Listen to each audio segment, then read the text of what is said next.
Okay, what's up, guys? Let's get this shit started, bro. Yeah. Max Crosby is prepared to go to battle.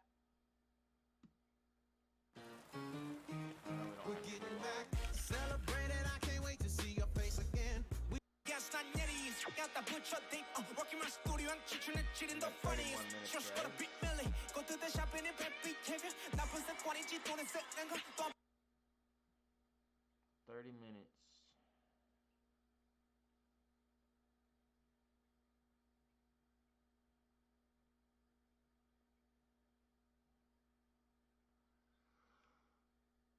Oh, man, I'm tired.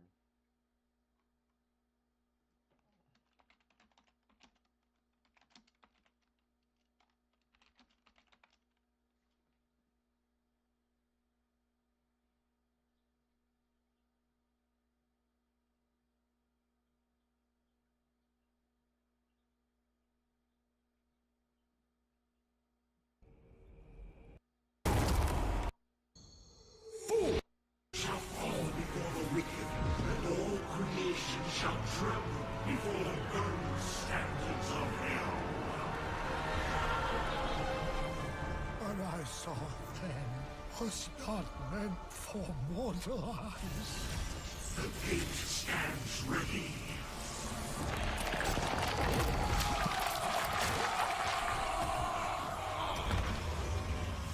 Now, my young brother, the time has come to assume your true form.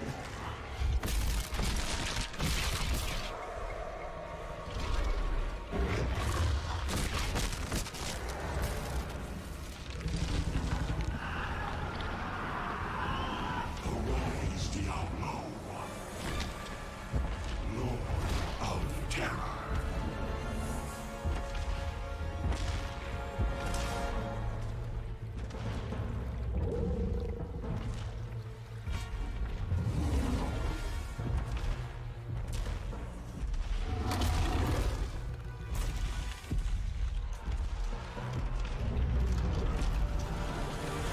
You are the harbinger of our return, Diablo. Send forth your terror into hell.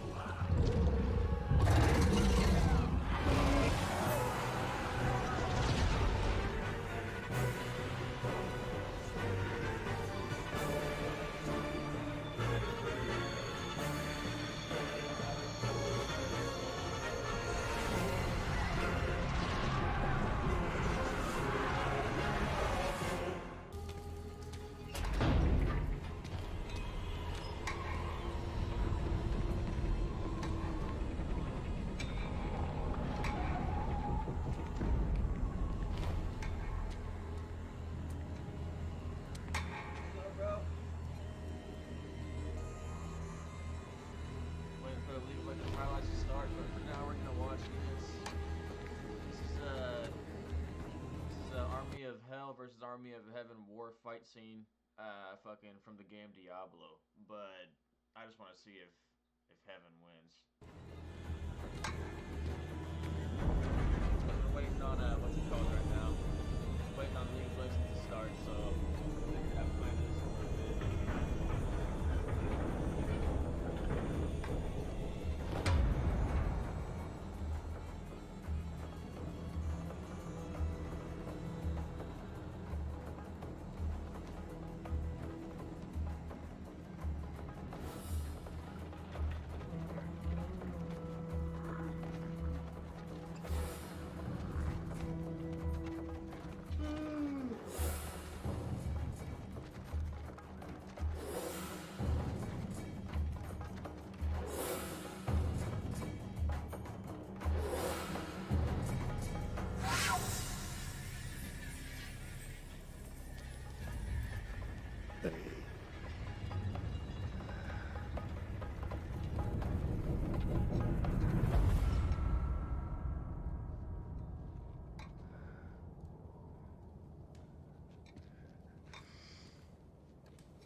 Bail! The gates of Sescheron have stood for eons beyond remembrance. and you shall not breach them now. Remove your foul demons from our lands. We stand on the side of light. You shall not be allowed to reach Mount Ariat, and that which you seek will not be yours.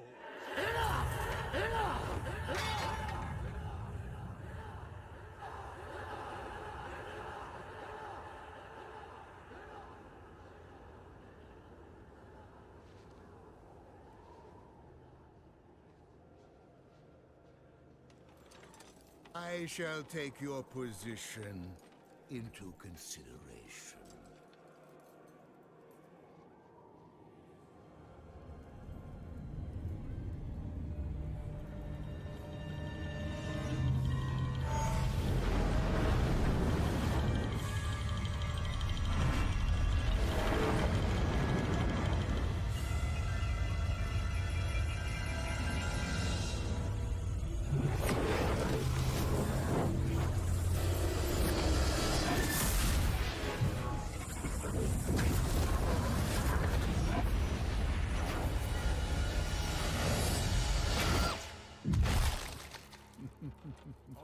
Well, it seems your terms are not acceptable.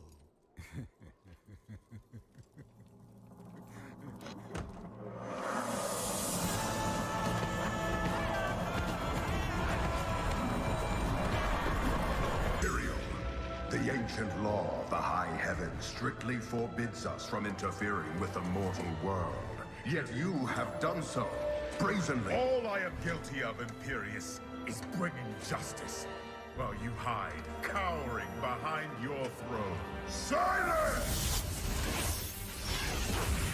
You will now answer for your transgressions.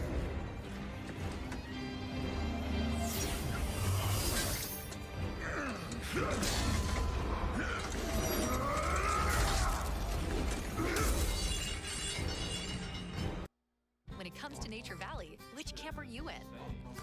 Oats and honey?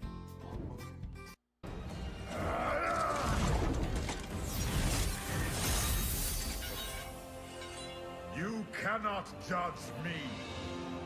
I am justice itself. We were meant for more than this. To protect the innocent. But if our precious laws bind you all to inaction, then I will no longer stand as your brother. You chose to be one of us. Sacrilege.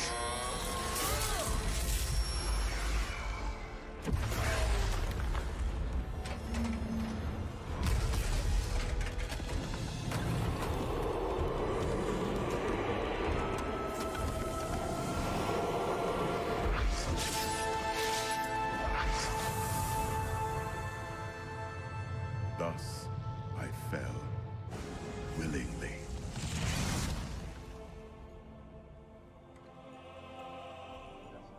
Because humanity is the only hope for this world.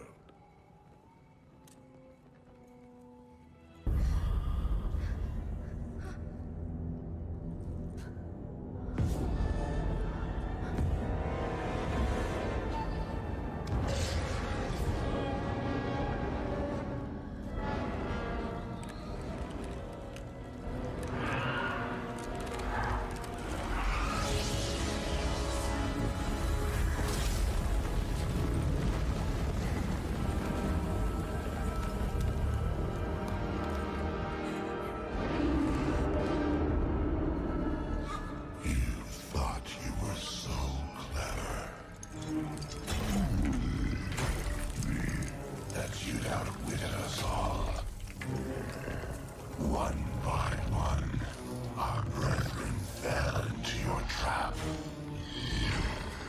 But not me. I defy you. I know the Black Soul Stone is the key, and it shall be mine. Soon shattered mountain, ravaging this world and all hope of resistance. My minions will find the stone, wherever you choose to hide it. Then, at long last, Osmodan shall reign as the prime evil.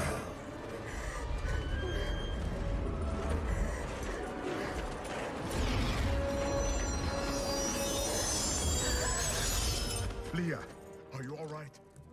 Speak to me, child. Arian, the demon's invasion will come from Arian.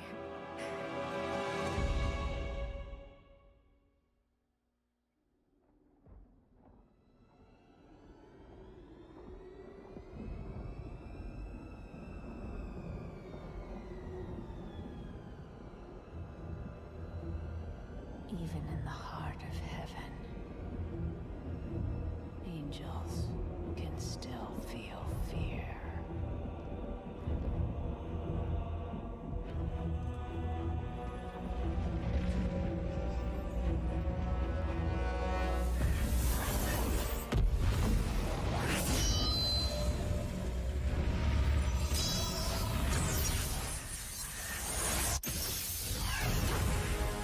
My old enemy.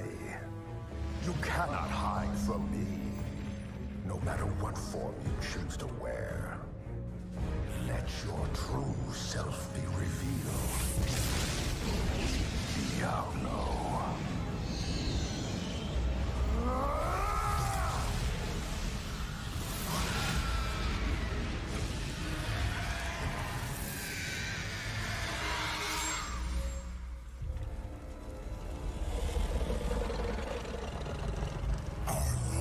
War ends today.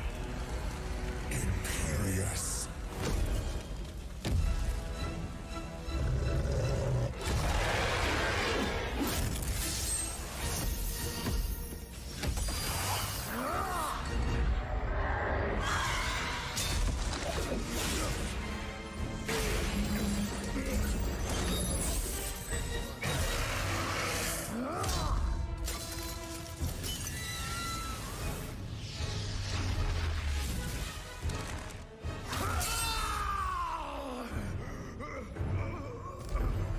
Take one last look at your shining heaven, Imperious. For soon, nothing of it shall remain but my laughter.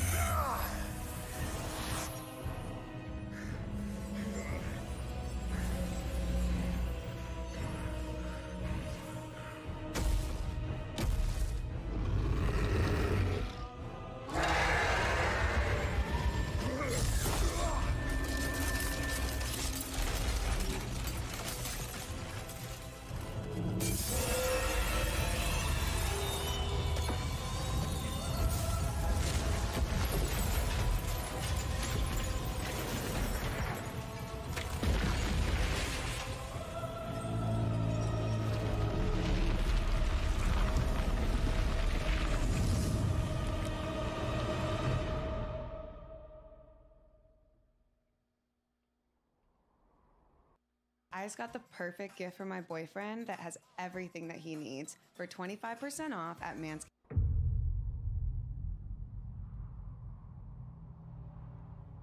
In the end, it was a mortal heart that saved 2 worlds from ruin and cast down the prime evil forever.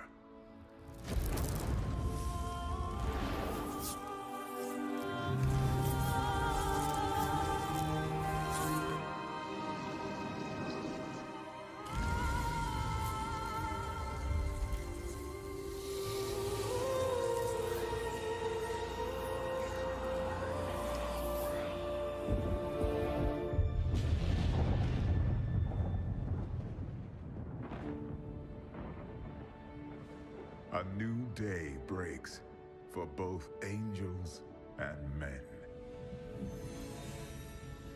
For mankind's greatest champion, the Nephilim rose to confront the darkness that we, in our pride, would not face.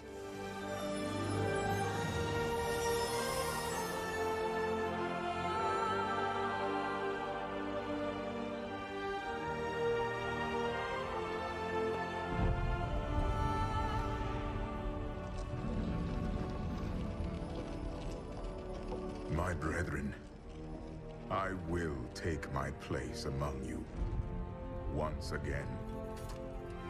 But this time, as a mortal.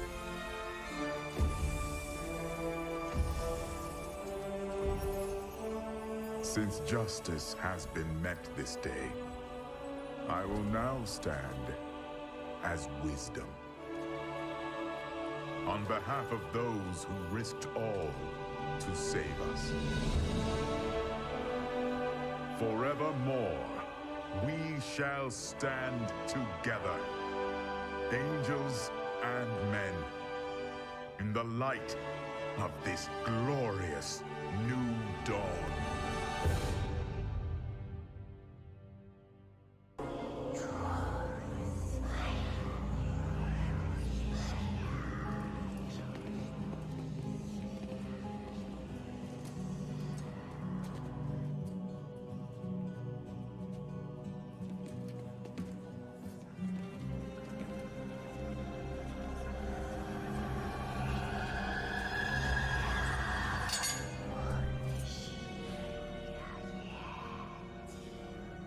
You have done well, Horadrim. Your service here is finished, and you should all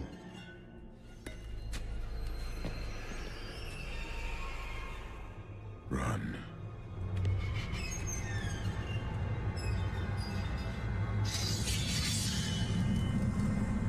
Malthael.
Brother,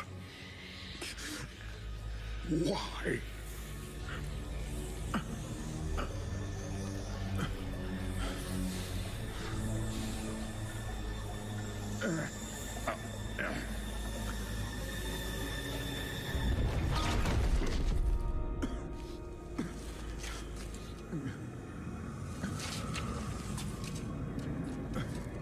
The Nephilim will stop you.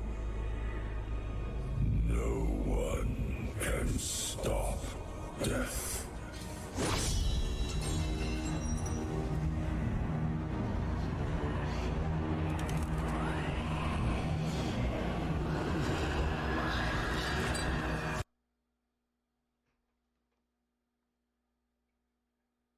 Bruh. Why's it over? That was so good. What's my signature style? I'm into a modern look. And I'm a No limits, nothing nice, no gimmicks, don't start nothing, won't be nothing, I'm a sharpshooter, head hunting.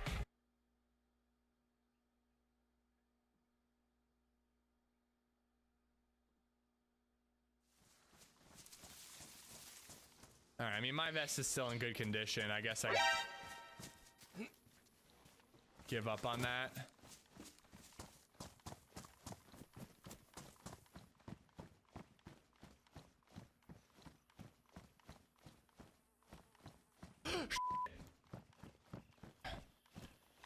I thought I saw a player in there.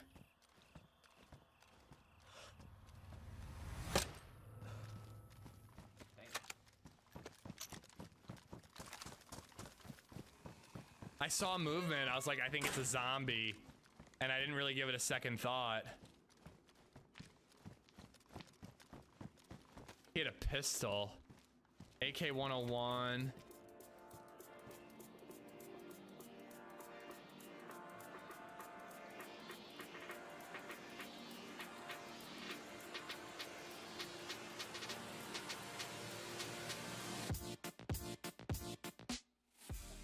Hello everyone, and thank you for watching this video. Just a quick opening so I can shamelessly beg for you to subscribe and let you know that this is a clip style video that takes place entirely on Deer Isle, one of my favorite maps that just had a massive update. It includes DayZ's first ever scuba diving mod. Here's some footage from the map's developer, John McClain. If you like the Deer Isle map as much as I do, check out his Discord and PayPal link in the description below to help support the creator. Finally, if you enjoyed this video, please remember to like and subscribe, and check out my live streams here on YouTube and over on Twitch. I'll be checking out the Deer Isle update on Tuesday, the day after this video drops, so I hope to see you then. With that out of the way, allow me to present my most evil betrayal to date. Here we go, here's the medical.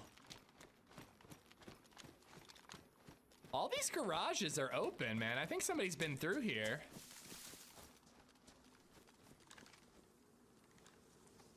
I love the layout with all the grass and the overgrown stuff here. I'm going into night vision territory. It's actually going to be really risky going where I am at night. Nighttime's actually pretty long on Deer Isle too, if I'm not mistaken.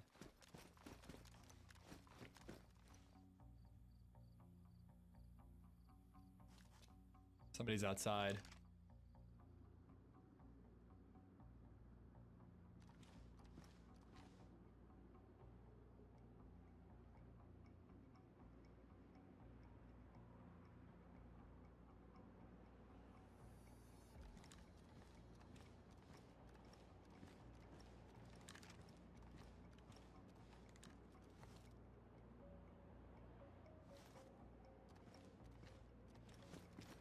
Might be in the PD.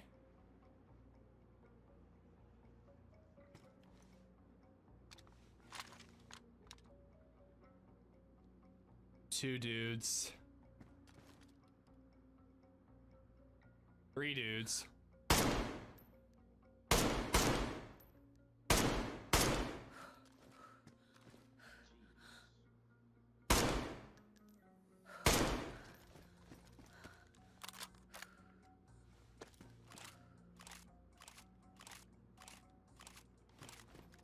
I think that guy's only uncon.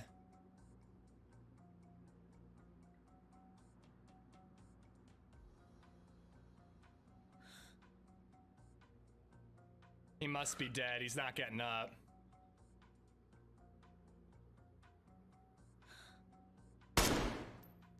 Now he's dead. All right, we got one more in the PD.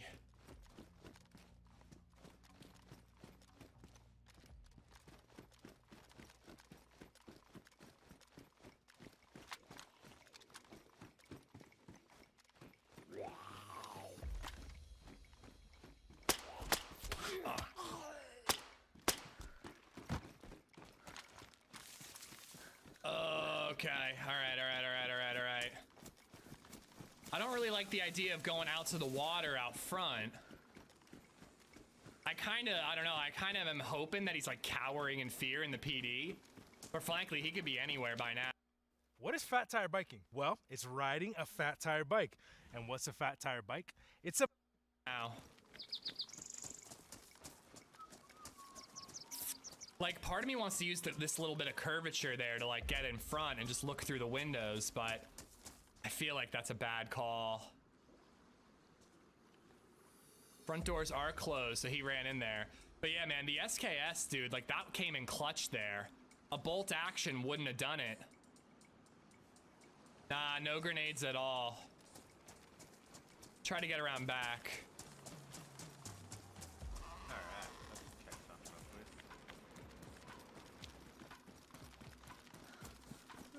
quick. Make sure that my input's working.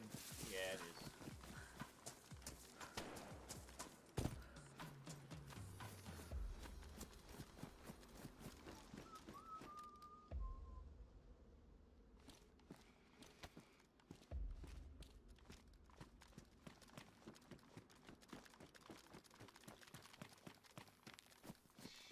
That was some sort of suppressed shot.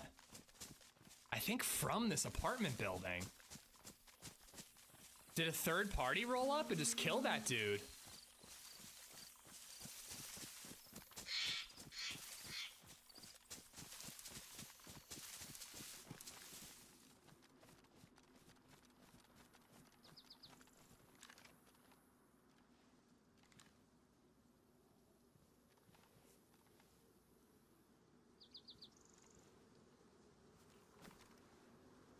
Alright, guys.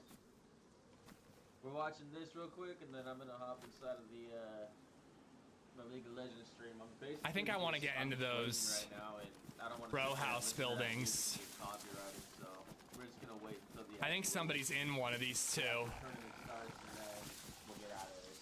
Just watching this to pass time, because we still have like 15 minutes left, and it takes. I think a third party that's more geared showed up with like some sort of suppressed sniper. Draft and all that shit, so that's why we're doing this. Could he have F11? I suppose it could have been an F11, but like, I mean, it wouldn't be the first time, dude. I killed 2 out of 3 of a squad on Takistan. Pox grenaded the third, and he just F11'd.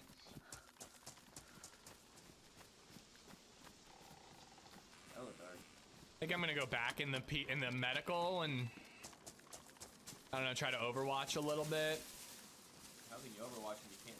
But it's getting dark enough where I'm ready to pick up my backpack and hit the road because I really can't see. Yeah, I can't see either, bro.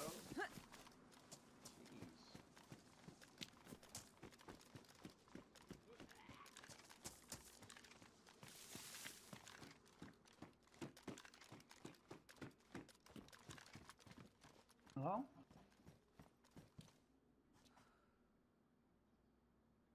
Hello? Hello. How's it going?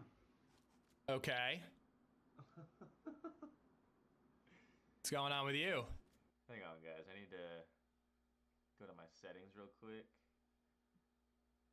Yeah, we're gonna come in here. Settings.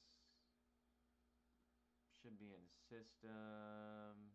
Brightness.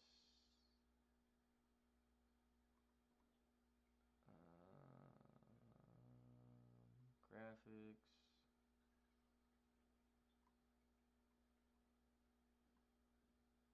No, it's not in there.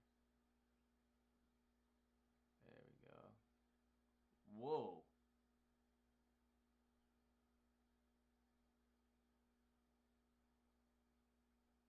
There we go. I just got a lot brighter. Pretty good. Me and my buddies were just shot at. Oh. Right here? Yeah, around here. Well, I killed the guy that killed the guy over here. Okay. So I don't know if I killed your buddies. I'm not so sure either. All I know is my buddies got shot. One was knocked out and one was dead. I ran away looking for the shooter. I killed, no, I killed one guy. He was in the hospital. He had like a cowboy hat and he was wearing red. Oh. He had an SK, I think. Okay, yeah, we were shot at by an SK. Oh, well, I killed him. Oh, okay. Oh my god, thank you, dude. Oh, you fucking bastard, dude. All right, he's in the like underfloor hospital. You know, the first floor. He's there. Okay. Like well, I want to pick up some of my buddy's loot and get out of here, but I don't know. I'm a little nervous. Check and see if the League of Legends is ready to go. You can trust me, I'm dude. gonna be watching the whole, I'm not gonna kill you. the whole series. I want to Okay. watch You P1. sound cool. Can we like put our guns away and talk? You know? Yeah. All right, man. All right, I'm putting my gun away. All right. Yeah, same, dude. All right. Yo, what's up, man? Oh shit, dude, that is insane. Holy crap, man. Yeah, he's right here. He's right Is that here. him? Where is he? Yeah. I don't see him. Bro. What a bastard.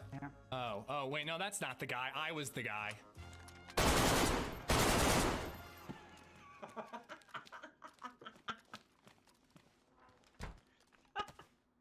5 remarkably gifted men were nominated as actors in a leading role. Here they are. Warren Beatty in Bugsy. Robert De Niro in Cape Fear. Amish Zed, Incredible Moments in Daisy, number 48. Nick Nolte in The Prince of Tides. Robin Williams in The Fisher King.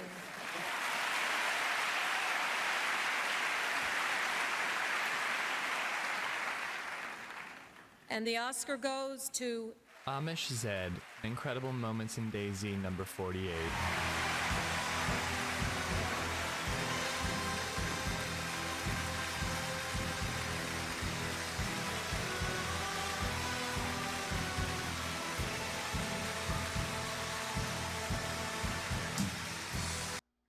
I'm not built like other men.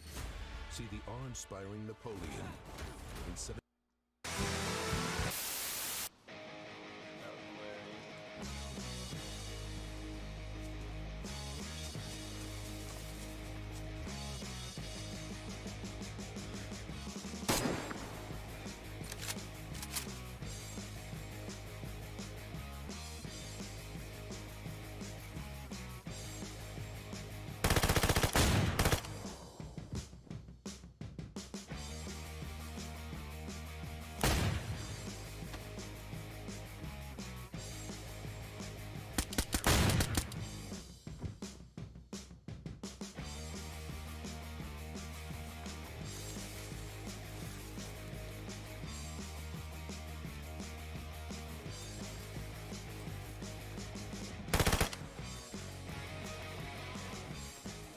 Hold on, I'm breaking this door down.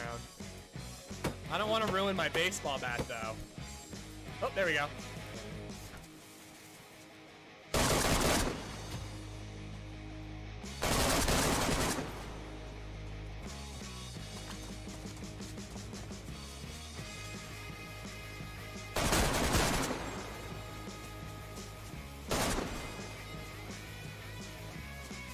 Do we risk the well, guys? I think I'm gonna risk it.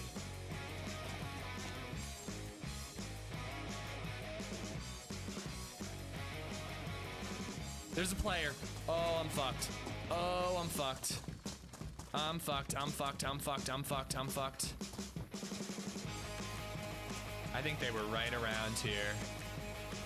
I see him.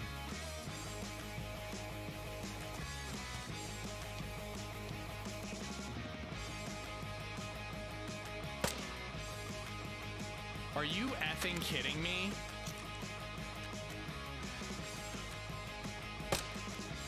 Hit him again.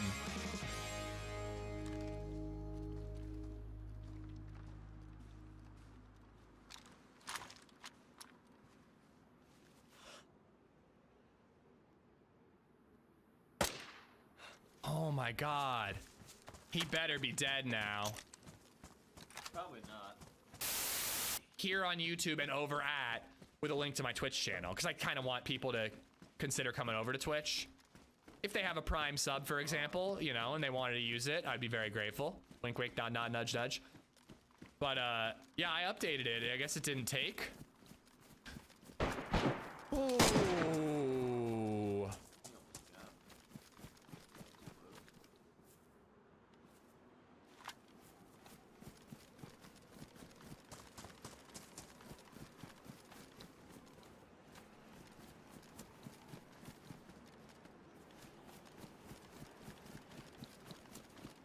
Oh wait, I have ammo in the blaze. I have ammo for the blaze.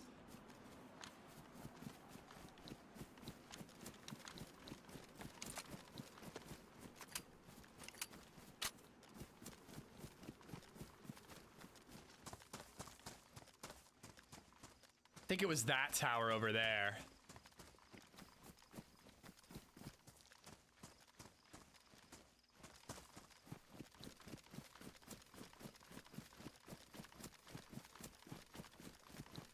I really don't want to push the tower he's in, but maybe I can get an angle from a different one. I couldn't see an armband. It might be two, and it might be the orange armband dudes.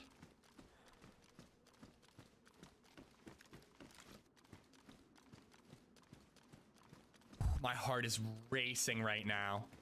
I'm so lucky I spotted that dude. I think that was a blaze shot.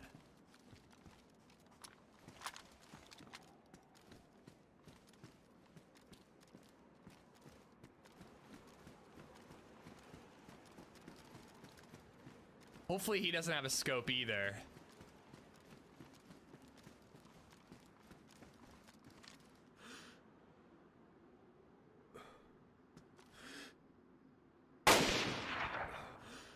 He's hit.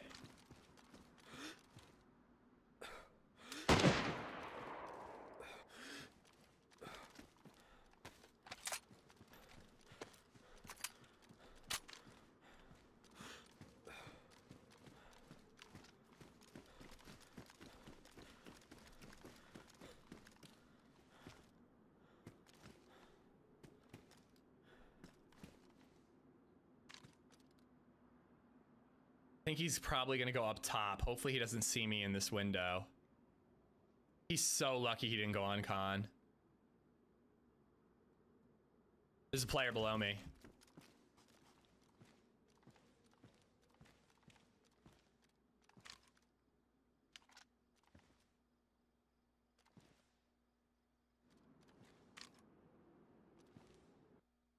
Oh, interesting. I hate to say it, but I could really use that server restart to my advantage and get the fuck out of there. I'm gonna use the bathroom real quick, and we'll dive right back in, guys. We're giving them a chance to get in. I have prio, so it's not fair that I use that to get in ahead of them. Hopefully they're not just in my tower waiting for me to log in. We'll see. I'll be right back. Score active favorites with Kohl's Black Friday deals. Find Adidas for 25% off. Back, guys.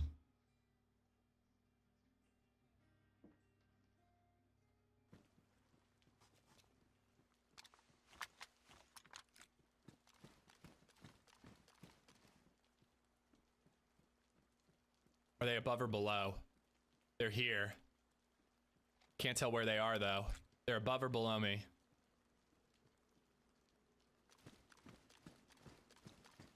They're above.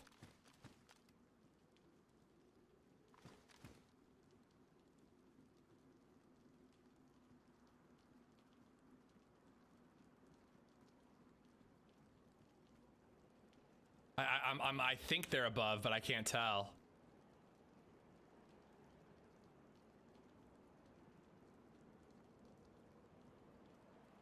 I'm getting the fuck out.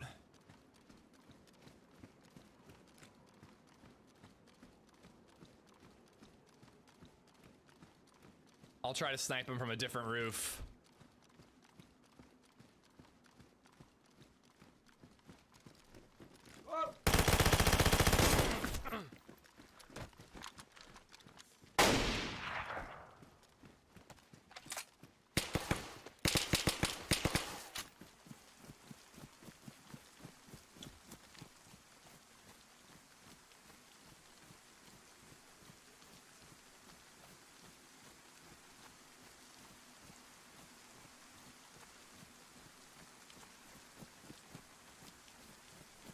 I don't know what to do. There's another.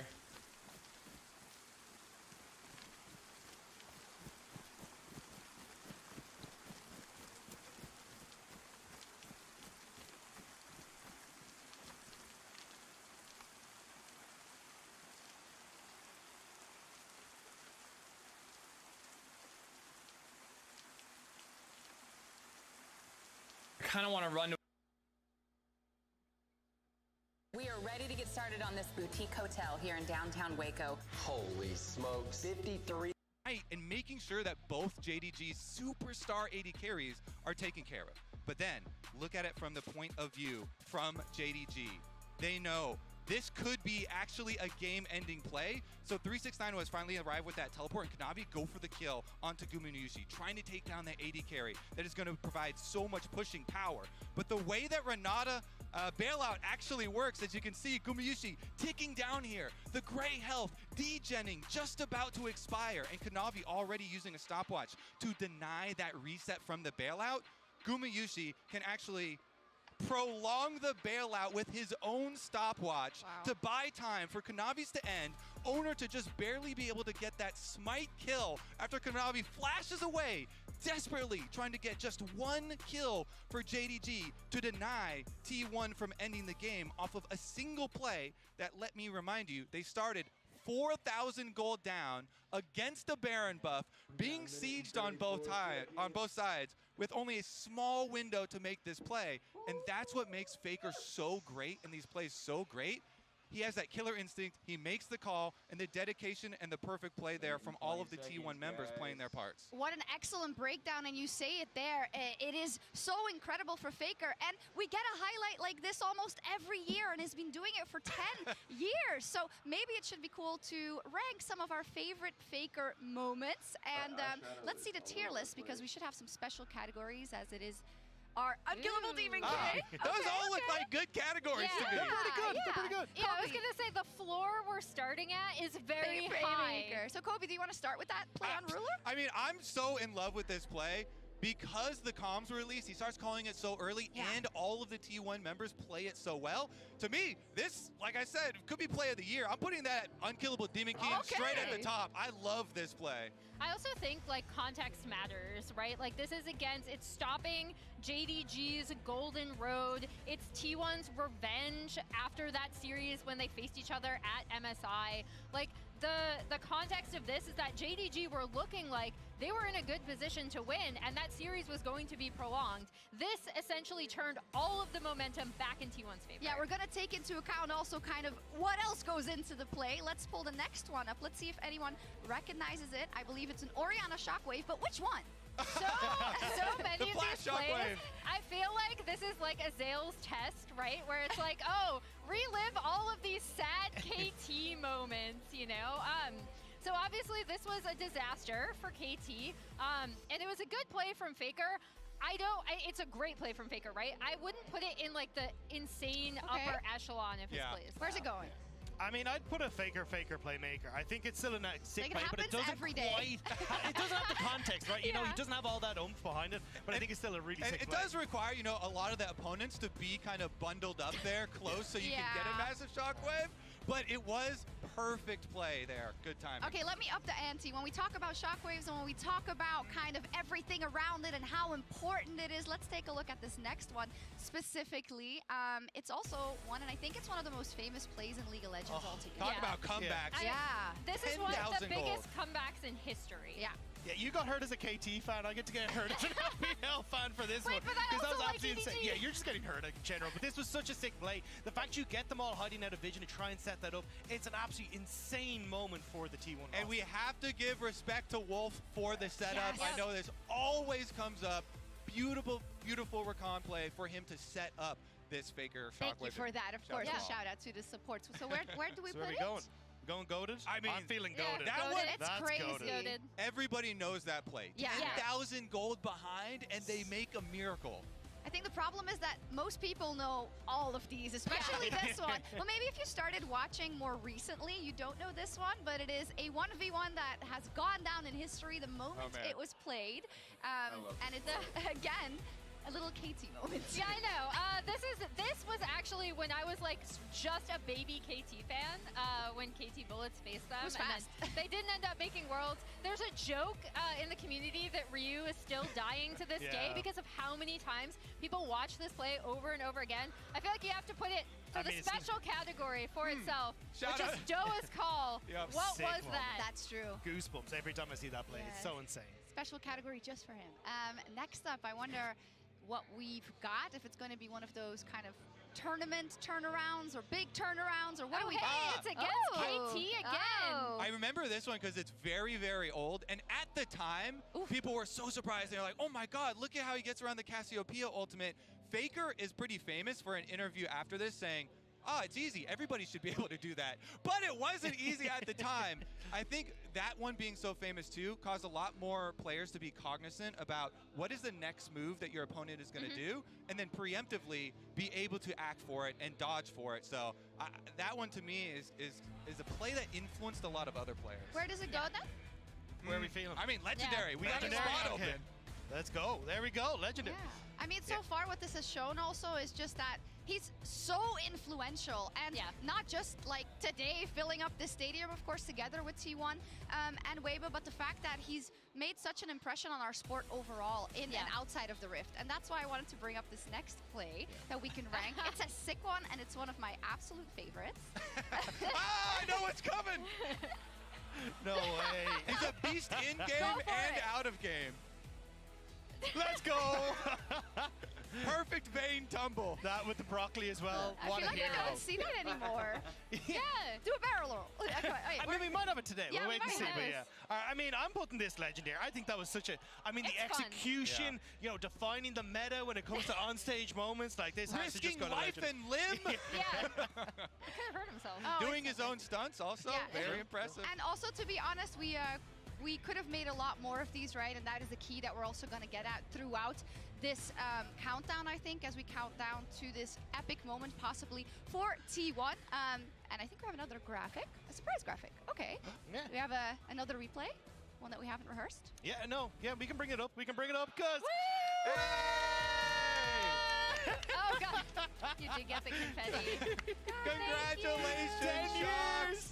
Absolute legend and always an inspiration. Thank you. I know I've said this so much, but like you inspire me so much. Thank It's amazing you. to be on the steps with You all inspire me every day. Kobe, you've been there for many, many years as well. Thank you so much. Let's hear some. And now let's move on. Luckily, I wasn't the only person being emotional this week. We also saw Caster Jin. He was crying after T1 clinched their final spot. So let's find out what this means to him today as he's standing by with Lore. You guys. Caster Jun, thank you so much for joining me today on the finals day. It's an absolute honor as you represent esports in Korea. You've been following esports for such a long time, and actually this is something that transpired last week after T1 qualified, the emotions that you felt. Talk me through what you were feeling at that moment and what it meant to you to see T1 making to finals. 일단 드레스 코드가 다른데 그건 이해해 주시기를 바라는 게 제가 원래는 그 파이널 턱시도를 입고 같이 인터뷰하려고 했는데 오프닝 세레머니 하기 전에 방송된다고 그래가지고 이게 스포일러가 될 것 같아서 옷을 그냥 평상 옷을 입었습니다. 이해해 주시기 바랍니다. 그 지난 4강 경기 이후에 제가 울었는데 어떻게 방송으로 몰래 나갔어요. PD가 저한테 허락 받고 나간 게 아니라 PD가 본인 마음대로 그냥 방송이 됐는데 제가 이렇게 좀 감정이 북받쳤던 이유는 한국에서 펼쳐지는 LCK에서 한국 팀이 4강에 한 팀도 오르면 한 팀도 못 오르면 한 팀도 4강에 진출하지 못하면 우리 LCK가 지난 1년 동안에 해봤던 것이 무시되고 평가절하되고 그리고 폄훼되기 때문입니다. 저희가 스프링 서머 정말 잘 치렀고 아시안 게임에서도 금메달도 땄고 그리고 스위스 스테이지에서 경기를 잘 풀어갔거든요. 하지만 4강에 아무도 우리 LCK가 없다고 한다면 평가가 나빠질 수밖에 없어요. 그래서 T1이 거기서 멋지게 승리를 해줘서 지금 분위기 보십시오. 지금 뭐 완전 달라졌지 않습니까? 그래서 이런 분위기가 됐기 때문에 그런 분위기가 될 것 같아서 저도 막 감정에 북받쳐서 뭐 눈물을 흘리게 되고 그랬습니다. It is really important to have an LCK team in finals here in Korea, both for you as an LCK representative, but also for the Korean fans that come and watch today. When it comes to the storylines, Faker playing a finals again, his 6th final, going for his 4th title, playing for the first time in Korea actually, and The Shy also going for his 2nd title in Korea as well after he won in the first time in 2018. Tell me about all these storylines and what they mean to you.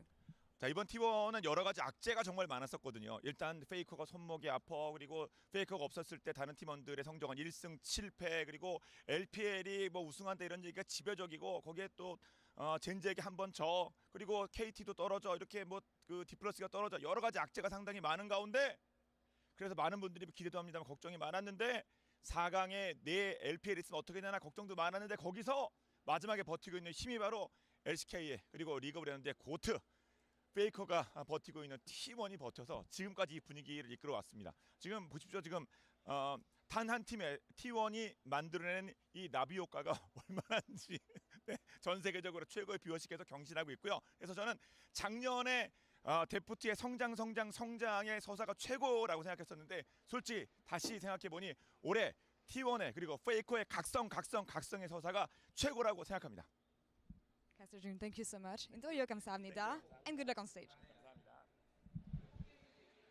Wonderful to hear from Caster June, and he's completely right. A butterfly effect, not just I think this year, but overall in the last decade of seeing T1 perform and seeing Faker perform, it's been absolutely amazing, and that's of course why you know we have to give it that introduction. But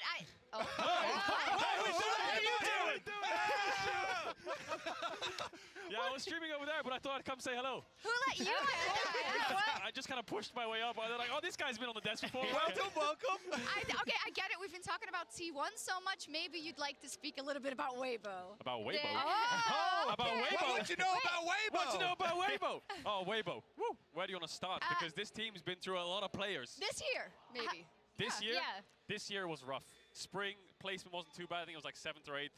Lost in the first round of playoffs. Came into summer, signed Weiwei, got rid of Casa. That was pretty good because it looked like everyone was a lot more stable in the team. The solo lanes were playing a lot better. Weren't getting caught out as much. They started to play through bot side a little bit, and the Shy got a little bit more attention as well. So Weiwei just looked like the jungle meta was perfect for him. But what they did, Weibo, is they kept slotting in superstars and replacing superstars and kind of never really finding an upgrade or a rookie to build on.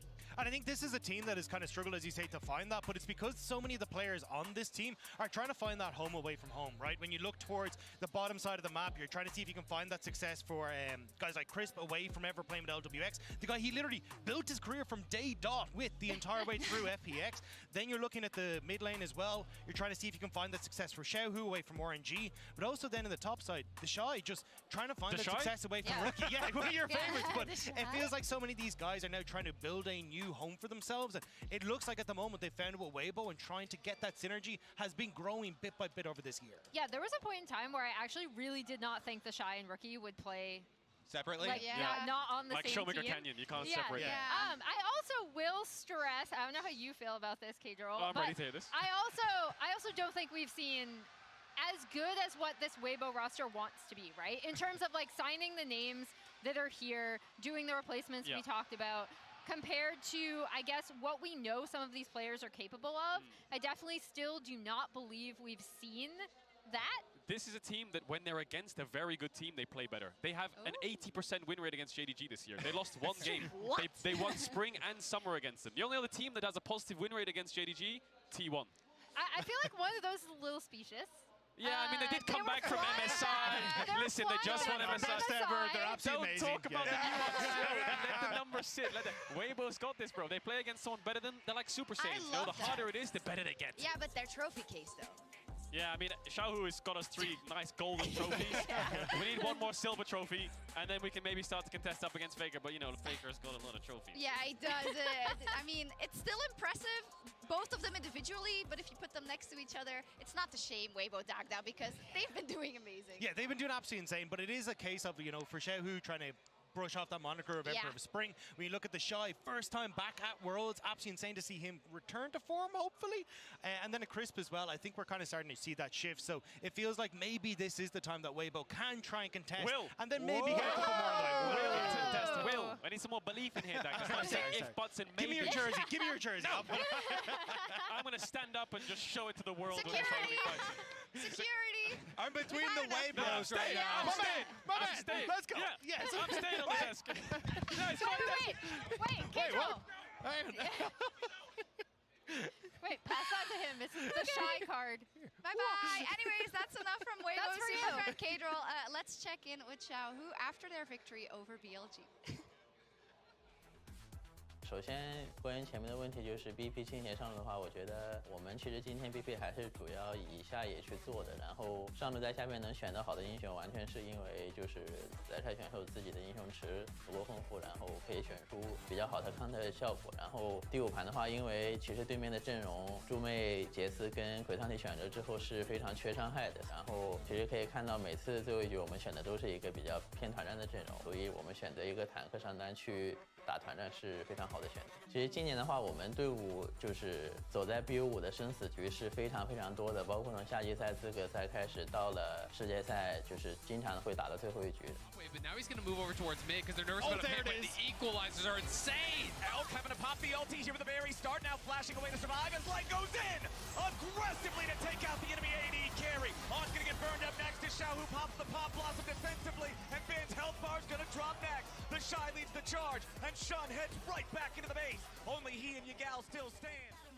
我在过去的世界赛当中输给了 T1 很多次，但是我们从未在决赛相遇过。首先，我觉得我们5个选手都不是特别完美的选手吧，就是每个人都有各自的缺点，但是我们的好处是就是能互相弥补对方的缺点，然后一步步走到了线吧。然后我觉得我们今年5个人一路走过来，就是会一直的不被人看好，但是也跌跌撞撞的走到了世界赛的决赛，所以不管结果如何，我希望我们5个人都是可以拼尽全力，不留遗憾。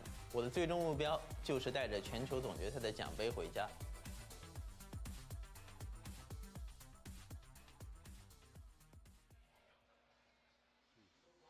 And welcome back to the desk as I have the honor of being joined by Naz Aletahak, the global head of League of Legends Esports, and Jeremy Lee, executive producer for League of Legends. Thank you so much for joining me. How are you guys feeling? I mean, look at this. It's hard incredible. to put into words how we feel, I think. This is the best day. It's been an incredible world. Yeah. It's going to be a hype show. Fans are slowly arriving. We have the stage right behind us. Jeremy, what do you think of the I- whole setup right now and fans gathering in the arena? It feels like we've been preparing for this party for a long time, and it's like, oh my gosh, people are finally getting to come. So it feels great to be here. We have a lot of exciting stuff ahead. The World Celebration, the opening ceremony, we'll touch on that a bit later. But first, as we're wrapping the 2023rd year of League of Legends, we want to give you a sneak peek of what you guys can expect next year as we're going to reveal the 2024 World's Finals location. Let's check it out.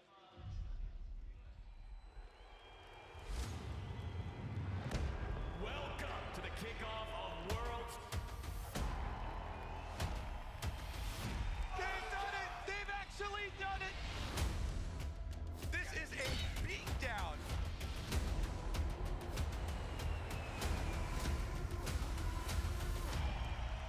Absolutely brilliant.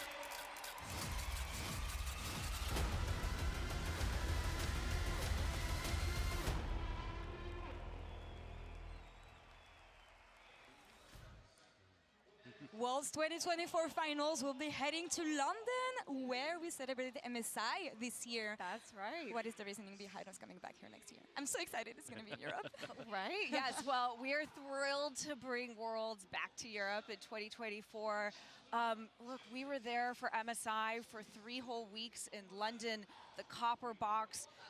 Fans showed up, they showed out. You brought so much energy. And you know, we've never actually taken a world final to the UK before. In fact, we actually haven't been to the UK as part of Worlds since quarterfinals 2015. It's been a while. Exactly. Yeah, so it is going to be next level Worlds after this one. After of course. this one. Of Well, and the course. O2. I mean, That's that's right. pretty incredible. I mean, so many amazing artists performed in this Yeah. arena. I cannot wait to be there. You next know year. what? For our legends to take that Right? legendary stage, it's going to be another iconic moment for the sport, and we're just thrilled to get to share that stage. O2 is the most iconic arena in Europe, maybe one of the most iconic arenas sure. in the world, so very Yeah. fitting for the best of League of Legends. I'm really happy that we're going back to Europe next year, of course. But let's focus on the festivities that we have with us today and the new format that we get to celebrate. We mixed things up this year a bit. I think it was about time for fans. They've been asking for it. What is the sentiment towards the Swiss stage, how it played out, and how it's going to shape the future of Worlds and a competitive League of Legends, Naz? Yeah, well, you know, we have been so thrilled with the results of Switch Stage. Yeah. First, I think just thank you to all the fans. You've been giving us feedback for quite some time. We hope you love that revamped early stage of Worlds. You know, every game mattered. We saw more match variety than we've ever seen. I think those draw shows added a bit of extra drama and entertainment to every single day of Swiss. And overall, the matches were more balanced and less predictable. So we consider it a really big success. We'll certainly run it back next year. We'll look to see where we can continue to improve it. But overall, really, really excited about it. Yeah. How did you perceive it, Jeremy? I mean, it just created so many great matches. Like, Yeah. it was incredible to watch. And I love that we're always innovating. We are minutes ahead of the opening ceremony presented by MasterCard. I'm really looking forward to this one. But Naz, give us a sneak peek of what we can expect. You met the artist a couple days back at the press conference, right? We did. We were lucky enough to get to meet New Jeans. We got to meet Heartsteel. And we're just about to kick off in a few minutes, so I don't want to spoil too much about what everybody's about to see. But what I will say is that the opening ceremony is going to take us through the journey of the League of Legends player. And that's it's meant to be this exploration of the shared story that unites all of us who play League around the world, whether you're a lifelong casual or the most dedicated of pro players. So we have a bunch of surprises in store. Oh. Yeah. I think people are going to be excited at what they see. Jeremy, tell us a bit more about Heartsteel maybe, because a couple years back we discovered KDA, K-pop band for League of Legends. Today we have a new one. What is specific about Heartsteel? Well, we knew that we wanted to revisit the K-pop idea coming to Korea, but we wanted to switch it up a bit. Like, nobody does polished pop perfection like KDA does. So the Heartsteel boys are a little grittier. This is their first, song together. They've been rehearsing the last few days nonstop and causing mischief and mostly just causing mischief. But I cannot wait for everyone to see their performance. These are really talented musicians, and bringing the champions to life is something that I always love seeing. So I think this one's going to be pretty epic. K-pop band debut is always something to be looking forward to in Korea especially, and they will be introducing also our World Finals, Weibo versus T1. I think it's an amazing matchup to look forward to. So many amazing storylines. Yeah. What are you looking forward to the most when it comes to these finals? Oh, there's so much. We just talked about the opening ceremony. I think it's going to be a ceremony befitting the caliber of teams that we're going to see on this stage. Weibo, with two former world champions hungry to secure their title, and of course T1, the hometown favorites and the GOAT looking for their fourth. It's going to be amazing. I mean, I think there's so many incredible matchups. Top lane, of course, we'll be watching. Mid lane with Faker, obviously everyone's going to be watching that. Bot lane, seeing what Keria does. Like, I don't know what's going to happen there. We never know. Well, thank you guys so much for joining me. Have an amazing finals. I'm so much looking forward to it. Thank you. And enjoy this one, of course. And for us, we're going to take a quick break and we'll be right back. But first, let's check out Jat meeting with Castor Jun and Huni talking about T1 and Faker. So I'm not on desk today, but T1 versus JDG in Korea is going to be pretty fun to watch. Good to see you again. Do you think being in Korea makes it easier or harder for T1? 한국에서 경기를 하게 되면 당연히 T1 입장에서 어드밴티지가 있고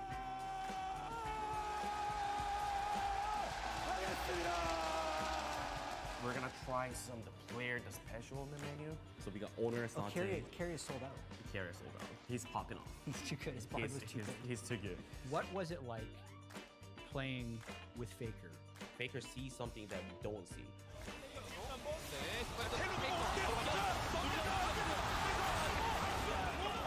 Holy crap, Faker's so good.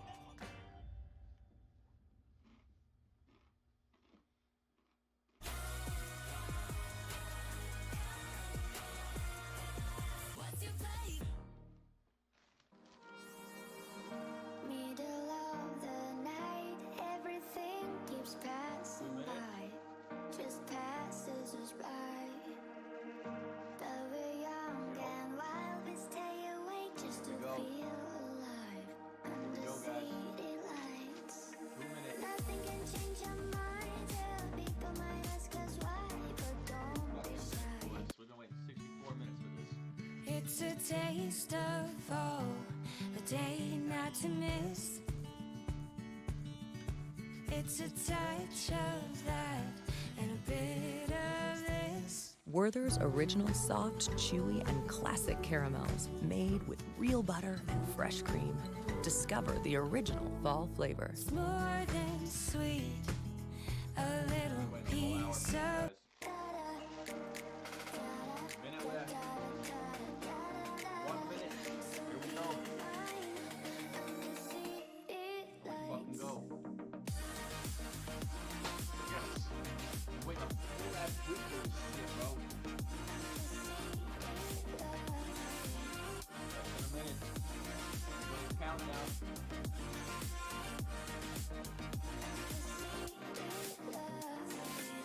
We're at countdown to 10. I'm so excited to see this shit. Come on, T1. T1 all the way, bro. T1 all the fucking way. Yeah, my prediction is T1's winning this. I'm gonna say 3-2. I'm gonna say it's going the whole 5. It's probably going the whole 5, guys. 20 seconds, here we go.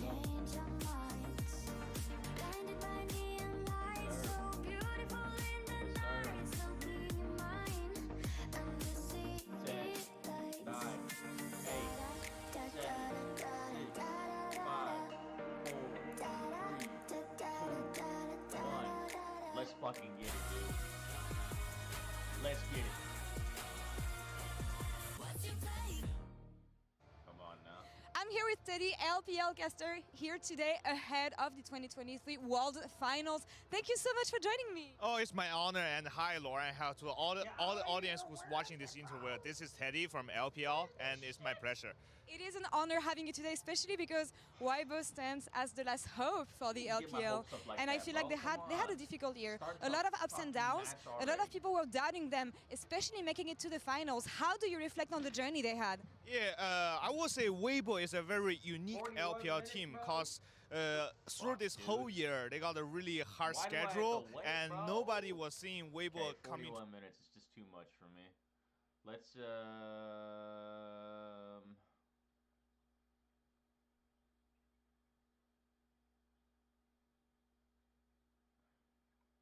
I'm fucking pissed, dude. I'm so mad right now, man.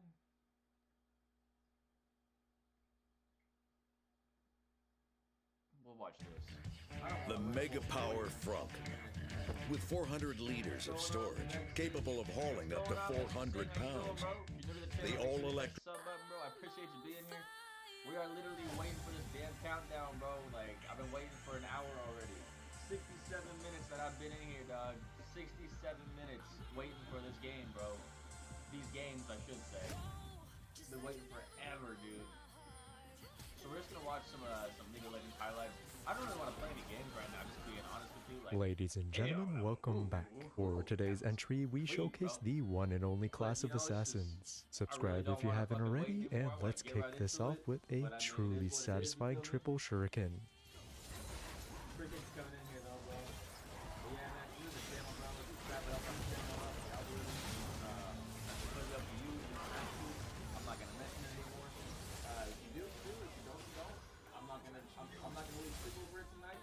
But you know, with the algorithm and everything, new people coming in here and seeing the live stream and helping me out, yeah, that was lit. But you know, just people coming in and seeing my stream and everything, it's awesome. I'm glad you guys are coming in here and shit. But yeah, we gotta watch this. We got another 40 minutes, guys. So I mean, it's a little bit irritating because they did a whole fucking 1 minute countdown thing, and then it shows 41 minutes until the game. So that's a little bit irritating to me because I thought that we were gonna get lucky and get in there a little bit early. But apparently, I have to wait till 12 a.m. and I am willing to stay up tonight just to watch this. I don't have to work tomorrow, so I am gonna stay up tonight and watch all this. Have everyone come up in here and come hang out with me and watch the finals. Unless you guys want to go watch the actual finals and you know, do that, but that's okay. But either way, bro, I like people coming in here and seeing it from my perspective. Like this, you get to watch other type of highlights besides the actual game while we're waiting for it. Right now we're watching the assassin highlights. So I mean, used to play Here, Talon a Katarina lot. demonstrates Before I their got into blinking Kid, I used to play prowess, Talon all the ruining time. this dragon take and the whole team taking it So, through like, a what, absolute ton of One, damage. two, maybe 3 of these highlight videos, and then we get to watch the actual shit that we want to watch. So.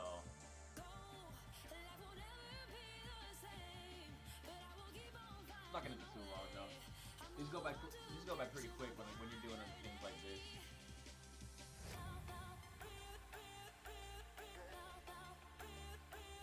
But no, he's actually Giga Chad, bro. Bro. Woo, that was good. That was hella good.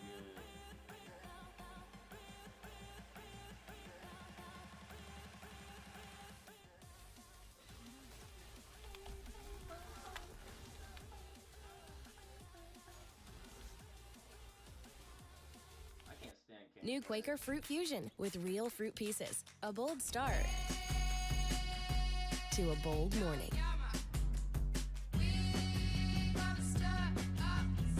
Quaker, getting up to some good since 1877.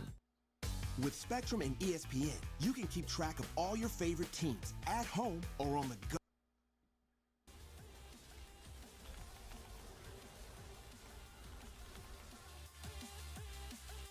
Yeah, it's all about League of Legends tonight, guys.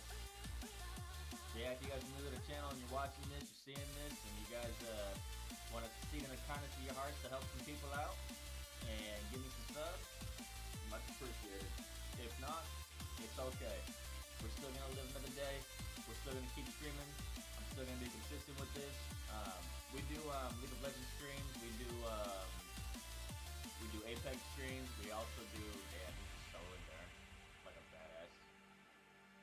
Oh, that was. In hindsight, Fiora really should have just let him have it, just like how Red Side should have just left Zed alone. What's another game that I play a lot? GTA streams. I haven't been playing GTA very often, but I also play like other games like Farming Simulator, like all types of games on the PS4, but mainly on the PC we do play a lot of League of Legends. But for now, we're doing exclusive League of Legends content, like watching it, because I don't want to play any games right now. I just want to react to other players playing. Like, that's the thing about, playing League of Legends is when you play for so long, you don't always want to just stream the game and like play the actual game. You like to watch other stuff like this type of shit right here, and especially when Worlds is going on. I don't feel like playing no game. I just want to watch the action, bro. I just want to see T1 win. Like it's been like 7 years since they've won a finals. They've made it to the finals and they've lost. So I mean, I just really want to see. I fucking hate Rengar so much. He's just burst OP. Oh my good lord. That dude's nuts.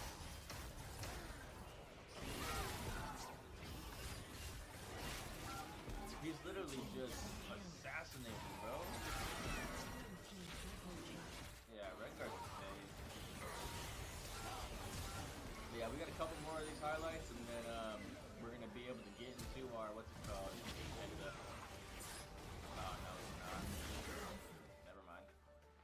I was like, Penta? No Penta. I hate that champion so much, dude.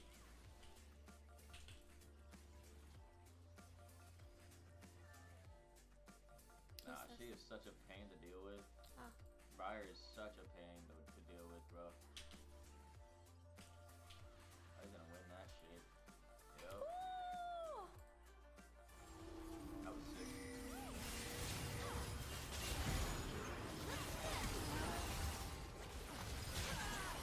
Comes that Zed, man.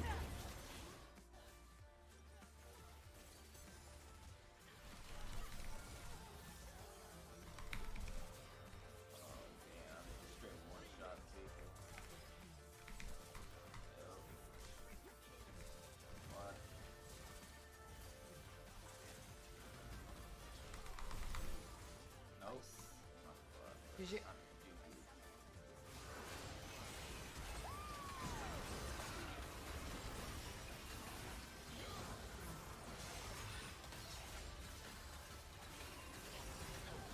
Shaco may be done for, but his show definitely isn't.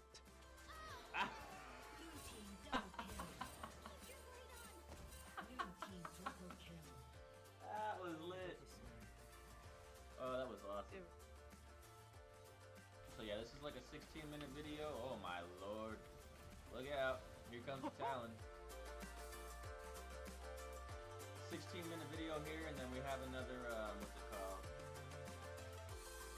Always gonna shred all the watch. Backline first. Oh yeah. Oh yeah. Penta? No, not a Penta. Nah, she dies.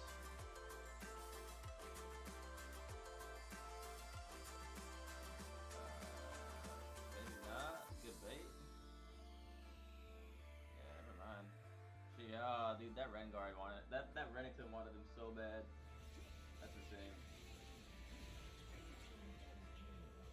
Yeah, Diana players are cringe.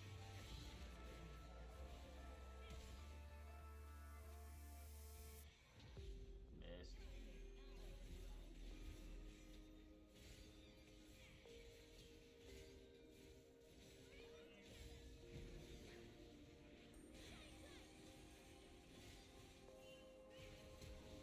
I've played Diana before. She has a nice kid, but she's kind of hard to play. Damn. That was nice. Pressuring everything.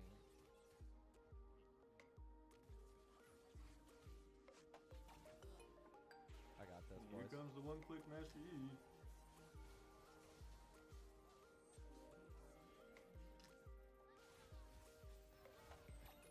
Damn.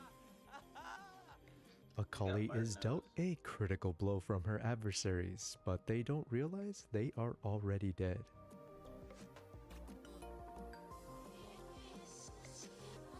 That was insane.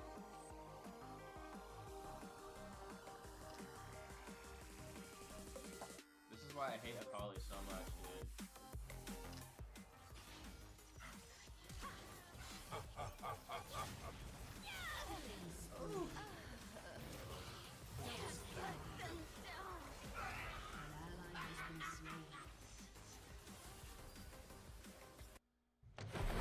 They're coming straight in. Trust me. I've got. We're gonna pull up another one real quick.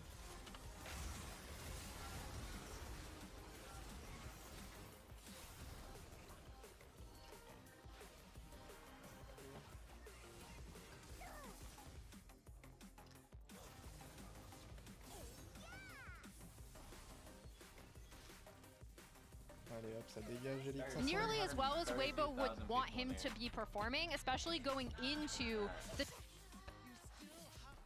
Yeah, we still have 30 minutes left. Yep. 30 minutes left, guys. We got a half hour. I did the countdown for nothing.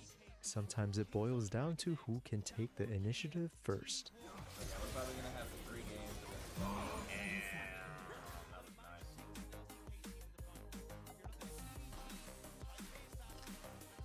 Coming for dead. Nope. That's not gonna do nothing. Oh, that's not done. That's fucking shit. He's dead. Oh, that was insane.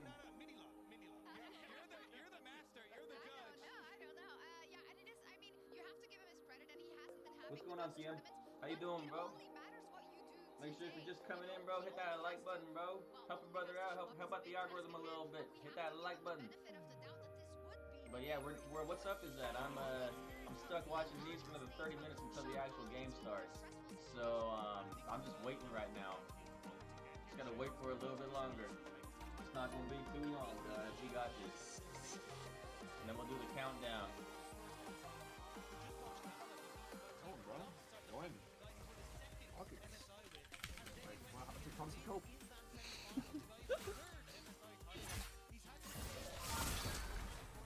Countdown 30 minutes.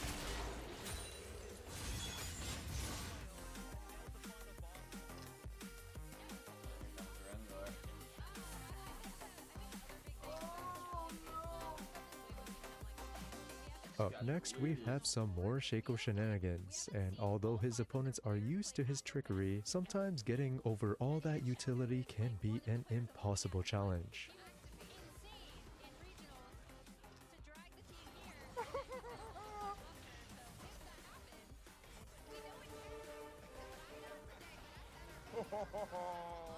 Freaking.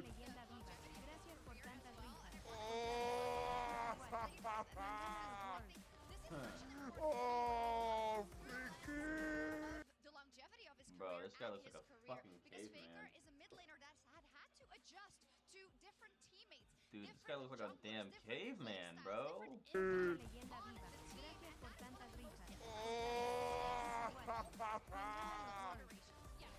Oh, freaking.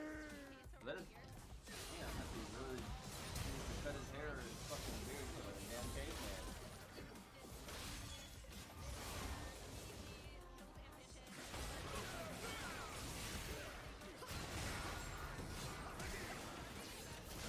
Ooh, that was nice.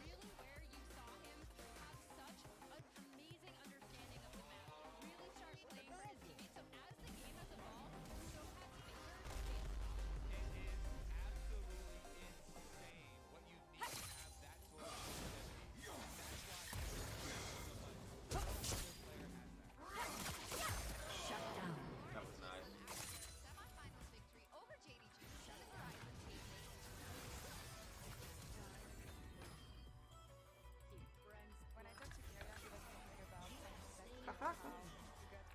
What's better than one triple shuriken combo? Well, I'll let you guys fill in the rest.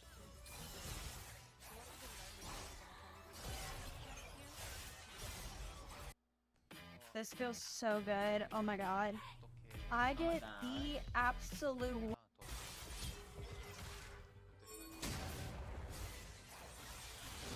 Oh, that was beautiful. That was a gorgeous setup right there.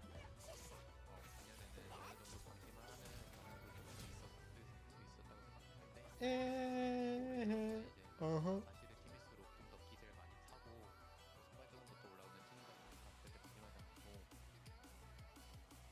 Damn, that damage.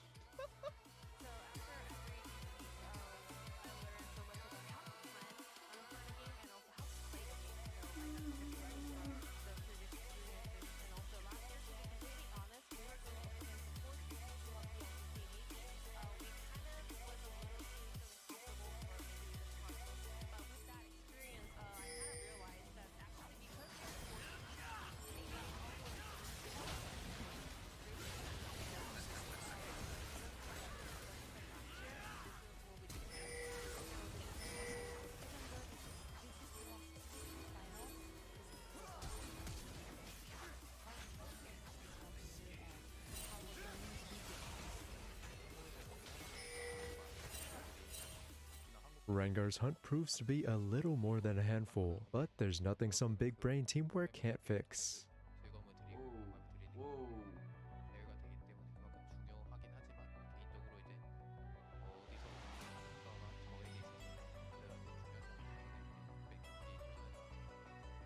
That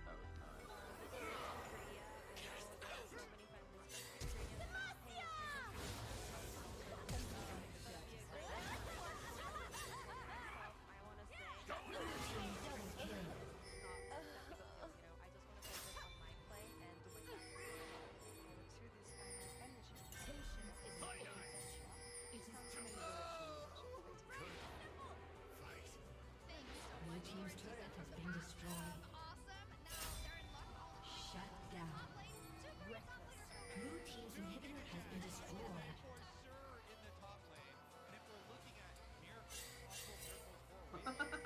He's gonna die to that one. Blue team's turret has been destroyed. Evil bastard. Shut down. And that's the game too. Oh, I'm dead. I'm dead. If she ults me, I'm dead. Oh my. Who's the assassin, chat? Who's the assassin, bro? Who is the assassin? Me or the Kai'Sa? I think it's the Kai'Sa. Petition to categorize Kai'Sa as an assassin? I mean, she's just as capable of deleting as this Katarina.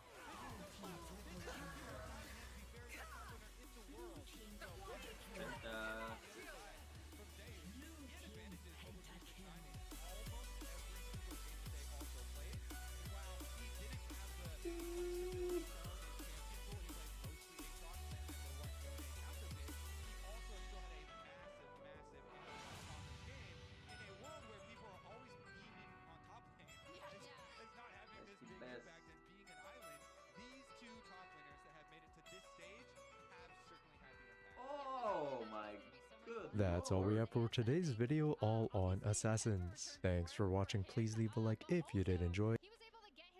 Alright, one last. I think this should be the last one. Let me check. Yep, 23 minutes, guys. Okay.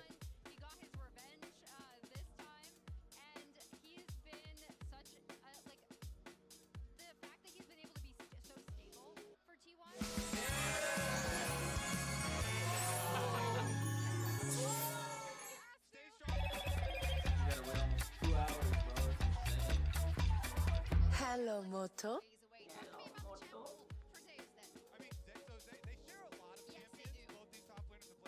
Oh, was I already watching this one? Yeah.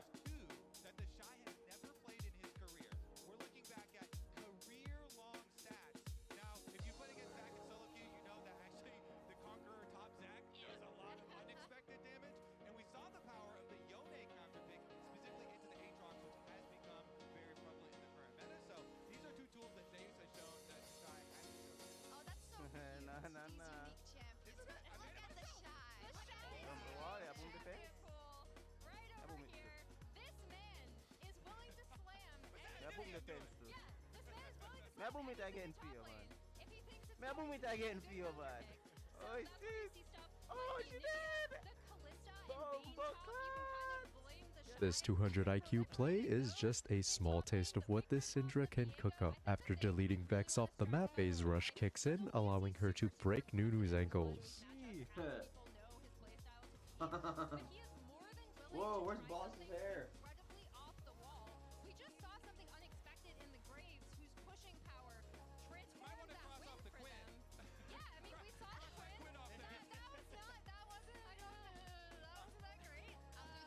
I could have moved it way further away. Come on! You see that? Boom, bam, bam, bam, bam, bam, bam. That's the one-shot combo I've been practicing. That's the one.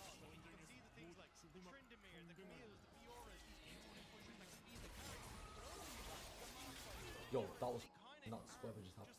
I don't even know what the he just done. But whatever it was a clean AF. I don't even know what. No!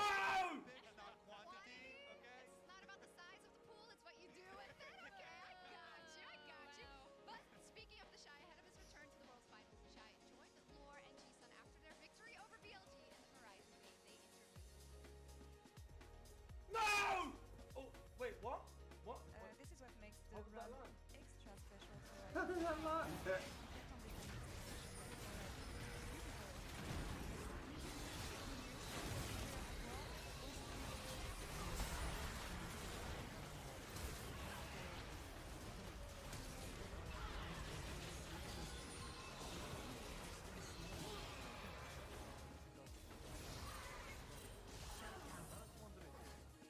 Top lane was playing 4D just for this outplay to shine through. Quinn knew they were getting ganked, so they devised a plan to outgank the ganker.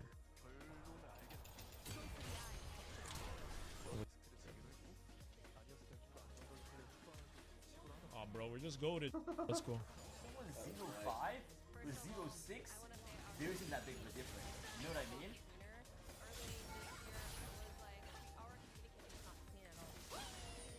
Sorry, chat.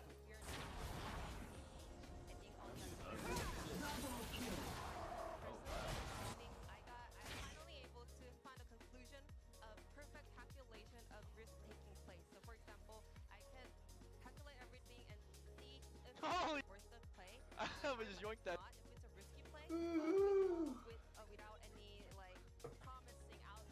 Oh, no way. I've been so confident in Shy, and I think this confidence shows on stage, and it's an amazing story for you, especially 5 years ago you were here in Korea winning your first World Championship. You will be playing finals again for another title. How much of a different player are you compared to like that?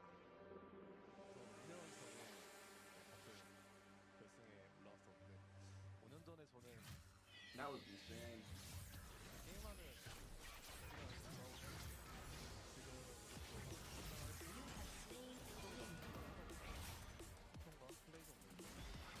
Holy. Holy. Holy. Holy. Kill him!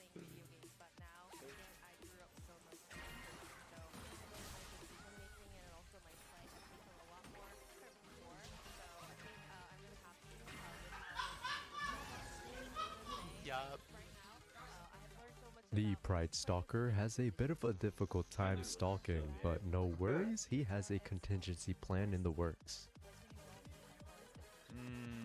I don't get it, do I? Sick. Never mind. With you as a captain, can history repeat itself? I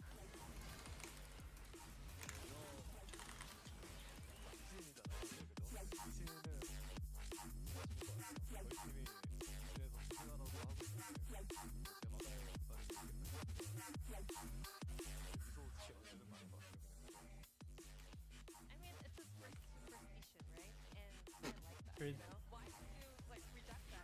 It's all How the about f is he landing everything, man? makes me wear a big smile on my face. I'm actually happy about it. Good, nice. And thank you. Good luck. Alistair mid? What?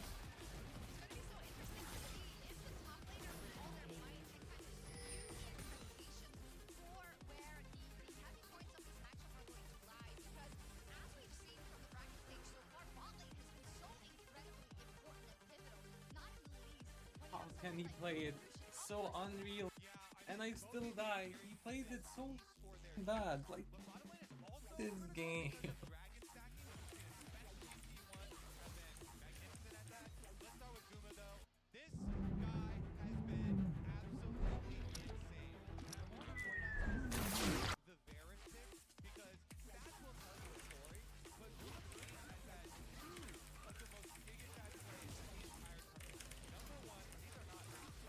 Oh, he just kills Baker.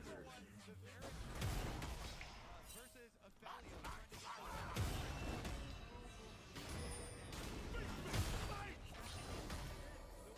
a fat fucker again.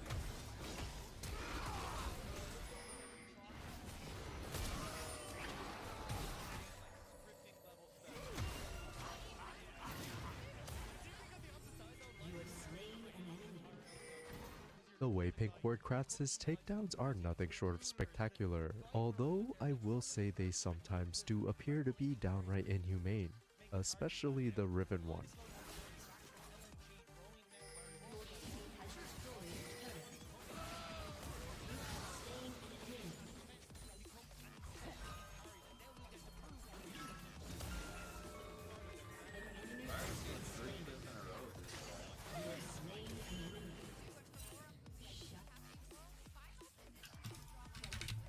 That dude's hair is greasy as a motherfucker.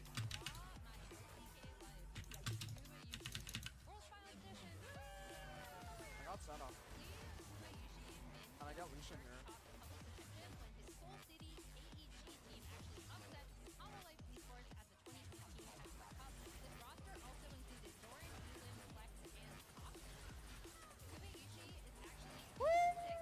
Penta!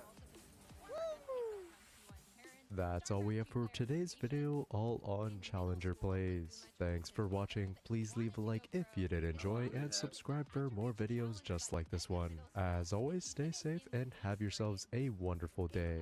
Pop that I wanted.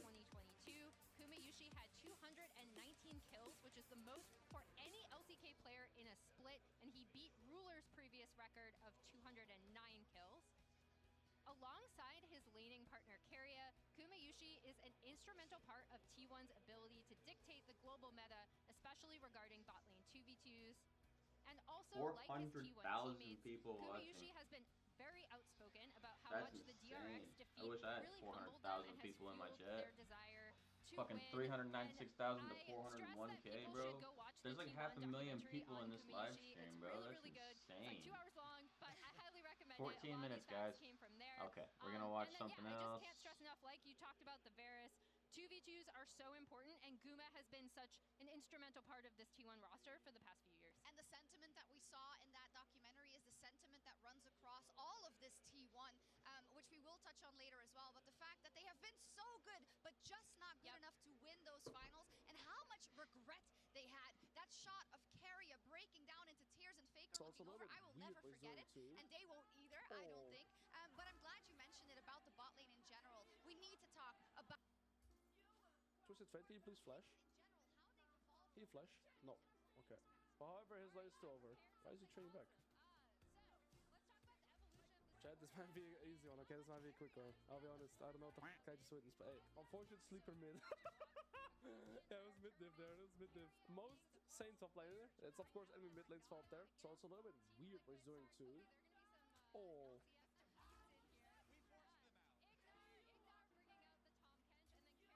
Twisted Fate, can you please flash?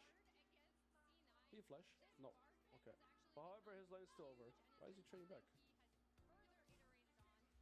Chad, this might be. What if I were to tell you that Riot has balanced champions around the average reaction time? What I mean by that, right? It's like Darius, Sett. You mean like their pools, like the way that like their Yep. E's? Yep, they all have the same exact channel time. Really? Yeah, all of their channel times is 0.25 or 250 milliseconds. For Fiora beating Darius, the Yeah. question is how can you make that 187 in game? And it's actually pretty simple. You know how like instinctively I see you do this. When you're running away from a Darius, you will press W right as you leave their E range because that's when they're most likely to use it, right? Yeah. And like that's a good way to predict them, but you don't have to predict them because if instead of like when you're clicking away, right?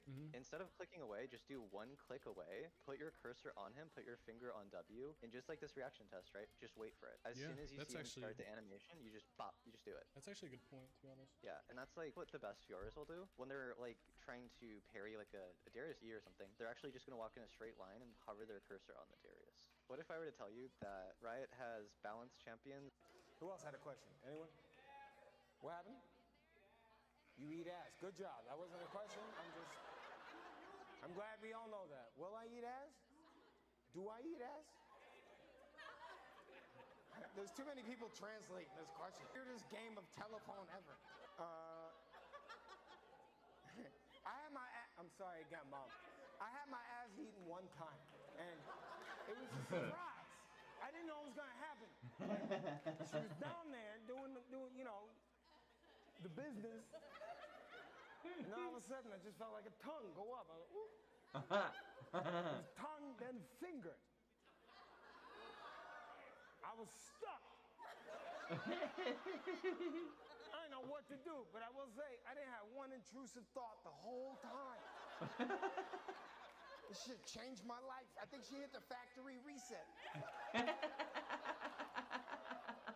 Who else had a question? Coolest cop ever. Wait for it. Where you headed?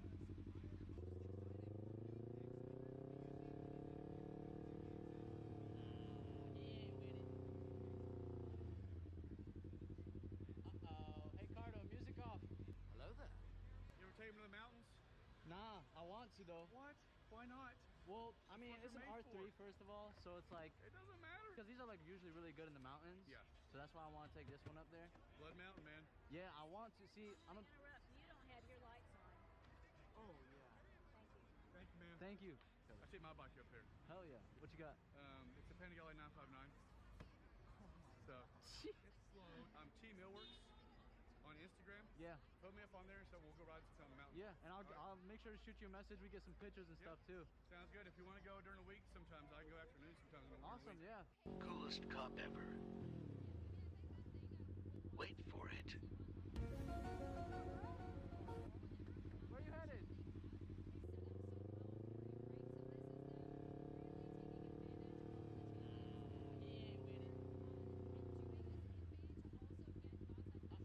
Hey, Cardo, music off. 9 minutes.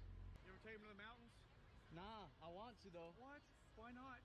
Well, I mean, What's it's it an made R3 for? first of all, so it's like... It doesn't matter. Because these are like usually really good in the mountains. Yeah. So that's why I want to take this one up there.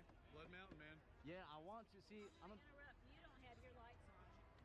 Oh, yeah. Thank you, man. Thank you. I take my bike up there. Hell yeah. What you got? Watch how embarrassed his girlfriend got. And stick to the end, because that driver is getting big karma. Oh, you fucking idiot. The biker was, in his opinion, caught off by the car. He reacted by giving the middle finger. Now the rage started. They keep following each other, and eventually they stop. Pull up. Walk on. Walk on. Walk on. Get the fuck out of it. Get the fuck out, bro. Why you put it in front, bro, when I'm going 50? Are you fucking idiot? You fucking stupid. I'm gonna ram you.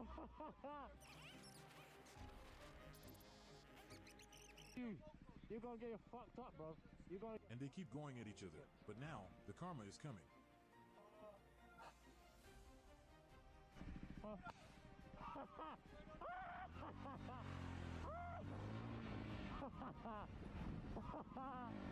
it's funny. Watch how embarrassed his girlfriend got. And stick to the end, because that driver is getting big karma. Oh, you fucking idiot. The biker was, in his opinion, caught off by the car. He reacted by giving the middle finger. That was so funny. Now the rage started. They keep Yeah, following watch it each one other. more time. And eventually they stop. Pull up. Walk on. Walk on. Walk on. Get the fuck out of it. Get the fuck out, bro. Why you put it in front, bro, when I'm going 50? Are you fucking idiot? You fucking stupid. I'm gonna ram you.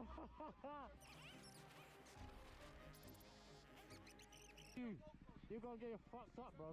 You're gonna... And they keep going at each other. But now the karma is coming. Oh,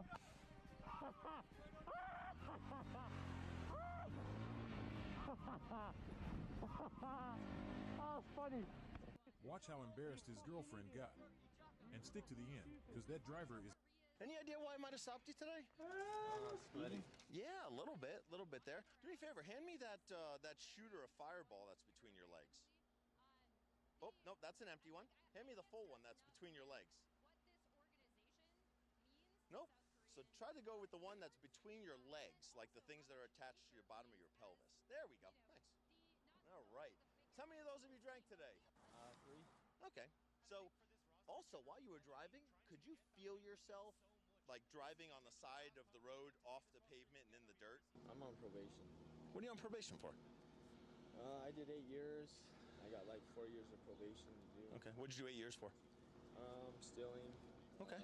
Theft of means. Okay. What was your drug of choice I've before? Been out for a year. Okay. What was your drug of choice before alcohol? Meth. Meth. Yeah. Meth and stealing cars go together like peanut butter and jelly. Any idea why I might have stopped you today? Speeding. Yeah, a little bit there. Do me a favor, hand me that shooter of fireball that's between your legs. Oh, nope, that's an empty one. Hand me the full one that's between your legs. Nope. So try to go with the one that's between your legs, like the things that are attached to your bottom of your pelvis. There we go. Nice. All right. So, Zwag says that the enemy Jace is scripting. Everybody in the comments says that 6 no, minutes. Zwag is just bad. So let's see who's right. Well, he landed that, but it was out of vision. Oh, those are some really, really clean jukes. I don't know. Oh, the non-dodges he's doing, people do not dodge like that. Oh, and the jiggle! I saw you do that little wiggle, Jace. Nah, he's scripting. He actually is scripting. Yeah, I think he's Oh, that's so scripting. What the funny. hell? Honestly, I wanted Zwag to just be bad, but nah, he was right here. Jace was scripting. So, Zwag says that the enemy Jace is scripting. Everybody in the comments says that no, Zwag is just bad. So let's see who's right. Well, he landed that, but it was out of vision. Oh, those are some really, really clean jukes. I don't know. Oh, the non-dodges he's doing, people do not dodge like that. Oh, and the jiggle! I saw you do that little wiggle, Jace. Nah, he's scripting. He actually is scripting. Yeah, I think he's Oh, that's so scripting. What the funny. hell? Honestly, I wanted Zwag to just be bad, but nah, he was right here. Jace was scripting. So, Zwag...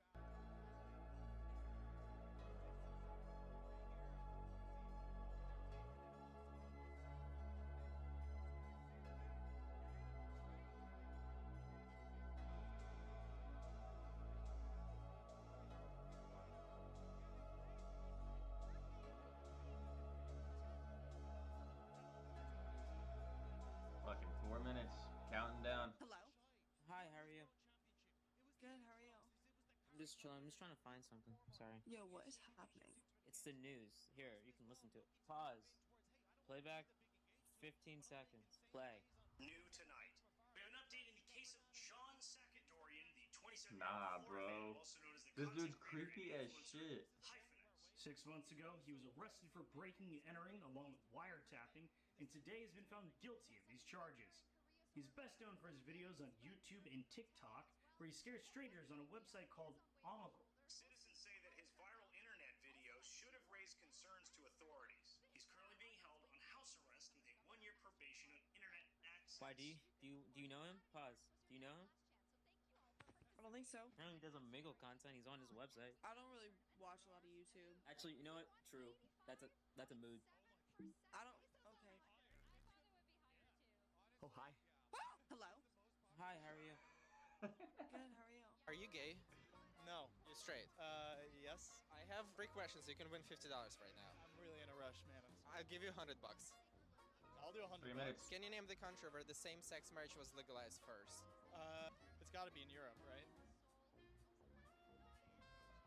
Is it the Netherlands? It is Netherlands. How did you know? Really lucky guess, I guess. Okay. Within the 5 seconds, can you name 3 gay celebrities? Oh, James Charles, Carl Nassib, and Elton John. Okay, Elton John is pretty classic. I have the last one. It's pretty complicated, okay? You're very close to winning $50. Okay, I'm gonna... 50. Yeah. Oh, sorry, not 50. $100. So, where is the sound from? Oh, that's Grindr. How do you know? I went to musical theater school. I mean, I heard it all the time from my best friend's phones. All right, here we go. I guess I lost $100. Thank you so much. Thank you so Thank much. you so much. Yeah, Thank you. Good luck to you. Are you gay? No. You're straight. Yes. I have 3 questions. You can win $50. This is my turn in lane again, Chad. Remember, when it's my turn in lane, you try and trade as hard as you can. Ult as well. Everything. Now I'm gonna put this guy at 1 HP. Now he has to choose. Does he stay on the turret or does he recall? Well, he should recall. What does that mean? He loses 2 waves and I get 2 plates. This is why you never walk up when a wave is slow pushing towards you. However, you see, Yon made the mistake. Now I cancel his base. He has to recall again.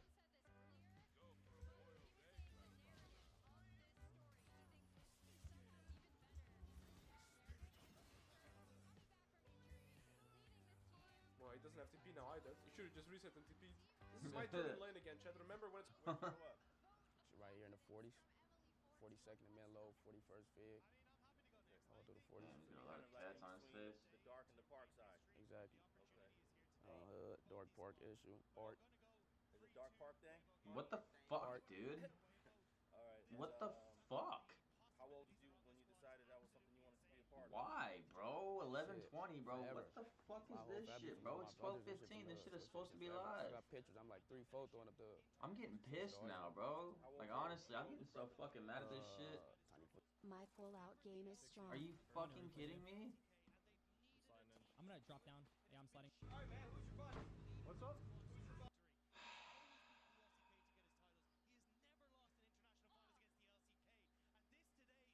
Fuck, bro. This is so annoying.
Look in the dude's eyes, bro. That's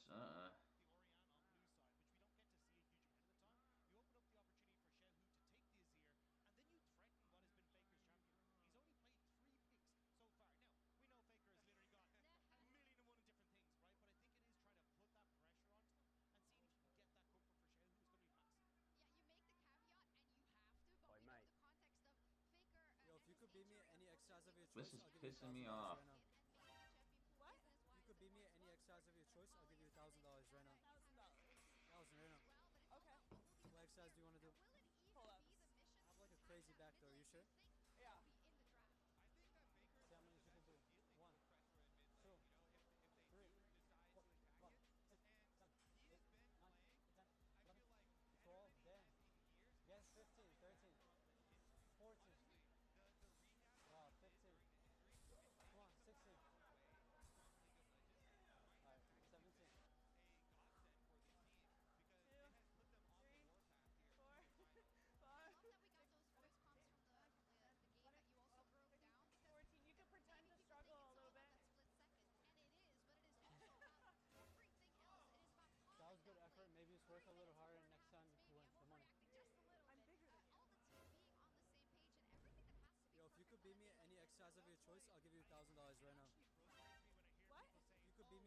exercise of your choice, I'll give you $1,000 right now. $1,000. 1,000 right now. Okay. What exercise do you want to do? Pull-ups. I have like a crazy back though. Are you sure? Yeah. See how many people do it. 1, 2, 3, 4, 5, 6, 7, 8, 9, 10, 11, 12, damn. Yes, 15, 13, 14.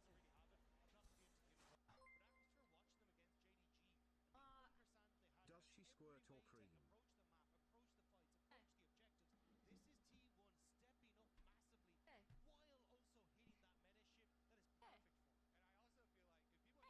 I'm not repeating that. Can try. I'm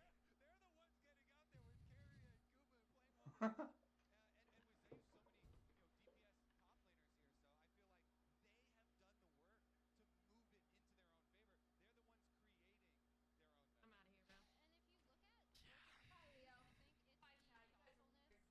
You guys are weird. You guys are weird, chat. Yeah, I'll be right back, chat. I'll be right back.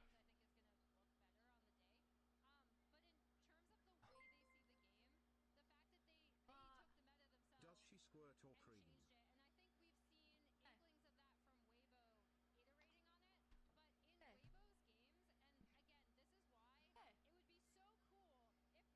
I'm not repeating that.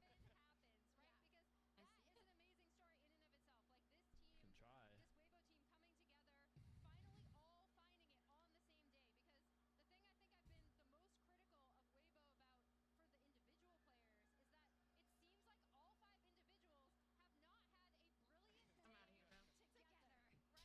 out of here, bro. You guys are weird. You guys are weird, chat. Yeah, I'll be right back, chat. I'll be right back.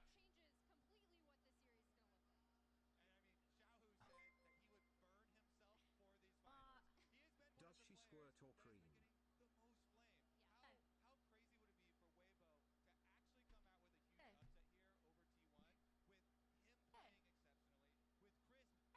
I'm not Up repeating. the.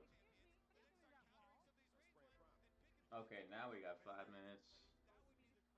Okay, so let's say someone steps on the trap. What should be your go-to muscle memory combo to do the most DPS? I see so many Caitlyn's do this. Someone steps on a trap, they auto, and then they Q. Don't do this. You're losing DPS. You want to Q, then auto, like this. You see the DPS difference? It's faster this way because you can get the auto cancel animation after your Q. So now after your Q auto, you want to buff your E. Don't EQ auto auto like this. You want to Q auto, net auto. Look at the DPS difference. Like that. It's all about the animation canceling, guys. So now let's talk about the late game. So late game's a little different. Let's say both teams are dead, it's just you and the other AD carry. Whoever kills each other first wins the game. This is the most important fight of your life. What is the most fastest theoretical DPS you can do? So the answer is you trap, you net while the trap is setting, so you get an auto cancel like this. And then Excuse me, can you read this for me? I forgot my glasses at home. Who's this? What does it say? I mean, it says, bro said you cheating, ho, hate you. And I heard you ate my brother's ass. Said I'm gonna get my sister beat your ass. Can you tell him and I'll do it again? Excuse me? You could just say it yourself and voice record that. Okay, okay, I got you. That's better. And I'll do it again, you stupid ass. And I'm here with my man. Yeah. Yeah, what's up, man? You lost out. And he'll beat you. Okay. That's crazy, right? Yeah, that is. I mean, but you act crazy, yeah. You need my... I like that.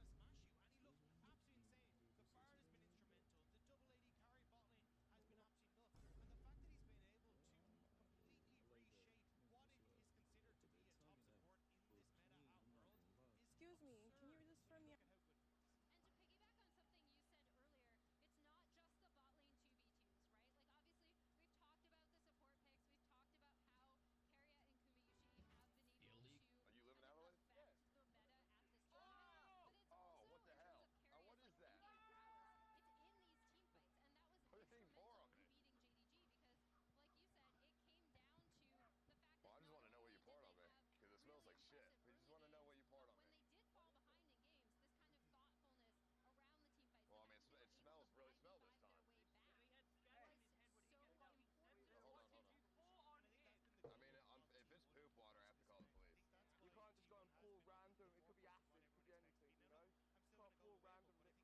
on home soil.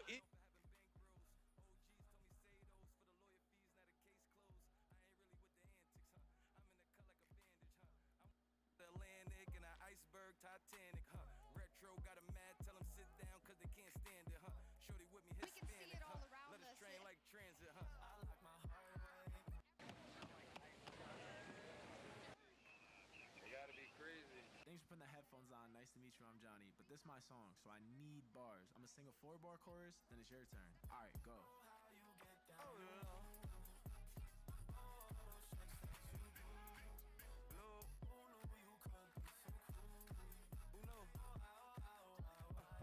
Try to be humble with niggas, I ain't wrestling, I don't rumble with niggas. Stone cold, yeah, I be stunting on niggas. You a clown, join the circus, my nigga. All you missing is the red nose. Me, I'm known for having bankrolls. OGs told me say those for the lawyer fees, now the case closed. I ain't really with the antics, huh? I'm in the cut like a bandage, huh? I'm wavy like the Atlantic and an iceberg Titanic, huh?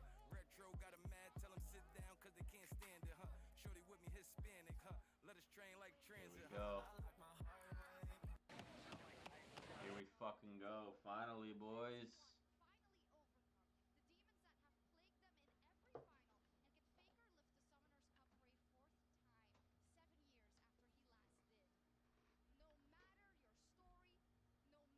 Your achievements all tournament, today is the only day that matters now. It's time for the opening ceremony presented by MasterCard.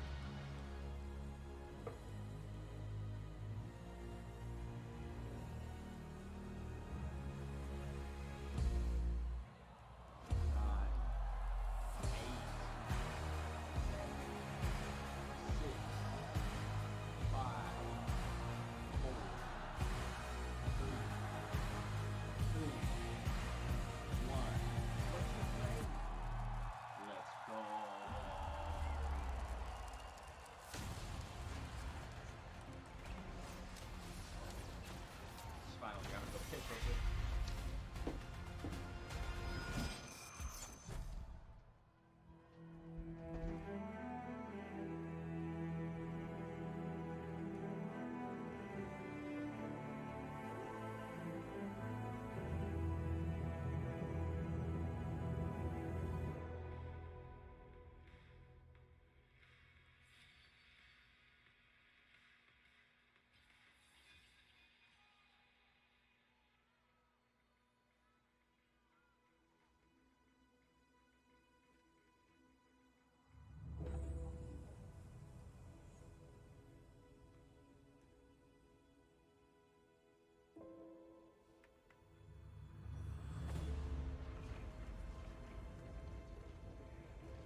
sides to a story, but they never tell my side. Never been the kind of guy to stay inside the guidelines. I know I'm the bad guy, I don't gotta ask why. If you try to step to me, it'll be the last time. I got dirt on my name, 6 feet in the ground. I got people in my past trying bringing me down. Said I'm losing my mind, I don't wanna be found. Grew up in the shadow, but I know they watching me now.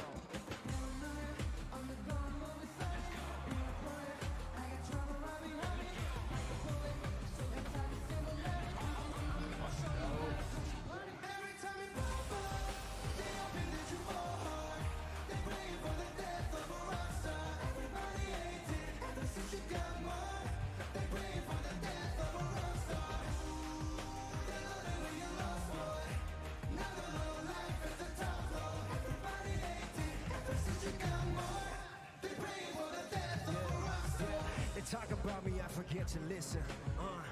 At least I get the recognition. Whoa. Heavyweight and pull up on you with the repetition. You in the pit, it's not no exhibition. Oh, they big mad, I'm the big boss. Talking big game, take a big loss. Growing up, I was a problem that they didn't solve. I'm the piece that wouldn't fit inside the jigsaw. I got a lot of punchlines and a quick jab. I run it straight through, I don't got a zigzag. I got a heavy heart, it's hard to lift that. From the cradle to the grave, never change, make it dig that.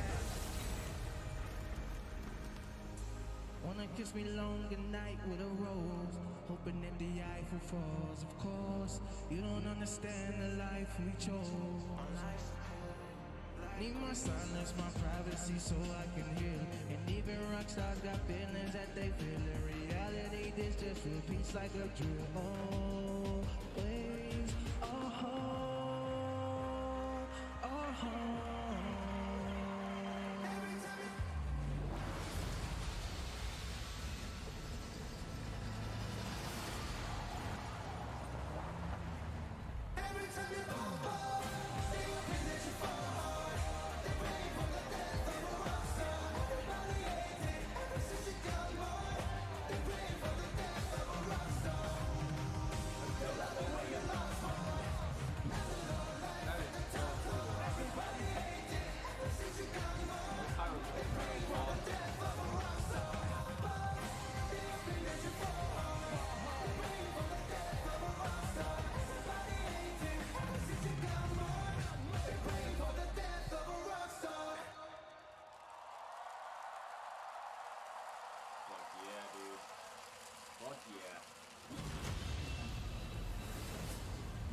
Welcome to the world, heroes and villains.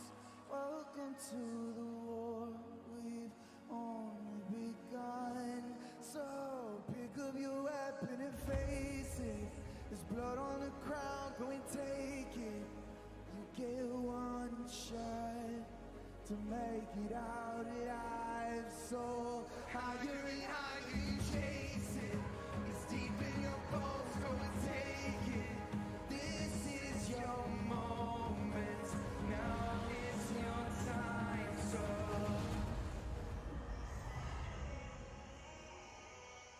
prove yourselves and rise, rise, rise, rise. They will remember you. Bro, they fucking hired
choose violence. And they're singing my praises, la la la, screaming my name out, la la la. This is why we're immortal. Those hieroglyphics in the background are so insane, bro. Once you play God, they're That gonna shit's so crumble crazy. one by one. Then we gon' ride right into the sun like it's the day my kingdom come. Baby, we're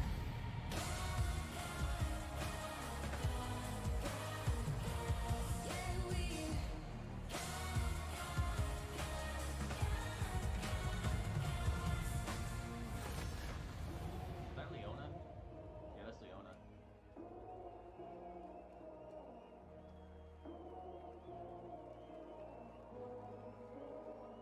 I'm on my knees, praying for glory. Anyone read this underdog story? I can lose myself again.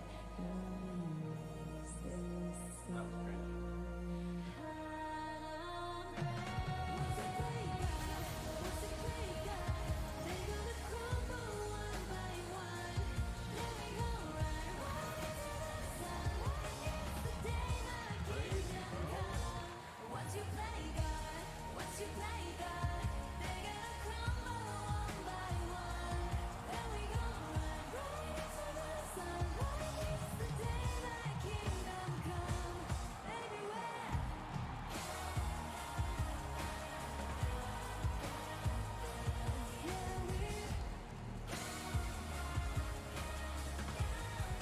P1's pushing that bro, get me into this.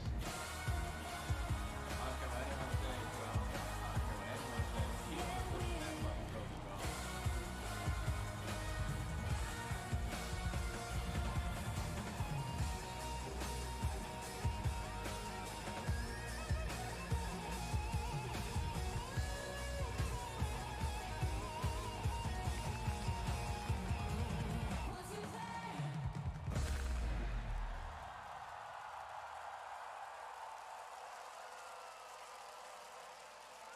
It's gotta be the last one, right? That's like the most famous song right now in League of Legends.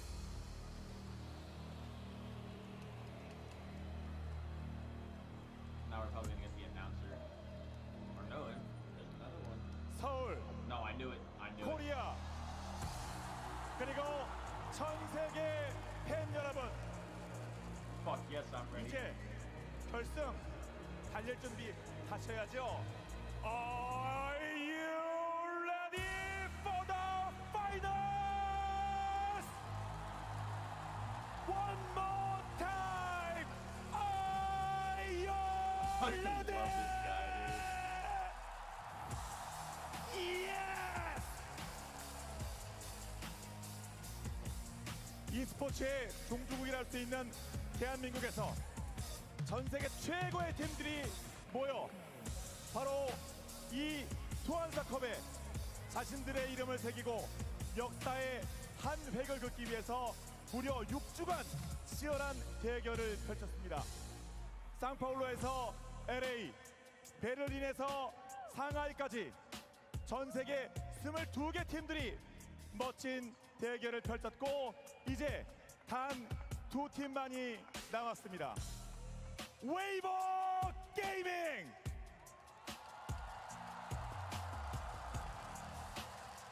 그리고 T1!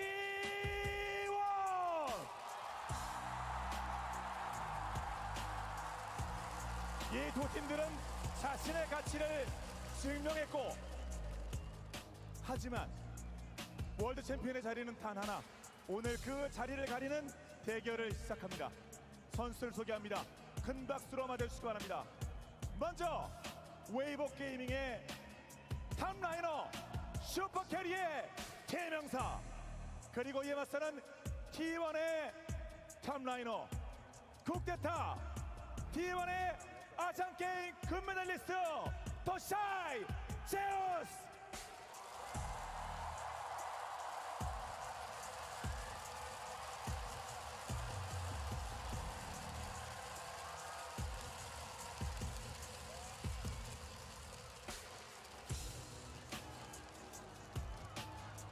웨이버 게이밍의 정글러 날카로운 갱킹의 대가. 그에 맞서는 선수는 이번 월드 폼 정말 미쳤다. 자, 바로 웨이웨이와 오너입니다.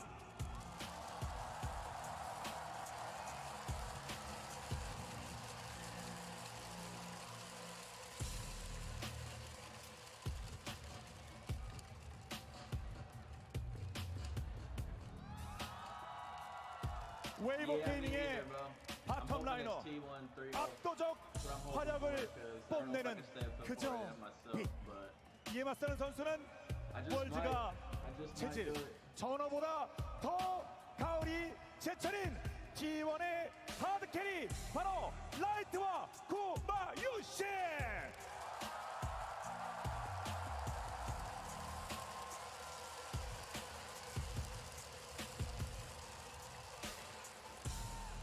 자, 이제 서포터를 소개합니다.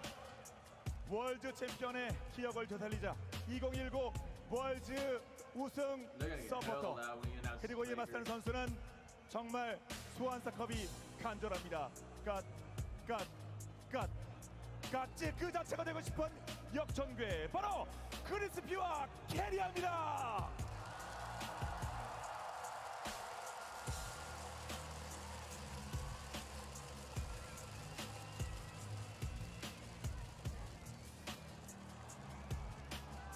끝으로 두 포지션에서 국제적 우승 기록을 세운 전설의 웨이버 게이밍의 미드라이너. 그의 상대는 모든 길은 나를 통해서야만 갈 수 있다. 리빙 레전드 언킬러블 데몬 킹 샤오와 페이커입니다.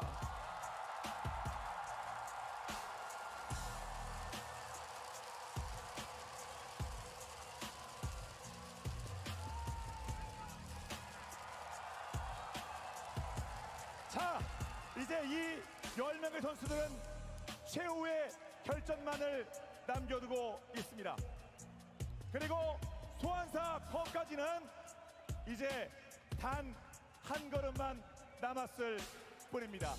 Let the finals begin. 2019 LOL 월드 챔피언십 웨이버 게이밍 대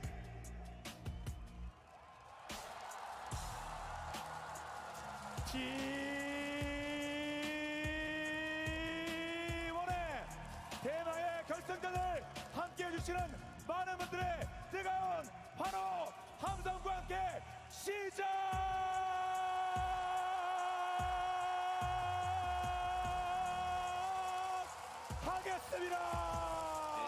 So many people here, dude.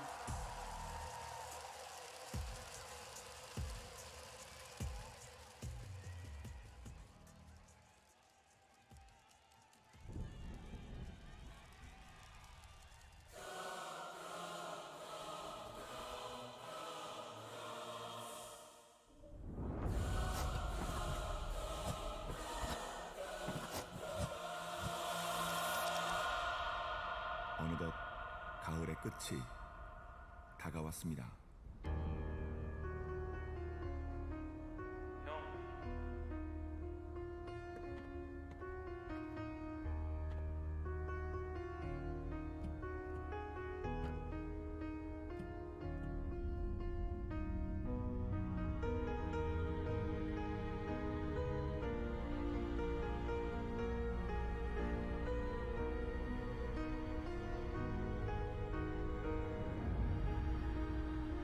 Got me so emotional that it's finally here, dude.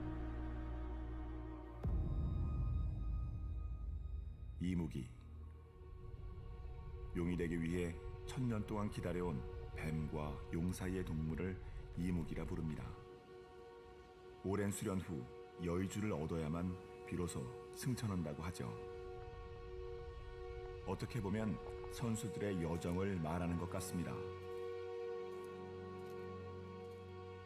저는 어렸을 때부터 게임을 워낙 좋아했어서 되게 많은 게임들을 했었는데 리그 오브 레전드가 이제 한국에 출시된다는 소식을 듣고 그때부터 시작했던 것 같습니다. 어렸을 때 사촌 형이 리그 오브 레전드를 해서 같이 해봤던 것 같아요.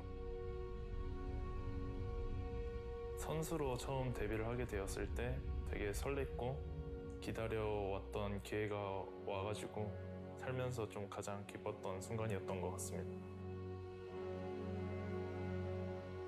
중국에 스카우트 J가 들어왔어요.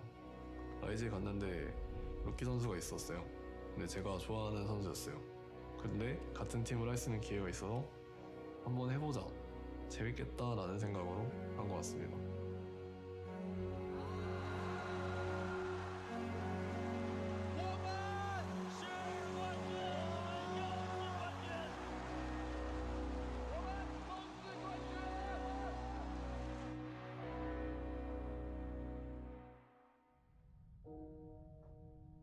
我认为在夺冠以后，就是自己本身就跟其他队伍的选手比起来，可能那个时候自己是没有进步的。那这次的世界赛，大家对他的一个期望，我相信一定不低。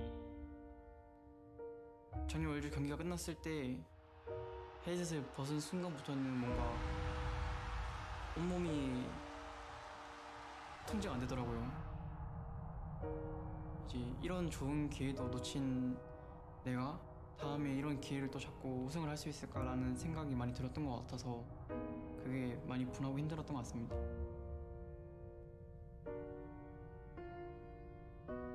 每一场比赛失利后的感受，更多还是自己很多方面没有做好吧。可能这个时候会想着下一场比赛会做，但下一场比赛还是会有做不好的时候。这个时间点可能就会质疑自己。 아무리 힘들어도 그들은 포기하지 않았습니다. 꿈이 있기 때문이죠.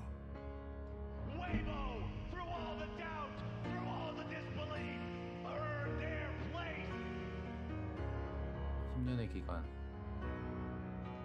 처음 롤을 시작했을 땐 미래에 대해 생각하기엔 너무 어렸던 것 같습니다.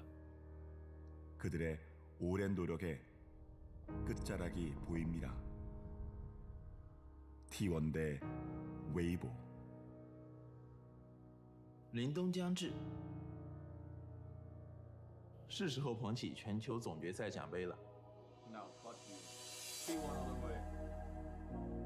첫 번째 우승은 승리가 어떤 의미인지 제대로 이해할 만큼 성숙하지 못했던 것 같습니다. 두 번째 우승은 단 하나도 놓치지 않고 즐기겠습니다.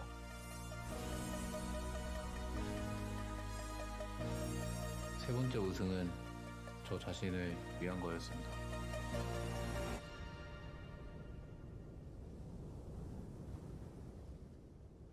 네 번째 우승은 우리 팀을 위한 것입니다.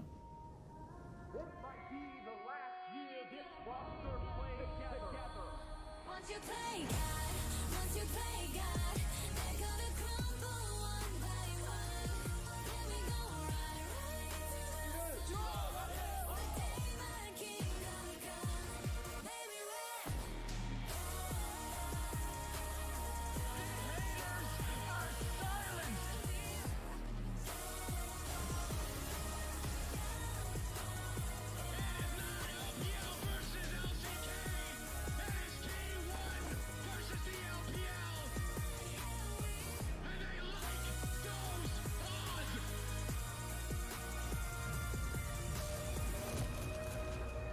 단 한 팀만이 영광을 차지할 수 있습니다.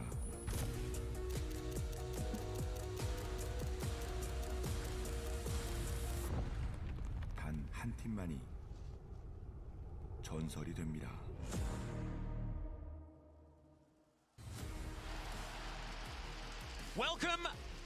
Welcome, ladies and gentlemen, to the caster desk for the World Final 2023. First, I want to say thank you to Caster John for the incredible introduction, as well as MasterCard and everyone behind. What an extraordinary opening ceremony. And I am joined by the glorious Azael and Chronicler to bring you this final, and we are already into Champions Select.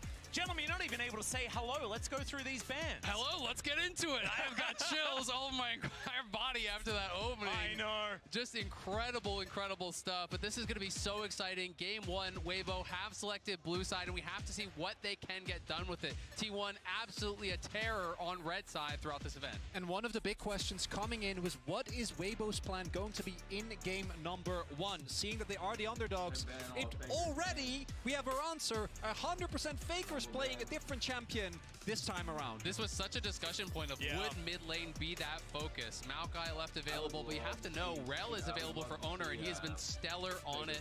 There's a lot of options here. Bot lane focus could be big as well, and they're going to do it right away. And this is the thing, the Kalista has been such incredible priority. It was something actually used against T1 in the JDG series, and I think Renata Glask is the most important champion for this series as a whole. Crisp, incredible on the champion. Carrier, of course, debuting it in their very first game in the Swiss stage at Worlds. So this is very, very important, especially to see what the rest of Weibo's plan is.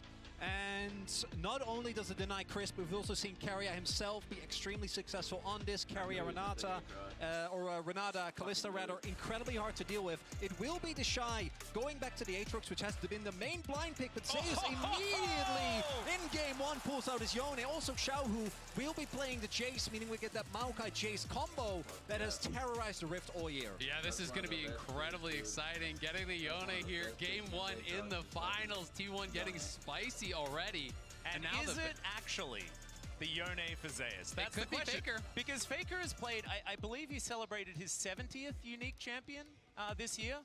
People have been talking about Faker's champion pool. It's a really interesting topic, right? Because we don't know how much he's been practicing recently, but I think he's played the most champions professionally out of any other person on the planet. Exactly. I mean, this guy is the consummate professional. He's such a grinder. He's been back from his injury quite some time, so you have to give him that respect that he can play everything. It is going to be such a focus down towards bot lane, though, now. As T1 are the ones blinding their bot lane, they're going to be banning away the Varus, the Ashe, two of those really highly prized picks. Crisp has been playing more of the Enchanters, though. He's moved towards things like Lux and Heimer when Renata was gone. So I'm going to be interested to see where he actually takes us. I'm also really big fan of the bans here from Weibo, because we now have, I think, Owner's best champions all gone. The Rel and the J4 are at the front, but his Sejuani also was quite strong, and taking that away might put Owner in a tough situation, and he has been the player that improved so much throughout, or rather from summer to the World Championship.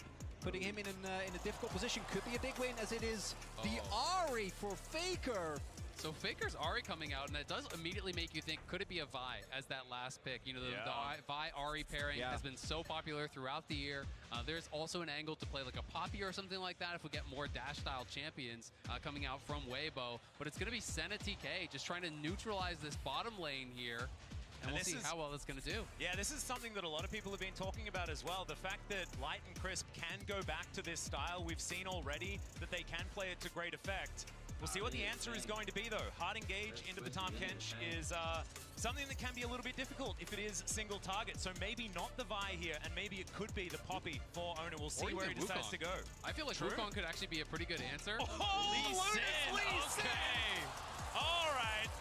Well, that is definitely a choice you can make in game number 1. Of course, this is Owner's most famous champion by a country mile. And something that for T1 was a really big surprise for me was that when you look at the way that they beat JDG, it wasn't just with these style of comps. They actually opted into more team fighting. This time around, though, this comp needs to win in the early game. Faker and Owner, Guma and Carrier, they need to start stacking dragons. They need to get ahead early, because if you get to the mid to late game, look at the front to back on Weibo, right? This is a composition that's really hard to engage into, and if T1 ever lose map control, trying to get onto Maokai, trying to take down individual targets against the Kench is going to be extremely difficult. And when you're second to those objectives with Maokai saplings in every brush, you're going to be getting poked out by the Jace, which could be difficult, but both teams lacking a little bit as far as the hard engage goes, but T1 does have the ability to pick people off, you know, with the Lee Sin, with the Yone, with the Ahri. They want to be moving around the map. They want to be pushing out lanes, catching people in transitions, taking these skirmishes.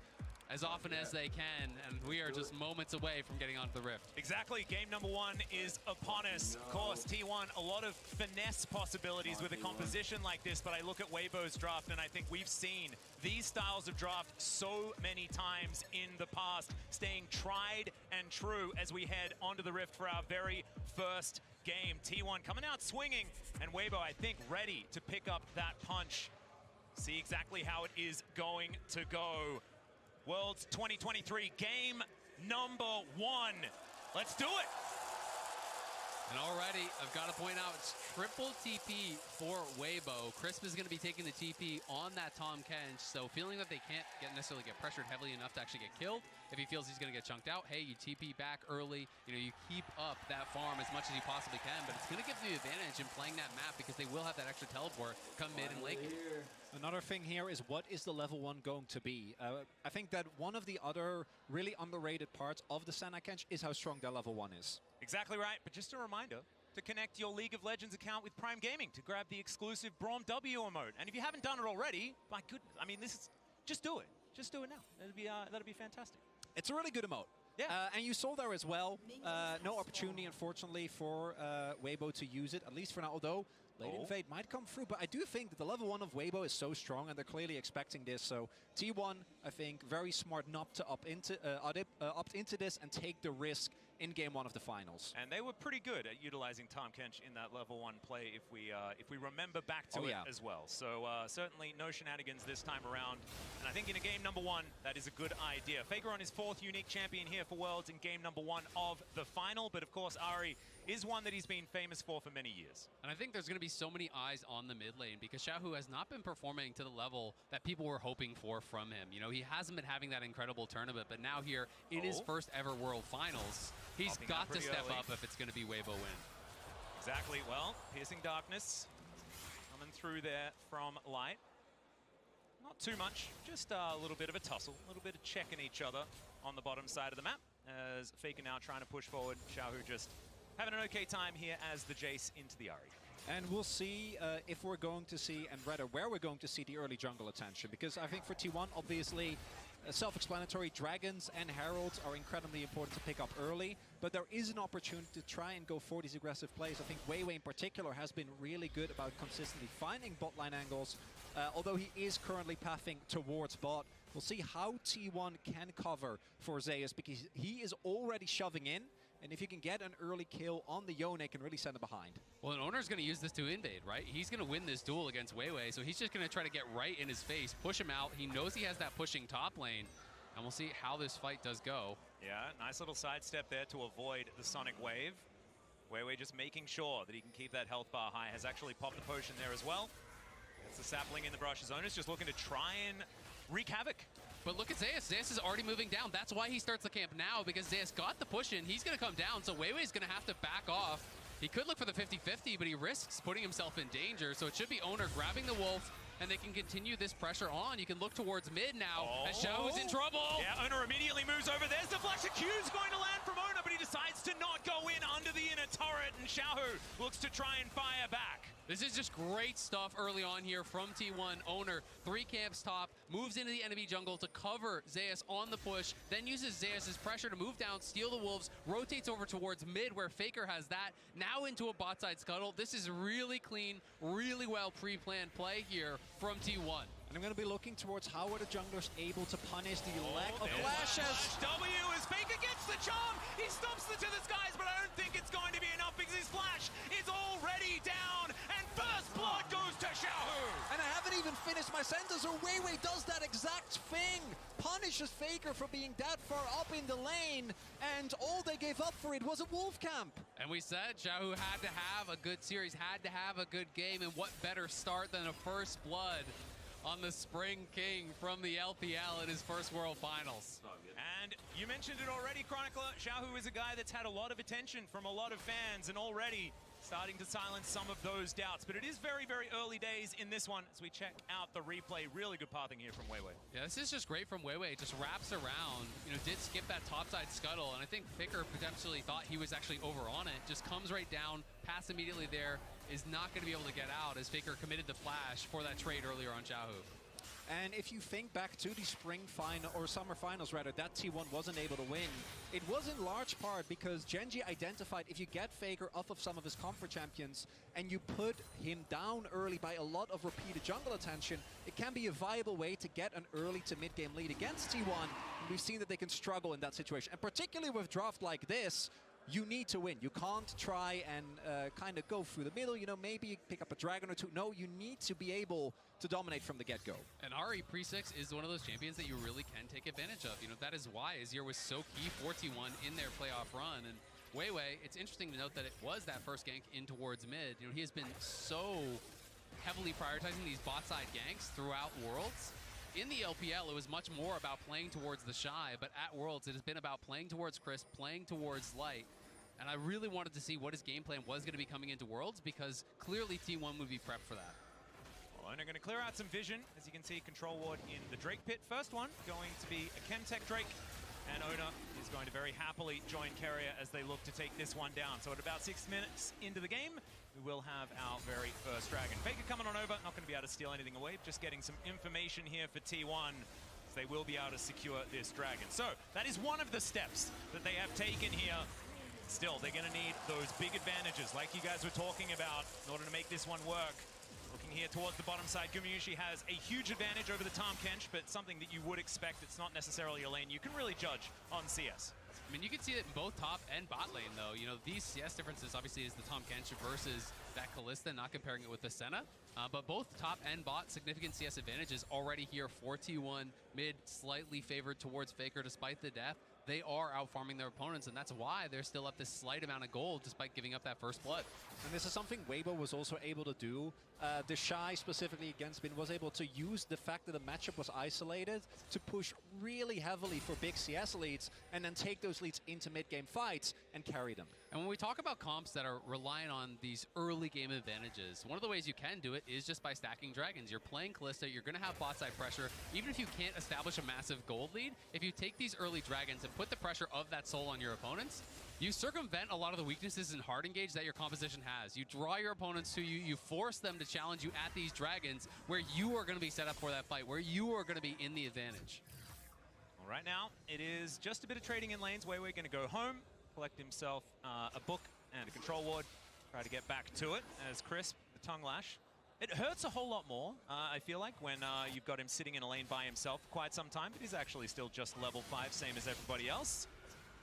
And Gumayusi still playing aggressively, not able to land too many of these pierces as Zeus' soul is relatively unbound as he just keeps shoving these waves relentlessly into the Shy's turret. First plate has gone down already here for T1, like you were mentioning, Azel playing into the advantages in gold that is now ticked up to about 500. And my expectation is that T1 is going to use this top lane prio to secure Herald without too much difficulty. Faker almost will have his flash available. Xiao Hu already has his. But with this Aatrox being perma pushed in, it should make the setup for T1 around this objective pretty easy. And they have also already rotated over Gumayusi and Keria. So they're going to secure this. Then my question becomes, where are they going to throw it down? Because the two obvious solutions to me would be either Zeus or Guma. Obviously, Guma already massively far ahead, but a Yone in a side lane, I think, is one of the biggest things that Weibo might not be able to answer. I agree completely. I think it should go towards Zeus. He already has the push. This is one of these hyper-scaling top laners that he already has the early push. You can harass those towers, harass the Aatrox with the Soul Unbound, and you get him that big gold lead. This guy can make miracles happen in a 5v5. Zeus has been simply incredible throughout the World Championship. Certainly has. And now Faker is going to dash in, finds the charm onto the Tahm Kench. Faker has to get out of there, though. Can't be snared for the hostile takeover. Gets so much work done. The Devour's in for the kills there. For Ona, Xiao Hu now going down low as Faker. Dashes forward once again. But it looks like they'll have to settle for one and a Herald. And Weibo, they see that T1 is at the Herald. They rotate over, and I think they try to recuperate. But that's sunken cost fallacy because they just walk up. T1 finds the angle, and Weibo give up the Herald and a kill. Exactly, and maybe going to lose some farm down on bot side as well, because Chris has no TP, but Zeus. Nature's Grasp comes in, he gets pulled back, he's interrupted from the ultimate. Zeus does get a knock up there and a shield, but I think he's still dead. And there it is, the answering kill from the Shy. Weibo able to punch back on the top side. You can see Owner hanging around that bottom side. potentially threatening, as Guma and Carrier are going to push it in. Already have taken a plate themselves down there, but great kill back on the top side. Does help to equalize the gold there for the Shy. Yeah, gold now actually completely fine. The Shy might even be able to pick up plate as well. And crucially, Zayas doesn't have TP, so actually is going to lose out on this wave. Unlike Faker when he was ganked earlier, who just TP back to the lane, not going to be the case here. And that's the second time that Weibo, the initial play might not work, but Weiwei pulls it back. Exactly. And Zayas just couldn't use that ultimate quite fast enough, you know, so Weiwei was able to get ahead of him, blocks the ulti, and then from that point, Zayas says, you know what, I'm dead either way, so I'm going to hold on to the flash, but that is an unfortunate death for him, as he had so much pressure on top side, so much tempo, and a lot of that is going to be lost now, but not lost in the mid lane, where Faker has continued to push in, continued this relentless aggression here, despite being that first death. Yep. Even though he did fall down first up, Faker is pretty good at bouncing back from initial deaths. The global taunt that he's had for the last 10 years seems to be the thing. The most ganked man of all time. I think it's probably true, but also he's played like the most games out of anyone else that still plays currently. So it's a weird stat to go towards. Bottom side of the map, we do see a reset coming through here for Gumyushi and Carrier. Not quite towards the first item yet for the Kalista, which would be pretty important for the next fight coming up. See what they can get for themselves. Yeah, you see as well already, Weibo is moving up. The second Drake, I think, is really pivotal. There are a lot of good Drakes still available for T1. No Chemtech Dragon in particular. We know exactly what Drake it's going to be. It's T1. It's Cloud. It's got to be the Cloud. They've got the most Clouds out of any other team at Worlds. You don't want them to have Cloud Soul, particularly not with the amount of mobility on the team. So I think that Weibo is going to try and contest here. But T1 still are the ones with control of their pot side. Prio is now being found by Light and Crisp. Herald being placed down just in mid lane to try and pressure Weibo out and get a quick move into the river. It's going to mean that that dragon should belong to T1 if they can get control with it. Faker sticking around for the cash. They will be able to gather it here. Orbit Deception going to go wide, and it looks like Faker's not going to stick around for another plate. As Weiwei going for a reset, they're going to give up the second Drake as well. Yeah, I think there's just no real angle for them to contest from this point. Owner drops the Herald mid, they get Prio there, they reestablish Prio down on that bot side, move up through the river. And with Carrier and Guma at such a strong point early on in the game, it is going to be Cloud Soul. Yeah, it's not a question mark. I did tell you. I informed you. I didn't pose a question. Well, Atlas, I always want to believe that you're right about dragons. And in case of Clouds, I gotta say, you often are. Yeah. And do you know who was actually the one that told me that my love of Clouds was actually okay? It was Azael. As Crisp is taking some damage here towards the bottom side. It's all right. I've always been a Cloud believer. Yeah. Yeah. Yeah. Move speed turns out pretty good. It's a pretty good stat. And Zayas not going to, he's actually going to utilize some move speed to move out of the Infernal Chains. Look at nice that. Transition. Proving your point immediately, Azael. You love to see it.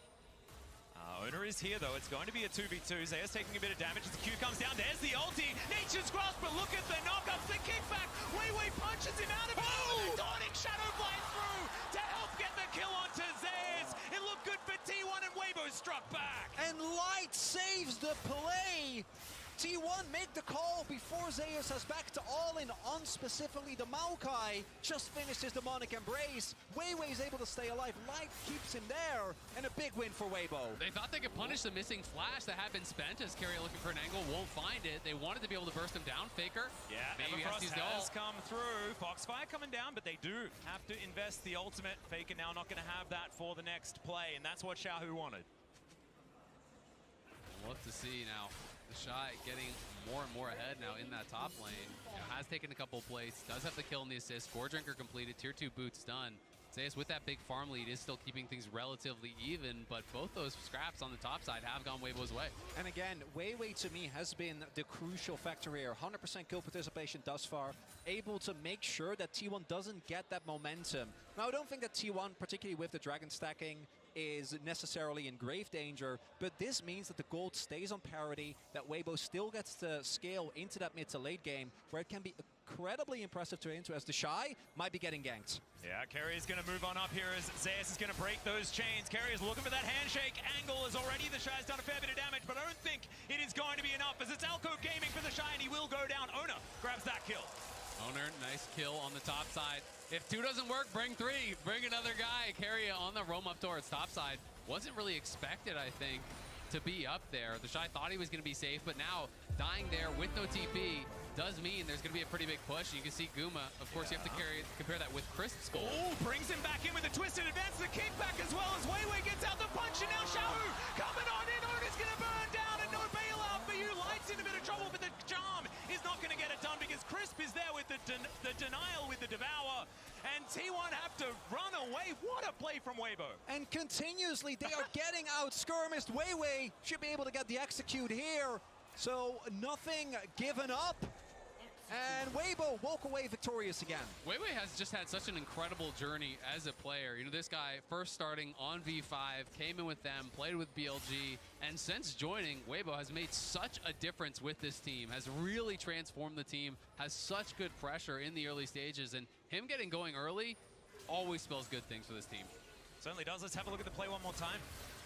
And as we look here, initially it looks like T1 wants to back off, but Weiwei goes very far back, but then crucially barely stays alive, right? And with him getting away, there is no bailout value for Honor, and the fact that Faker TP's in doesn't matter because Crisp is standing at the ready with Devour. Yeah, Crisp is there, and Light with some nice little side steps. Don't think the charm would have mattered even if it landed because Crisp was right behind him, but well played on the sidestep nonetheless. T1, though, continually going towards these objectives. They know they need to keep pushing the pace, and Weibo here looking to challenge. And nice shock blast is going to soften up T1 just a little bit here. 4 versus 3 in this moment, but Faker's wrapping around from the top side of the fight. The Shy pretty far away from this one. And Zeus is moving in, gets over the wall. There's the ult. It's going to be dodged as he gets himself out of there with the unbound soul. And T1, they are going to be able to secure the Herald. Forces the flash from Light, and they get the Herald. Really nicely done from T1. That is what has been going their way all game long. And now I'm wondering, can T1 also get themselves to this Dragon in time? I think they just have enough time to still get the backs in, make their way, spend their money, and then try and set up this soul point very early on. Because while when it comes to gold, Weibo has been able to stay very relevant, if T1 pick this up, they will have gotten every single objective thus far, and it will at the very least force Weibo to maybe make some tough decisions once Zeus in the sideline becomes hard to deal with, because I wouldn't be surprised if he ends up going for Hullbreaker again. And this is such an early soul point that they will be moving to. Their third dragon here taken, if they can get it, around 17 and a half minutes into the game. You know, threatening that 22, 23 minute soul would be a really tough spot here for Weibo. So they have to get mid lane control. They have to be able to push this out, then move into the river. They want to be first to the scene. You can see Weiwei trying to keep these saplings down and harass T1 as they try to move in. But in the bot lane, it's Zeus with the push there. And if he can get Pryo down to that bot side, they can potentially set up a flank from multiple angles. Yep, Owner should be able to put the Herald down here as well to help them get that mid control, get towards that dragon. But you can see Weibo don't want to give up the river right now. Weiwei just standing stalwart. The Shy is going to turn up. Charm is going to connect, but Faker probably not wanting to go in on that one. You're going to connect from Owner and T1, just keeping up this pressure, allowing Weibo to move into that river, knowing they have Zeus very close to that bottom wave to keep pressure in the lane. Exactly, Zeus threatened moving up. He went, just did the grump. Now he's down back towards that bottom lane, pushing that out. So forcing the response from the Shy. T1 are happy in this stalemate position right now. They still have the Herald to work with. So if Weibo overcommit towards the Dragon, they can just drop Herald mid and guarantee that tier 1. Carrier is going to miss the handshake, but the Q's going to land from Owner. Weiwei could avoid it with a twisted advance. Owner not going to go in as the Everfrost, it gets the Devour. Gumayushi getting himself out of there and utilizing his ultimate to save Carrier as well, but that is so many cooldowns, and now Weibo have started up the Drake. Weibo might be looking to go for it. They've also used a number of cooldowns themselves, most notably the Shy and Weiwei's ultimate. We'll see if T1 tries to go for an alternative play, just push mid, but it looks like Weibo isn't even going to give them the opportunity as Owner! Oh, there's a kick flash. Shaohu's going to be pushed into Faker. The flash forward, but the charm is going to miss. What? The Pierce doesn't land, and Xiao just walks it off. No worries there at all as Crisp is under the turret. They throw down Herald, but Zeus has found 2 with the ultimate. Light goes down so low, but isn't going to survive. Weiwei trying to get himself out of there, and the Shy is given up on. Weiwei running the wrong direction, but they at least get the Dragon. Weibo get the Dragon, but T1 get the kill. Xiaohu lucky to get out of that one, but Weiwei, he's going home in the body bag. That is the final kill there from Owner. And that is the first fight that T1 have won, but they've lost that Dragon stacking that you were talking about earlier, Chronicler. And so we'll see whether they can grab that next one and keep this level of pressure up. Excuse me.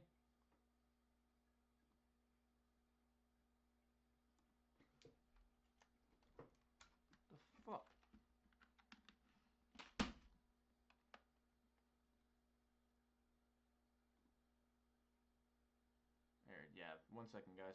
Give me 1 sec. It's the things we love most that destroy us. Punished big time. T1 getting that major gold injection in, and you can see a lot of these towers that they've been pressing. If you look on live, Faker taking down that top tier 1. A lot of these turrets have been getting lower and lower from this T1 lane dominance. Yeah, you can see there's a lot of relief on Tom's face there as well. Hoping that T1 can get this mid-game sorted out. Owner stealing away some Raptors. Full vision given over to Weibo. 3.5 minutes on the clock when it comes to the Drake, as in goes Zeus. Xiaohu just boops him away, and Owner is going to come through as well. Xiaohu in still a lot of trouble. Safeguard comes in, Xiaohu moving away from the Lee Sin to the skies, comes down. The Devourer is there, it was Crisp coming forward, and he saves his mid laner, but that is a lot invested. That's the problem, is that even though Xiaohu makes it out alive, Crisp uses TP, and they're not even going to be able to save the turret. So even though Zeus isn't able to actually clip Xiaohu, he sidesteps the ultimate, it's still a big win, and the Hull Breaker is in fact done, and it makes him such a menace in the side lane. Exactly, it's incredibly difficult to deal with him. They become incredibly tanky, and one of the most underrated parts about this is how tanky it actually makes the cannon minions. They become very difficult to actually wave clear out. It allows you to harass your opponent, but Guma Could be in a bit of trouble here as Crisp looks for it. The immediate cleanse does get out of the way. Nature's Grasp isn't going to connect, but there is the twisted advance. Hostile takeover across everyone though, but the Shy is just gigantic. Guma trying to hop away. The Fates call the knockups, and meanwhile Weiwei is going down. Faker collects it before falling down. Crisp has to go though because he's so incredibly low, and Zeus is tearing them to shreds. Weibo lying on the floor now as T1 look to tidy up Crisp, and they won that team fight even better than the loss. Guma refuses to go down. Keria saves him, coming in with the hostile takeover in T1. They're on the Baron. And it's Renata that does it again. Keria standing at the ready, keeps Guma alive throughout all of it. And T1, the goal before this was even Weibo picked up the dragon, but after this fight, multiple kills going over the T1. Baron secured. And it looks like the first grade might have been broken open. The early game comp getting it done. And here is the replay. We'll see how it all started. It looked like a pick onto Gumayushi. It did, but it just took them so long to actually get to him. You can see everyone from T1 is coming as fast as they possibly can. And all the time that was bought here by Guma allows them to arrive, allows the hostile takeover here, hitting across multiple members. Light is forced to even flash out, just trying to avoid it, but Owner knocks him down. Guma dances out, using that ultimate with Keria's help to peel him off. And we're seeing one of the big issues with the Senna is that if you're playing a front to back, Senna feels almost impossible to deal with. Particularly with Kench, it's really hard to take people down, to get through the front line. The kiteback's amazing, but if you get caught, particularly by something like a Lee, you don't get to play the game. And also, they weren't playing front-to-back League of Legends. It was a split fight entirely with the fact that the Shy goes in, is in the middle, and it felt fantastic, right? It was a bit of a split there from Weibo with their decision-making moving forward. It could mean that they could adjust that moving into the next team fight and really show what this composition can do. And the tough thing for Weibo is it felt like so many things did go well for them in the early stages. Those skirmishes were working for them, but when T1 hit way harder. And they have gotten so much out of these last couple plays. They're going to try to take a tier 1 top, but Faker's looking for an engaged bot. Yeah, looking for even more. Everfrost is going to land. Somehow that charm didn't connect, but it is still going to gather a devour from over the wall from Crisp. T1 will settle for this inner turret. And this is where the earlier Drake from Weibo is going to... You are not doing it. Stop doing this shit, bro. Alright, we're going to wait. Alright, let me close this down real quick. Repop this back up. Get me back in there, bro. 600,000 Come to people Big O watching. Tires I for the don't know big why I'm Black like Friday lagging sale. out like Get that. 100 to 140 instant savings on. My main issue is, particularly with Zeus now completely back in the game and sitting on a pretty ludicrous gold advantage, 3K. in the sideline is going to be untouched. I mean, even in the team play, he just finished an IE. He's got 3 full items now. The Shy just finishes Derek's second. And when you have the IE in, you can talk about not wanting team fight with a hull breaker, but when you've got an IE and a Kraken, you can one-hit the backline. This becomes incredibly hard to actually fight against this guy. So if T1 can execute on those 5v5s, as they have been doing all tournament long, we saw it showcased against JDG, against the world's best in that 5v5 stage, then it's going to be tough for Weibo. Look at Keria. Yeah, Zeus dancing forward, but like you say, Keria lurking in the sidelines. Weibo just trying to deal with these minion waves, not wanting to give up more than they can afford to lose.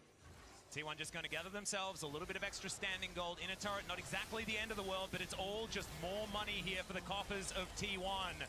These shock blasts starting to land a little bit. Lands onto Faker there, but they're going to need more of those if they want to stop the pressure. The shock blasts do hurt, but T1 is just playing so intelligently around this. They drop that pick for a mid. Zeus playing very far back because no one's answering top. You know, as T1, the only recourse in this game Weibo have is to overload one side of the map, get a 3v1, get a 2v1, get a pick kill, then attack the rest of the T1 squad. So until they show top, there's no reason for Zeus to walk up. He just plays it so far back, plays it calm, cool, and collected, and allows his team to get those incremental advantages up in top lane. And this has now turned into an 8,000 gold lead. The Rebel Baron power play just kind of gigantic, given the fact that it was relatively close for a lot of this game. It's how T1 do really like to break open games, especially in the past when they were at their most dominant. Definitely a good sign if you are a T1 fan. Weibo well and truly on the ropes here at this stage of the game. And for Weibo now, you're going to either have to have someone on T1 overextend, like you were saying, Azil. I do think it has to be someone else, because killing Zeus when he is flash, Hullbreaker, and IE is going to be such an incredibly difficult task. But then look at what the rest of T1 is doing. No one is actually segmenting themselves off from the rest. They're always working in tandem. Exactly. You know you win the 4v4 and you win the 1v1, so as long as you have eyes on Weibo, you are chilling. You just have to make sure you're not getting poked out too heavily, as it's going to be up to Xiaohu.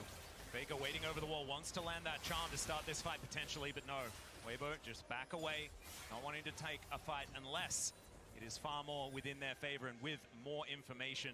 And that is a very difficult thing to gather here in this game. You talk about saplings, things like that, all these opportunities. If you can't walk out of your base, they don't do a whole lot of good. Does get very difficult. At the very least, you can use that to clear out brushes, to move forward, try to reclaim some vision, as they're going to do now, knowing that T1 is on the reset. They will try to deny some of this vision, but the death cap is going to be here soon for Faker. You can see Wit's End going to be pretty soon as well for Guma. These third items are going to be coming through when the GA comes in for Owner as well. T1 are just trying to get as prepared as possible for the Soul or for this Baron, where they are really going to look to dominate. And really nicely done, shown by our observers here, is how little Weibo know. Well, obviously they have a suspicion that T1 is going to be somewhere in the jungle and they can scout with saplings, but actually retaking control becomes incredibly difficult. And right now, it's still fine, but in 40 seconds, the Baron is coming up and Weibo will be faced with one of two choices. Either you just try to hard force your way in and like flash engage with Weiwei onto someone of T1, but if they don't give you that opportunity, you're gonna have to try and fight up a straight fight. And one of the biggest problems with that is when you're approaching. That level lead is massive. Yeah, dude, it's kicking everyone out of this shit, bro. Literally, bro. Like this isn't even me, bro. This is not my shit. Let me see if I can pull it up on Google, cause I'm done with that shit. I'm getting sick of that. Very proud of the collective. We're gonna go with Google because I'm getting tired of getting booted out. Better not keep doing that shit. It just might be because there's so many people on the stream. It might even do it to me on this page too. And on Weibo's side, but yeah, 2 item power spikes have been hit, but don't know if that's gonna be enough. Xiaohu though does have his Surreal Dust done. Maybe that can give them the poke they need to contest this Baron, but it looks like it just isn't sticking. I mean, it feels like it's just basically all up to Xiaohu from this position. He needs to be able to hit Shock Blast on key members that can't heal them up, which is basically just Faker. Yeah, Owner going aggressive. There's the kick flash once again. Weiwei's going to flash to his advance to get himself back. There's the Nature's Grasp as well, as Owner's going to have to get out of there. Safeguard is enough of a shield. The Dawning Shadow not quite there with the damage. And T1, they tried something. They're not going to get any kills, but they get the flash from the jungler. And T1 don't even have to give up Owner's GA, right? He could play that aggressive knowing that he still has his GA available, as, oh, he might have a flank here. Oh, Keria. Okay, looking for that angle as Xiaohu. I think they might know. Going to face check. How they know? just saw him pop out of the brush. Not quite sneaky enough The shock blast comes in eventually, but that is going to put enough fear into Weibo. And Zeus, yeah, like 3 hits. Splattering. Yeah. I mean, he is just going to kill that thing so fast. They're going to start Baron at the same time. They're just going to start it up. I think at this point, T1 feel that they can do everything at once. And Weibo, you've got to make a stand now. There's just no way from this position you can give up a free Baron. Well, Weiwei is in the vicinity, but the rest of the team is still making their way over. The Shy does have teleport, but they have no information. They have no vision. This Baron is gone. This can't walk up. There's not really anything you can do. Yeah, looking for the angle. It's not exactly behind Xiaohu, but he's pretty fast. As Xiaohu's going to avoid the charm for now. Shock Blast connects onto Faker there as well. He's still going to look for that reset angle, and now with the Baron buff in tow, T1 feel like they don't need a reset to try and break open the base of Weibo here in Game 1 of the finals. Nature's Grasp flying forward. Ono still has that GA. Remember, Chris going down so incredibly low. Zeus just executes the Shy up to the side, and there is another one. This guy's Yone is just absurd. And the inhibitor's going to go down. Weiwei is burning there as well. Now Xiaohu tries to be the hero, but it does not work out. And I think T1 are just going to end Game 1 here. And the early game, T1 not able to get a bunch of crucial kills, but they don't let it phase them. They are able to find the one skirmish they're looking for, take the Baron, and from that point on... It's doing it again. Yeah, no, it's literally fucking... There's nothing more powerful than you making your thing happen. It's because so many people Really are going. in this live stream. I never have To go back and try and retcon and figure it out for Game 2. I mean, it's tough, right? Weibo did win out in a lot of those early game skirmishes. They were getting the kills, but T1 played an immaculate objective game. And let's face it, they were winning in isolation all 3 lanes. And that is such a problem. Even though Weiwei was making these ganks happen and they were getting some kills, it always felt like it was T1 with the push in the lanes, with the turret plates that they're taking, with every single objective. And I thought the game might have stabilized to the point where Weibo could go and try and get to that late game. But then the moment that that fight in the T1 jungle happened, when they tried to collapse on Guma, they just didn't seemingly have the tools. And I think that outside of Weiwei, it is actually hard to lock down a target. And that turned into the Baron, and from that point the game was done. And I have to give so much credit to Zeus in this game. Was incredible in the isolated 1v1. Yes, he fell down to a couple ganks, but coming back from that position, he was a monster in the team fights. Not to mention the fact that he was still up in CS even after getting caught in a few of these ganks as well. But a pretty exciting game number 1. It is time to throw it over to the post-match and see what the desk had to say about that first game. Well, thank you so much, Atlas. I will agree with you, and I think we all will in terms of how exciting the beginning of that game was, how back and forth, and to me, how T1 very often tried to get that kill, but Weibo was sharper in the beginning. I mean, a great start to the series overall, but what were the biggest takeaways, maybe the biggest surprises straight off the bat in Game 1 that you had not expected? I mean, I kind of want to start with draft because we were like, are we going to attack the mid lane pool? I feel like people had cited that Gen G did so in their finals against T1. We saw the Nico and Ori bans coming out of T1 and then the Azir Sylas bans coming out of Weibo right off the bat in this draft. I actually thought this draft from Weibo was a really good answer to what T1 liked to do in the game. And even with the Senna TK locked in, it kind of set back, like they couldn't do the same really aggressive level 1s that they want to do around some of these pushing bot lanes. So I thought it was a pretty smart draft coming out of Weibo. Yeah, and I actually am kind of surprised by what T1 opted in for here. One of the things that T1 have been very good about is just handshaking the Orianna with his Halo Blades Azir, and it's worked out very well for them, where they're able to take down the Orianna, and Azir has been a fantastic pick for Faker. So I'm kind of surprised to see them opt into both the Ori and the Nico ban trying to target Xiaohu, because it only pushed him onto what has been his comfort. AD champions have looked fantastic for Xiaohu over the course of summer, and he actually looked really good in this game, even if he couldn't get it across the finish line. He did, right? And we were talking so much about how that would be a huge win con for Weibo. In the top lane, though, you called it. You want to take your page out again? Is Zeus the counter pick that he has already shown into the Aatrox? Yeah, I feel like a lot of risks were taken by Weibo in this, playing the denial bottom lane, giving T1 what they want, the Kalista Renata to play, and then allowing the counter pick that Zeus already showed, and the impact that he had with this Yone, the ability to carry here, the dragon fight towards the bottom, then towards the late game. Don't even have to say. But it was massive when we talk about, you know, quality over quantity for them.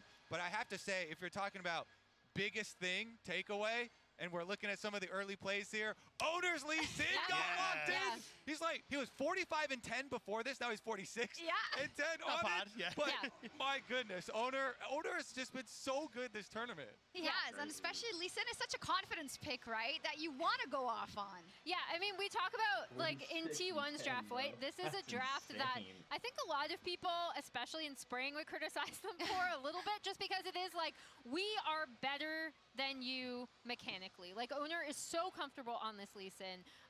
Zeus is so comfortable on this Yone, and they're like, we can just flat out beat you with these. I did actually think both junglers performed really well in terms of like tracking each other early, responding to each other early. We talked about Weiwei as kind of when Xiaohu has been struggling in this tournament a little bit. It has been Weiwei who's been the most stable player on this Weibo team. And especially when he got set behind early, you know, get the invade, get this play into mid, but Weiwei responds super well by immediately wrapping around, burning his own flash because he knows that Faker's flash is down. And you think at the moment, oh, well, he probably should be going into his top side, trying to go for a scuttle crab, trying to match the fact that some of his camps have already been stolen away, but it's a great response from Weiwei.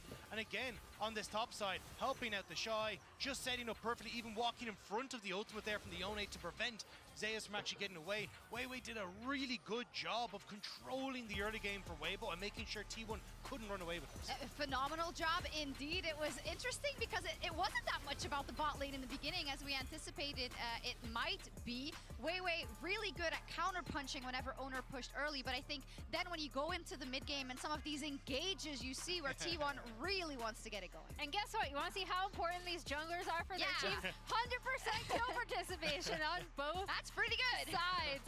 I think the big thing I do want to point out in terms of when owners look comfortable, right? Like every jungler, Kobe, you know this, if your lanes are pushing, it feels really good because you just have so many options. And then here, we see this is such a signature pick for Owner, and even though Xiaohu escapes, they talked about on cast how a lot of these fights ended up being split up, so then you have stuff like the Yone that can then just come in and do so well on his own in these split fights. Yeah, Zeus is able to cut them off, even though they get the dragon with the three-person engage there. And as you said, they chased everybody else off of the top side of that fight so that they could then collapse, and Owner get to pick up the extra kills here. I mean, it's made even more important because of, like we talked about, how rough Owner's summer was. Yeah. He's really been a linchpin for this team, and this game one from T1, you know they like to snowball. Yeah. They're going to play these snowball compositions. They get a bunch of these early objectives, but how do you stop them? It's crazy. Maybe we know in the second game, Weibo is going to stay on the blue side, of course, also what they selected for game one, but it wasn't really a draft issue, was it, Dagda? No, I don't think it was. I think it was more down to an execution. Now, I think you did have advantages for T when it came to, hey, we do have, as Emily was already pointing out, a bunch of pushing lanes. So, hey, when we come to first Rift Tower, we have the Kalista and the Renata that get pushed. We have the level 6 that hits first because Light is trying to catch some XP from the jungle. So they use that level 6 advantage to get the early Rift Towers and start to get that gold lead kind of ballooning. But it was decisions from Weibo to say, hey, we want to try and commit to that. We want to try and make these fights happen that end up coming back to bite them later on. But a very, very good game out of T1 to kick us off here in Seoul at the World Final. And Riot's annual charity voting campaign is going on right now. Each year, the Riot Games Social Impact Fund selects 84 nonprofits that are leading impactful and meaningful work in 28 regions. Through November 30th, players can log in and vote to help direct over $4.5 million in nonprofit grants. Scan the QR code below to place your vote. Each player only gets one vote, so make sure to make it count. We'll be right back with Game 2. Fake has to get out of there though, can't be snared for the hostile takeover. Gets so much work done, the Devour's in for the kills there. Nature's Grasp comes in, he gets pulled back, he's interrupted from the ultimate. Zeus does get a knock up there and a shield, but I think he's still dead. And there it is, the answering kill from the Shy. No worries there at all as Crisp is under the turret. They throw down Errol, but Zeus has found two with the ultimate light. Goes down so low, but isn't going to survive. Weiwei trying to get himself out of there, and the Shy is given up on. Nature's Grasp flying forward. Owner still has that GA, remember? Chris going down so incredibly low. Zeus just executes the shy up to the side, and there is another one. This guy's Yone is just absurd.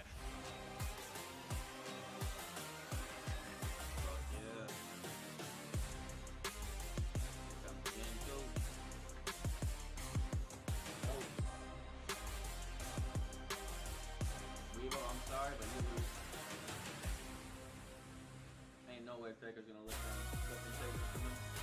No way. What's your play?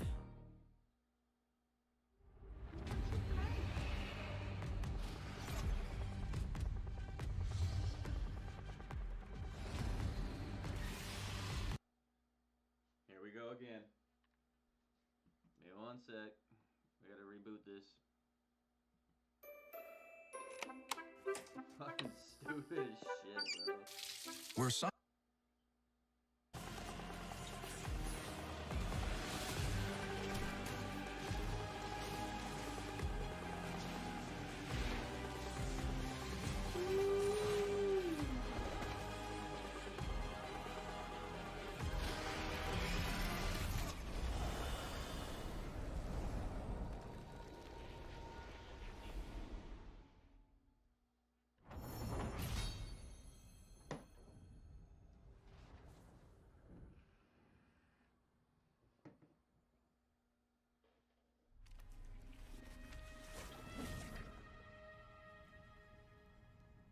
Something dark clings to me. Has always lived in me. I see destruction and despair. You brought it to light, Jin. Good, evil, the line blurs. I keep spiraling down paths I never thought I'd walk. There is light in me. I can't lose sight of it. And the colors come flooding back.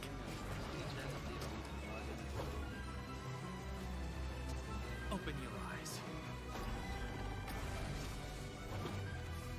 Every question, every burden, every vision, I'll lay them out here. Art, life, death, all I've seen, all made clear.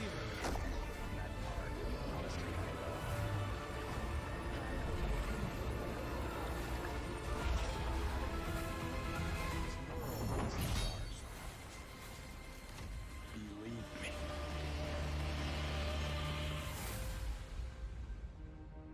Yeah, we'll do Twitch. I'm done with that shit.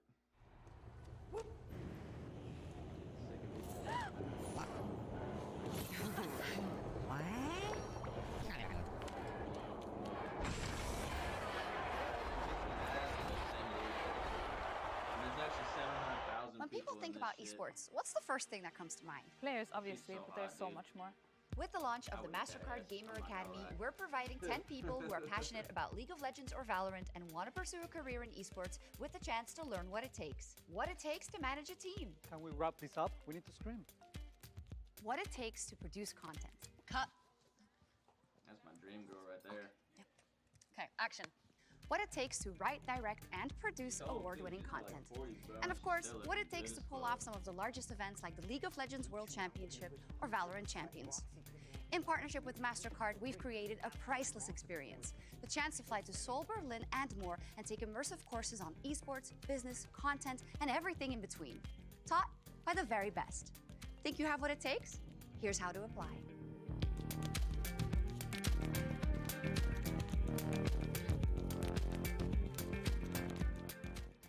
Bringing in a new roommate to save money, is that the plan? Say hi to Glenn from work. Yeah, I think I have a much better plan. We switched to my plan from Verizon. That is a good plan. Glenn. Get my plan starting at just $25 when you bring your own phones. Plus, save when you add perks like the Disney Bundle. It's your Verizon. Red Bull gives you wings. Come on, come on, come on. Red Bull gives you wings.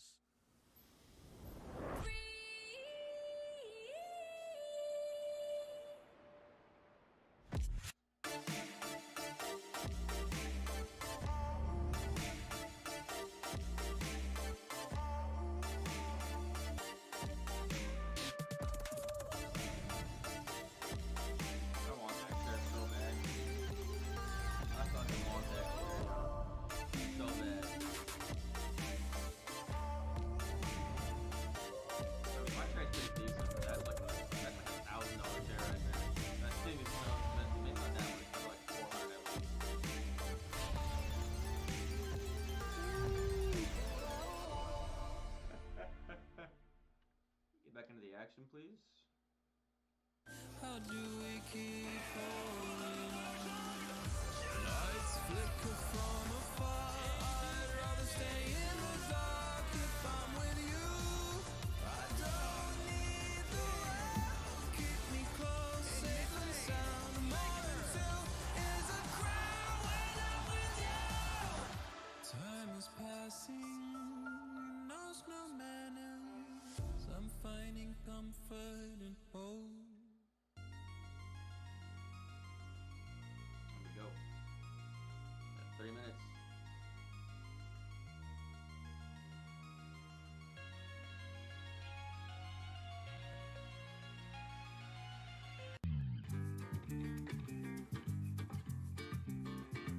I just made burritos tonight. Fucking bomb shit.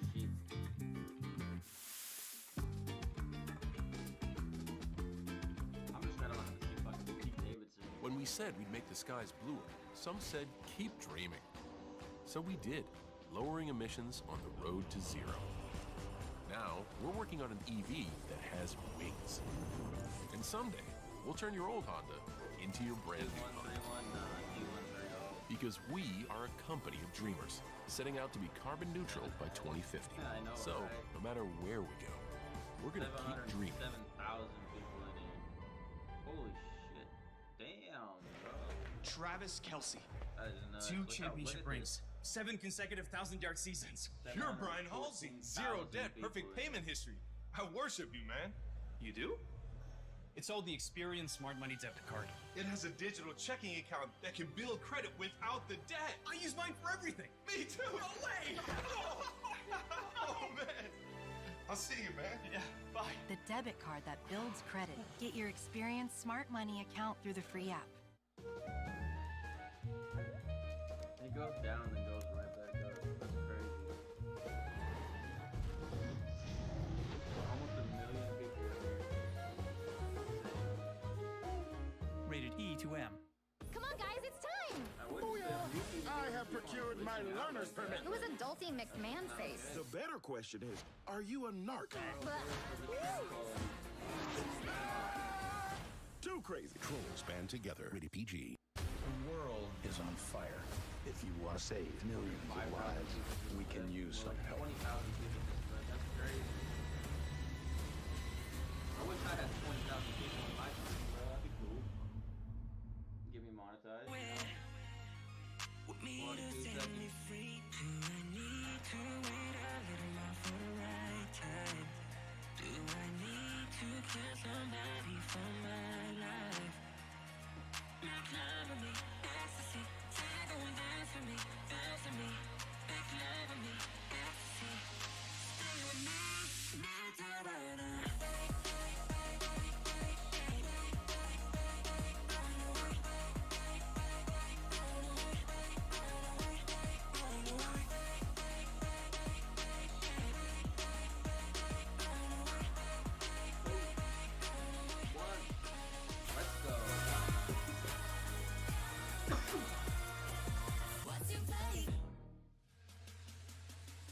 Welcome back, ladies and gentlemen, to World's 2023 Finals. We are dropping in hot to the pick and ban for game number 2. Weibo, once again, on the blue side here. T1 going to be wearing some red shorts for this one. And as the last ban comes in, gentlemen, what do we expect to change other than the bans that haven't really?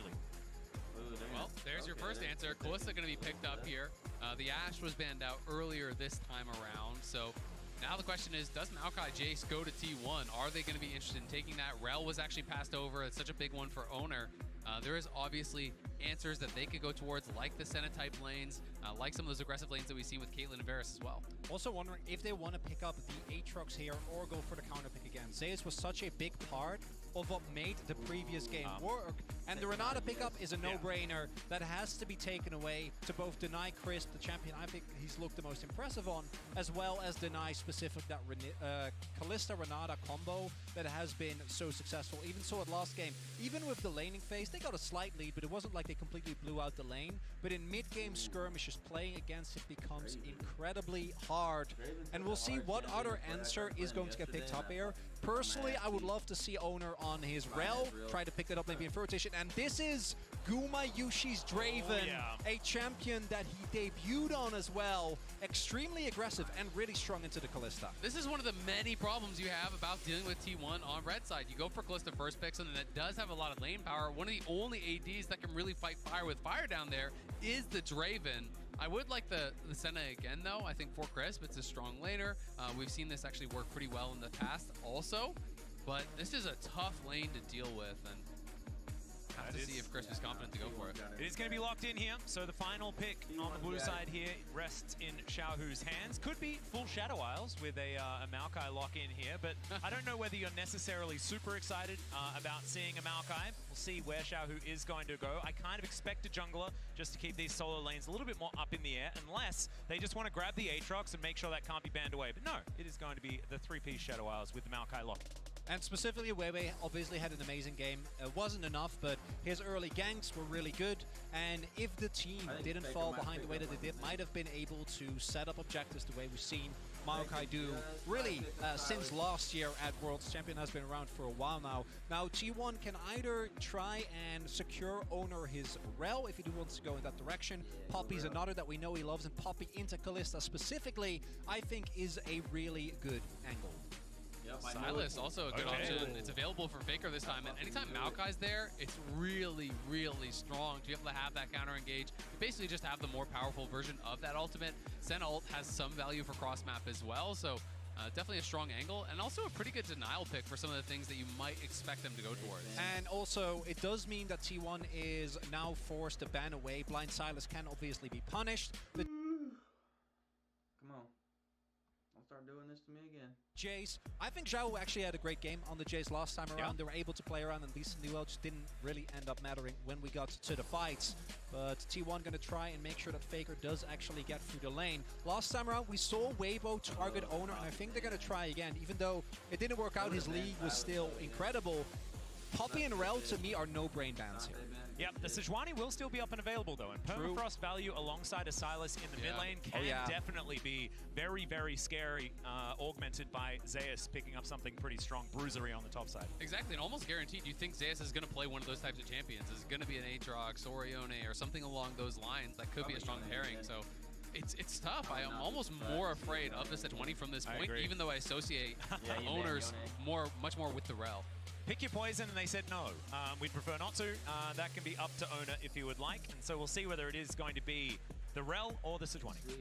Yeah, this is going to be an interesting choice. I mean, I think if they go Sejuani here, they're going towards double melee pairings, but instead it's going to be the Nocturne, so denying some of the ability, I think, of the Shy to play through side lanes. Potentially, you know, you're worried about some sort of side lane picks, some ability to 1-3-1. This really makes that difficult. And it also, if you have a flanking pick coming in from Zeus, some sort of a dive buddy there alongside Faker and an Owner, it could be really tough because you can turn off the lights, throw the stolen Maokai ult, and then potentially have Zeus coming in on the flank. And for Weibo, I think one of the consistent issues is that you want to try and get a strong bot lane, which they did, even though obviously the Renata and the Draven are quite strong. But it means that then you have to deal with Zeus getting counter pick, right? And Zeus, his Yone has been taken away. We'll see what else he can bring out against the Aatrox here, as Xiaohu have, of course, been a large number of mid bans already. Is actually going to go for the Ahri here. Yeah, so the Ahri is going to be locked in. Is that an insta-lock? Okay, there we go. So the Gwen going to be locked in here for Zeus. Something that has been picked into him in the past, but I won't talk about it too much. If you are a T1 fan, I imagine that is definitely going to cause some pain. But this is really, really fun. Zeus really fighting fire with fire there towards that top side. Once again into the Shy's Aatrox. It's going to be interesting.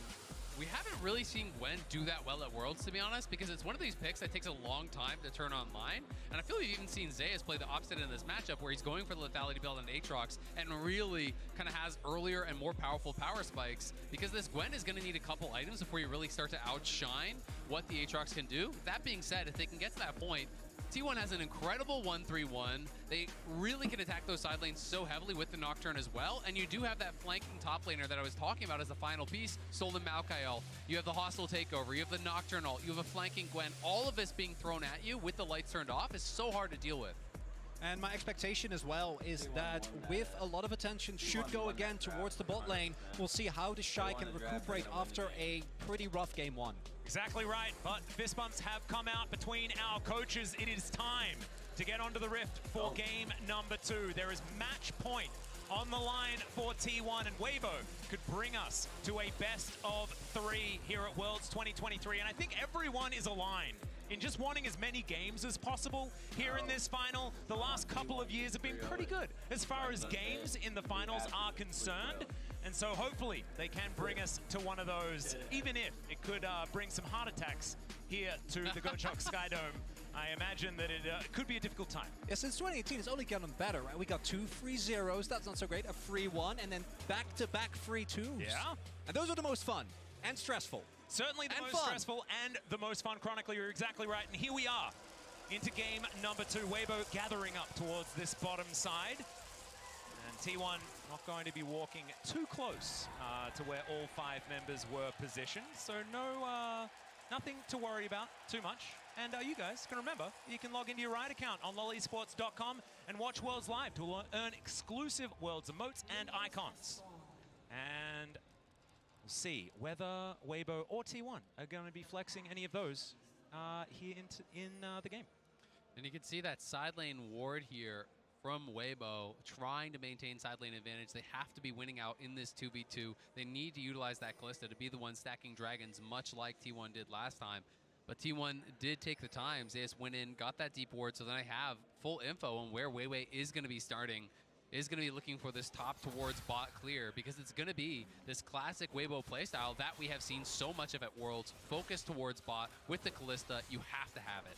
Also have both junglers pathing towards the bot side of the map, but obviously Weiwei going to be way stronger early on Owner, mainly looking to cover in case they do see Weiwei show up in the bot side. Do note that they do have a ward on his blue, so the T1 bot lane is very aware as, the bot flash lane already out from Gumayushi. His light's relatively low as well, but that is definitely a trade that goes incredibly well here for Weibo. Zayas also taking a fair bit of damage towards this top side. Weibo Gaming, they are not backing down yet. Yeah, it's getting spicy here early on. Chris trades out his heal, but they get the flash off Guma, the ignite off Keria. Light pretty low. Come on, dude. For this wraparound here. Shahu likely can walk it out, but we'll see if he's forced to use the summoner. He's level 2, so doesn't have it. There's the flash chain. That is going to get the flash out from Shahu. His owner is going to back away. Will have his spell shield available. Not going to be too worried about any charms or anything like that. It is kind of a repeat of what happened in mid lane last time, though, and then Faker was the one punished by Weiwei with that missing summoner, so we'll have to see if Weiwei can get around mid lane and help Shahu out again. Big difference this time around is that Owner doesn't actually have Prio in his bot side. Last time, could go very aggressive because of Zayas having the Prio. Not going to be the case here, and you see as well, he wants to harass, but he needs to respect that Light and Crisp have shoved in that ball wave and can rotate over at any moment's notice, and falling behind with your Nocturne early can be a bit rough. Exactly, and Owner spent the time to do that, so he's only completed the 3 camps. Weiwei is about 2 full camps ahead now at this point, as he's going to finish up the Gromp before the Wolves are completed there, so we'll have a little bit more tempo on the map.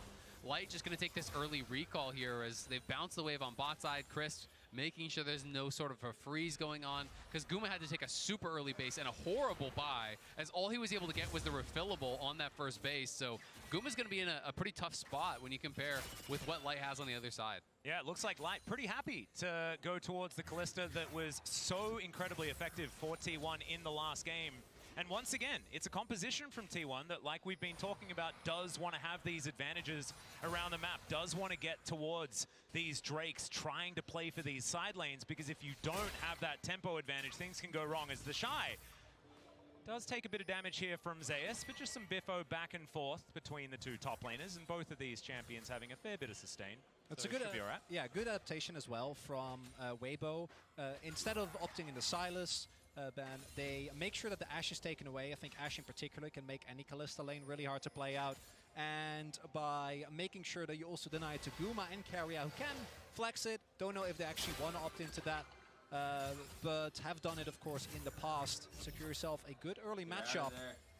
We'll see if they're able to push it further, particularly if you can get an early kill on the Draven. Could be big as Weiwei. Yeah, Ward is here as well. Zeus going to be ghosting immediately. There's a twisted advance. Zeus does create some space though on the Bramble Smash, pushes him closer to home. He will have to go back, and now with the Ghost on cooldown, a little bit more susceptible to those ganks. And nicely timed on the skip and slash there from Zeus. Pops the Ghost early, has the E buffered as the twist advance comes through. So he ends up on the opposite side of Weiwei, so the Bramble Smash can't knock him back, and now Owner on the invade here, trying to put on some pressure again. Oh, that's a really high value vision cone there for Weiwei. Spots both the ward and Owner.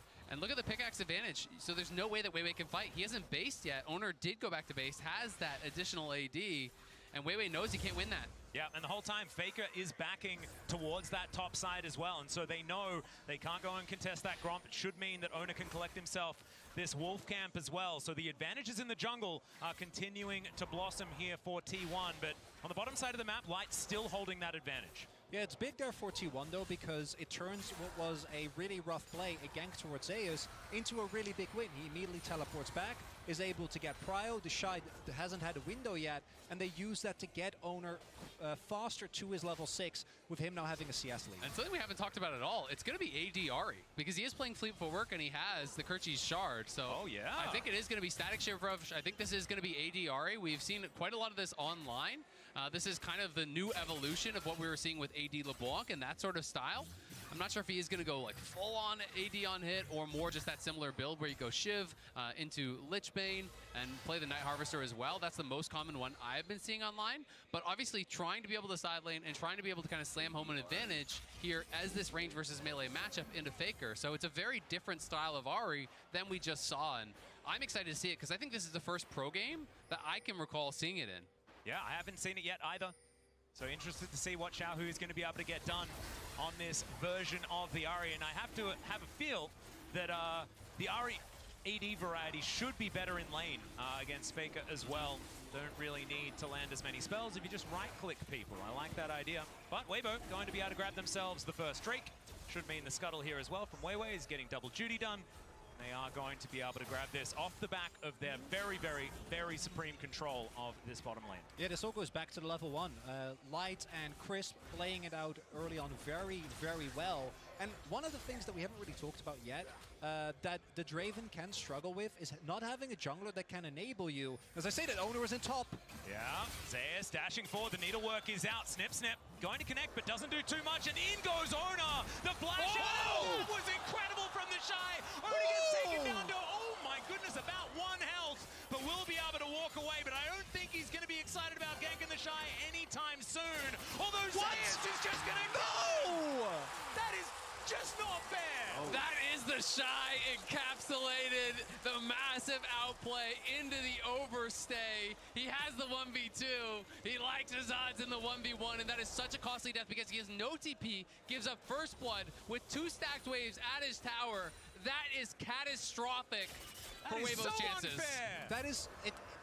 So initially he outplays it, gets the Q while dashing back, denies the fair, and then he goes back in. Not only is it Zeus getting a kill, which in this snowbally matchup is extremely rough, but it also means that Owner's first ult was a success. The first ult on Nocturne is so big. He gets his early Ultimate Hunter stack, he gets a ton of assist golds, and that was an unforced error. Yeah, I mean, he eat in, right? You could just stay at your tower and farm it up. He didn't want to lose the wave, but he's the one who goes aggressive.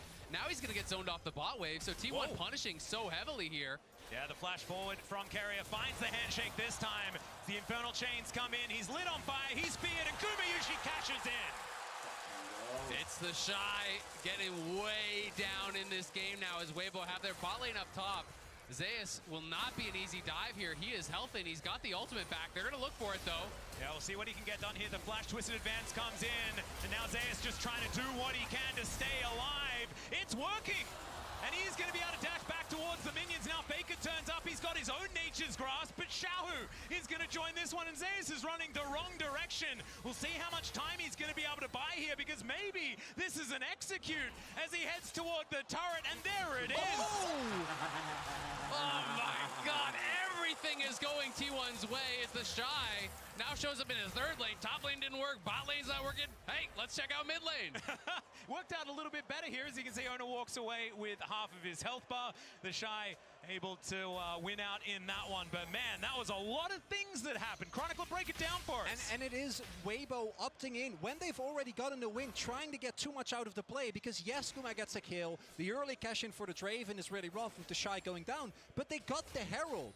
They can play it a little bit slower, try to zone away Zeus, and then crash the Herald, get a ton of plates into Light, and then try to play from there. But they try to get more, and it backfires. And I think they're feeling a little bit of that sense of desperation. You lose game 1, things start going bad in game 2. You feel that you need to get even more. But T1 in such an incredible spot here now, and that kill for the Draven was so critical, because Draven from behind is such a weak champion. But when you're able to snowball, it can really be a different story. And he's now 300-400 gold ahead of his opponent. Yep, exactly right. And okay, Faker diving in here towards Xiaohu. Of course, this is our featured matchup, thanks to Mercedes-Benz. And some scuffle, but not too much more than that. We are just going to back away. So I got a little bit overexcited. That is fine. Carrier going to be snared here for a moment. Skumushi down here, like you say, with that extra money. But his Draven didn't work out for him. Last time he played it, of course, in the finals against Gen G. Hasn't played it this tournament yet, though, and this is one of his favorites. And next comes the setup for the Ocean Drake.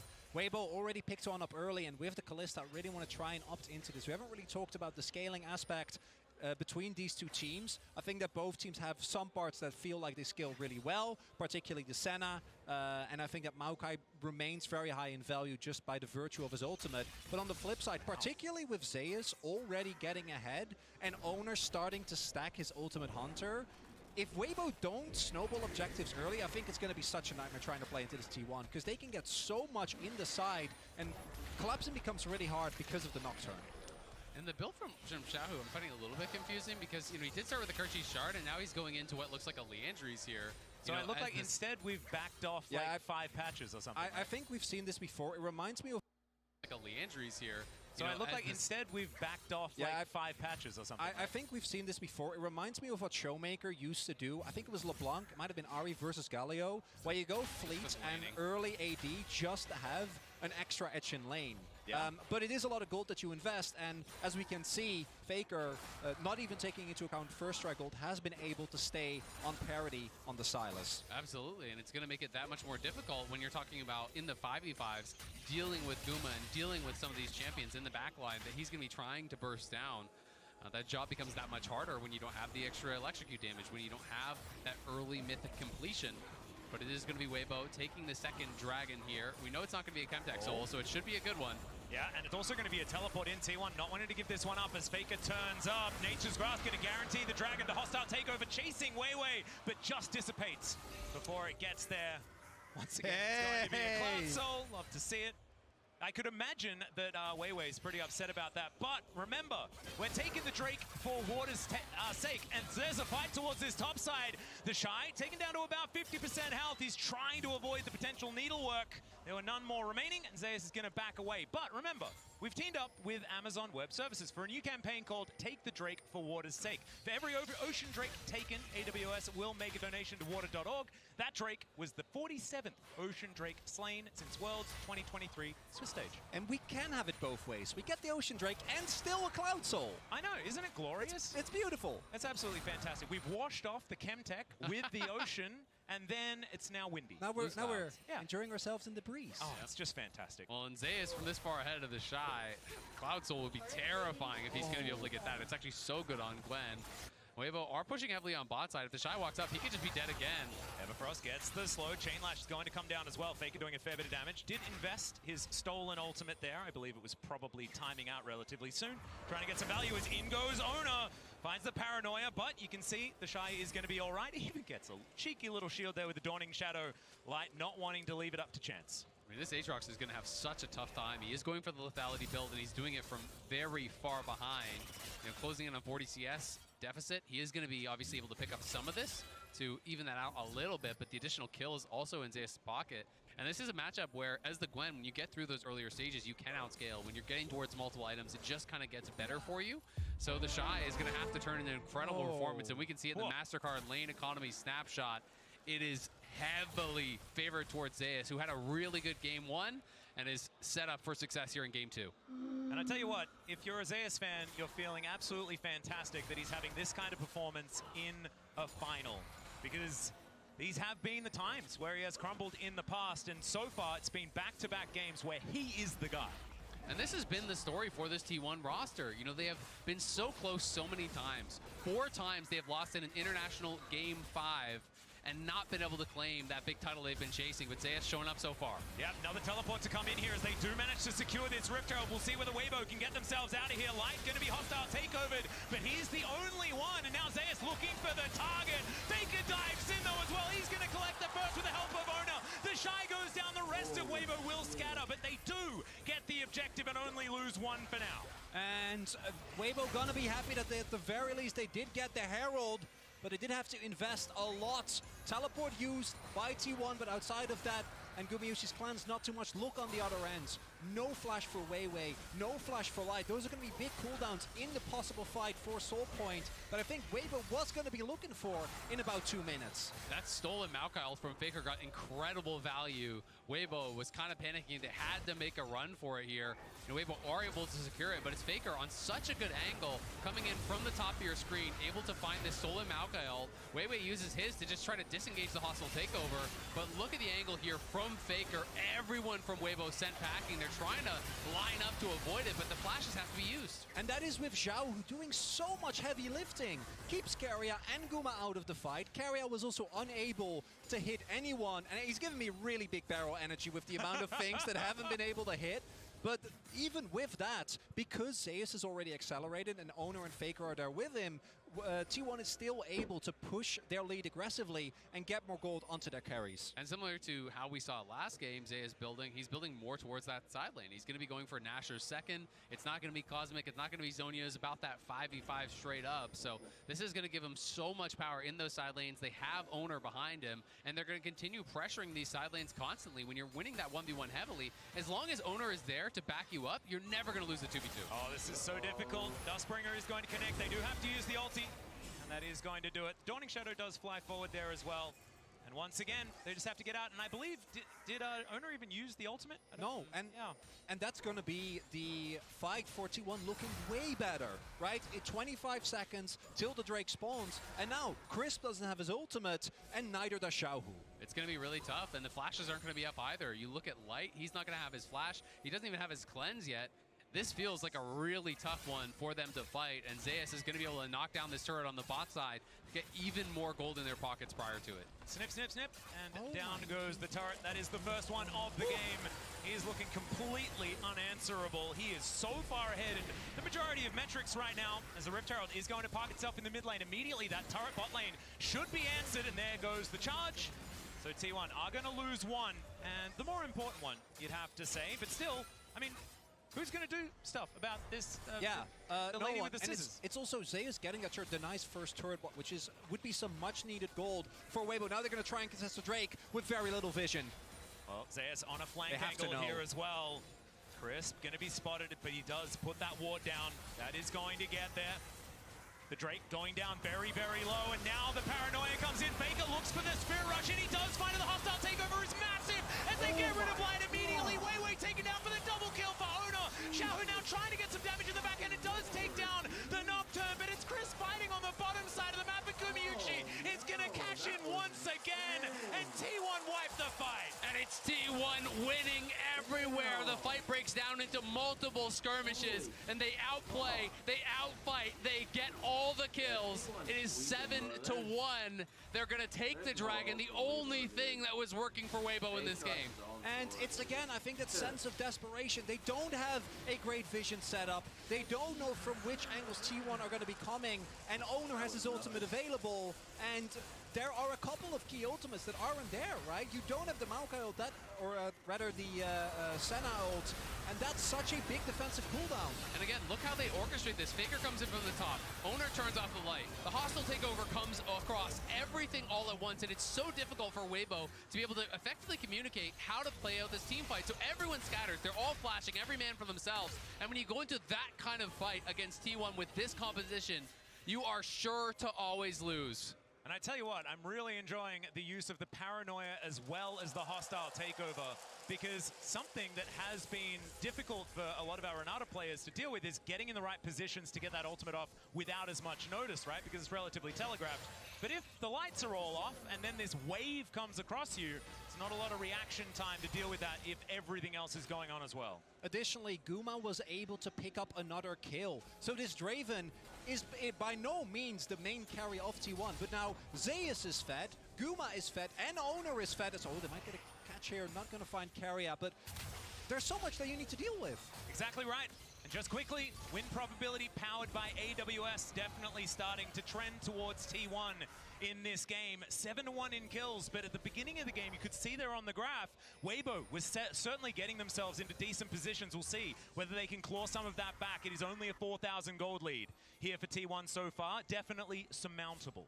And while we haven't talked as much about this Draven, and you said it, he's been getting these kills. He's actually the richest member on T1. He's the richest person in the game now at this point, which is kind of crazy. After how badly this early game started, he has been cashing in, and Weibo trying to start something here. Here's another one, the Nature's Grasp. They all line up behind, but it's a decent charm to come through there. Hostile takeover for some phenomenal disengage, and it looks like T1, they don't want to deal with it. Faker dashes over the wall. Remember, they don't have a turret here. The charm is going to split them. Carrier tries to get it. He goes forward and then just explodes, and then Owner thinks that that's his moment. It's a double again for this Nocturne, and he survives. The logistics protocol coming in from Carrier to make sure that the Nocturne doesn't burn down. It's a massacre. Weibo again try to get something, and initially the play looks good, but I think the sidestep from Carrier there, he doesn't get caught, and with Renata alive, it becomes so hard. While all of that was happening, the Shy was rotating over. Zeus just backed. Yeah, Zeus isn't even here. They decide, hey, we gotta go now. We're falling behind. The initial play looks good as Owner gets chunked down so incredibly low. Xiaohu flying in, but this is the sidestep that you're talking about right here as Xiaohu goes for it with the last charge there. Both Guma and Carrier, beautiful sidestep, and then Crisp gets thrown in, but it's a flash out from Guma. It's a turn, and it is the one shot from the Draven. And the one shot from the Nocturne as well, using himself as a bullet into that backline and secures the kill on to Xiaohu. Also, the Dustbringer, I believe, got the kill in the first place. So this Nocturne is just massive. And it is, again, also a testament to how powerful Renata is. Owner can go for these mega aggressive plays, knowing that as long as he kills his target, he will be able to be bailed out by the rest of his team. And honestly, even if he dies from this position, because the carries are so fed, it's going to be worth it, right? As long as you are creating space for Guma, for Zeus, for Faker, even if it is that one-way trip here for the Nocturne, it's going to be such a value play as long as they can follow up. And T1 have been on the same page. Weibo seem like their only answer is just forcing more and more fights. You can't win side lane. You can't win 5v5. Your objective stacking has been stopped. It is getting close to checkmate in game number 2. It's really hard as well, considering the fact that T1 had already built themselves a 1-3-1 composition. There is no comp in the game that is more just win more, right? Because you have win conditions that build upon themselves with a composition like this, where Zeus and Faker can get control of these side lanes all game long. Tempo, something that Weibo is going to have to really, really muscle. Oh. Yeah, that is a bit of item in advantage. Yeah. And when the Shy shows up to a team fight, he is going to have to be absolutely perfect to get anything done, because you are so squishy. If you can't get that first kill for the Dustblade proc to be able to survive, you are going to be paper, because one little CC hits you, Guma's going to kill you instantaneously. He's got 0 armor, he's got 0 HP purchased, so this H-Rox is going to be really squishy. Additionally, Weibo, after game number 1, obviously tried to pivot, tried to play much to a bot side, and even with them setting Guma up for a deficit, the main issue is just the other lanes. T1 has been able to get the counter pick towards top side twice, and Weibo, you gotta imagine, if T1 is able to play it out from here, have to try something else, because this blind Aatrox, even when protected with bans, just isn't working out. And I think we have to talk about the journey that Owner has had. You know, he is one of the players that has been so criticized throughout this year. And how good has he been in this series? How good has he been at Worlds? And this whole tournament, exactly. And on tanks normally, right? But this Nocturne performance, he is playing reserved. He is going in at the right times. This is an Owner that is playing extraordinarily well. And it also goes back to when Owner initially looked to be his most dominant. His Lee is his most iconic champion, right? Yeah. It's more the carry style as we get a charm. Yeah, Faker is going to break it. Oh, no. He uses it in order to close distance back again, I guess. But never mind. Nothing too much more going to happen. T1 with the opportunity to stack 4 Cloud Drakes. When you talk going to start with the second. Exactly. When you talk about the comfort and the ability to go towards things like the Lee Sin, I think that has been somewhat indicative of what T1 have wanted to do here at Worlds, and the meta shifts that they have brought in as Owner, maybe looking for a fight. Yeah, they find the Shy, but he just umbrally dashes over the wall. He will keep himself alive as Weibo just regrouping once again, spotting out the members of T1 moving back from that Drake. And now moving towards the Baron pit. It is 25 minutes into the game, and T1 hasn't gone for a Baron just yet. You can see that they have changed a little bit. Very reserved. Yeah. Yeah. They've really matured, you know. The Baron's been alive for 5 minutes. Now they give it like 5 minutes. This is not by T1.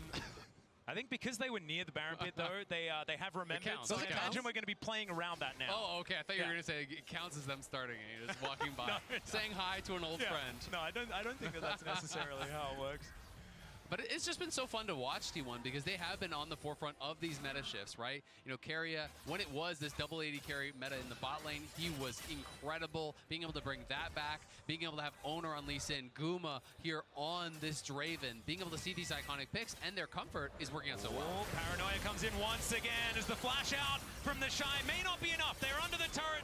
Owner was tanking it up. And Zayas is going to finish it. Inner turret should now be next on the clock. And because the rest of T1 is standing guard, Weibo can't try and turn the fact that Owner is towards bot into a Baron, so they just have to watch their teammate get killed through Merc Treads and a Hex Drinker as well. Yeah, and teleport's still available, so it was only ever going to be a 4v4 anyway.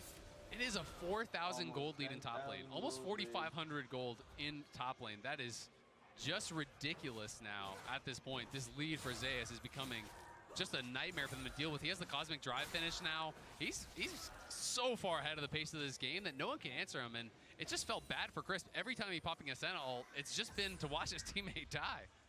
And he doesn't even get to watch because the lights are out. He doesn't even get to...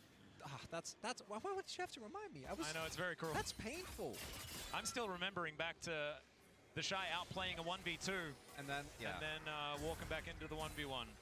As Ooh, Owner is going to get charmed. It's a decent amount of damage, but he is very far ahead. And he will just be able to wander his way out. And the problem for me now is that reactively, the Weibo comp, individually they can pick up very well, but if you don't get to the objective first, it becomes very hard to contest, and right now that's not the case. Yeah, they're definitely not there first. The Baron is down very, very low.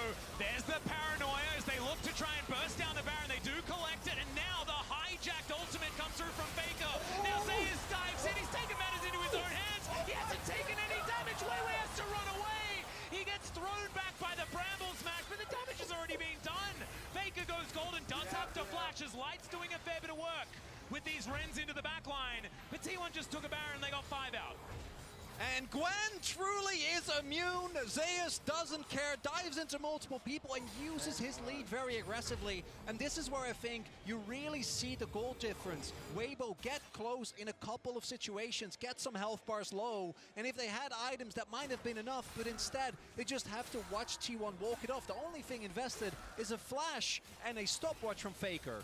Exactly, and Weiwei just can't actually close the gap to even contest the Baron because the hostile takeover comes through, then the stolen Maokai ult comes through. By the time he's out of CC, the Baron is already gone, and Zayas is running rampant in the back line.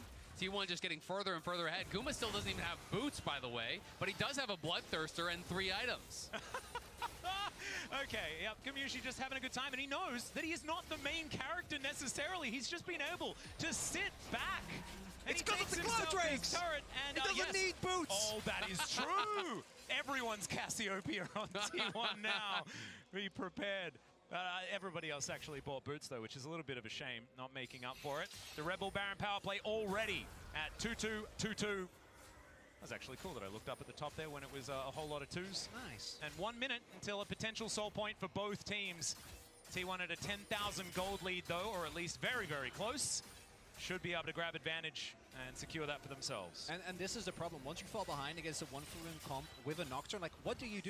If you try to collapse, Nocturne presses R, you don't know how many people are coming, you don't know how many people are responding, and T1, they're looking for more.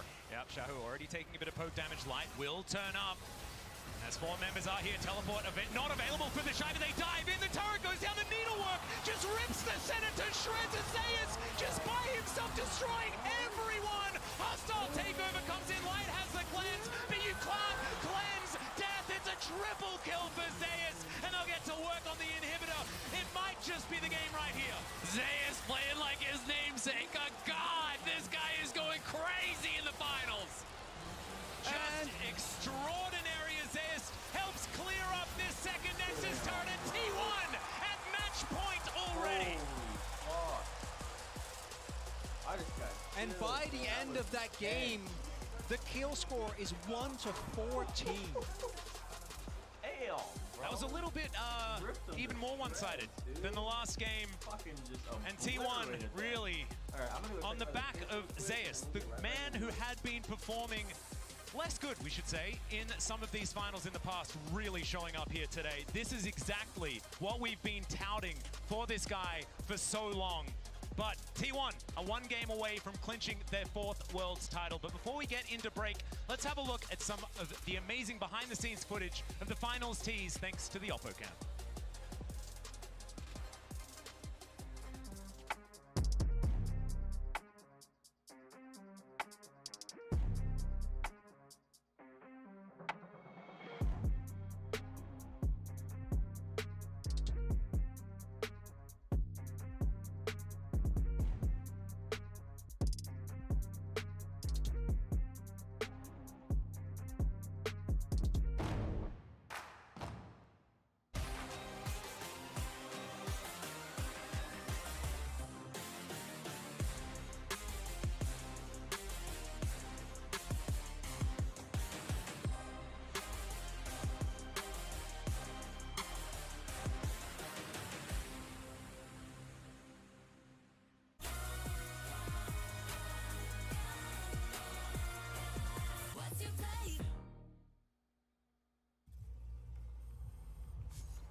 team against a king. Seeing against believing. A moment against a moment for the ages. Countless battles, one arena, the realm. The only thing capable of powering the game, the stage, the broadcast, and the worldwide spectacle we know and love, aka the Cisco Network.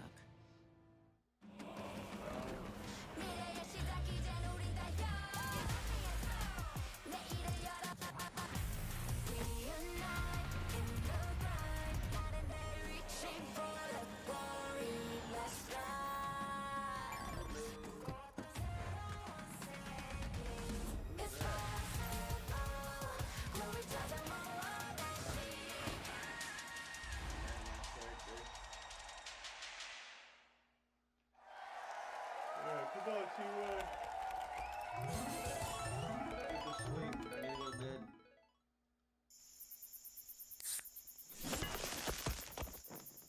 Red Bull gives you wings.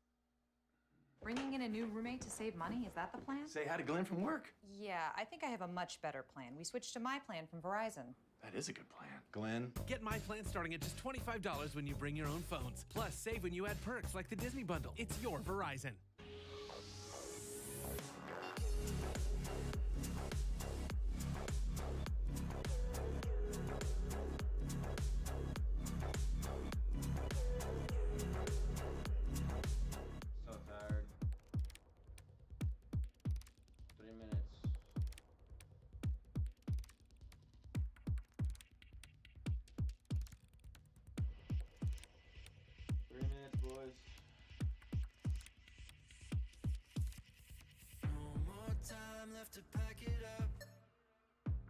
Whenever you're ready. I'm ready right now. All right.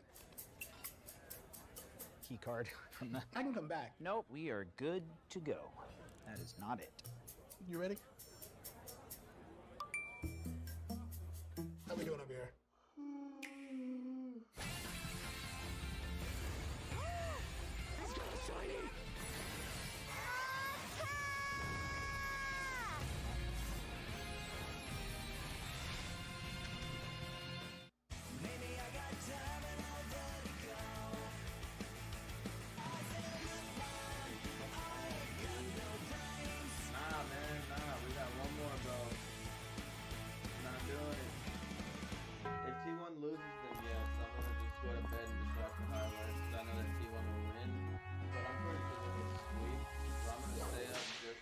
Y'all quit messing around. That's right.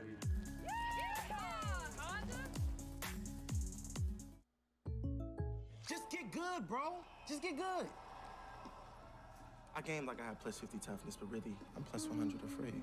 Hey, life can be scary, but State Farm supports you. I feel plus 250 relief. We got one more.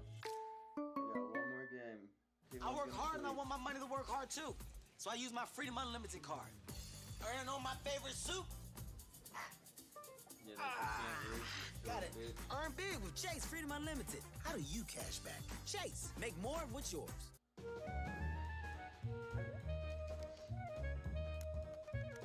One more.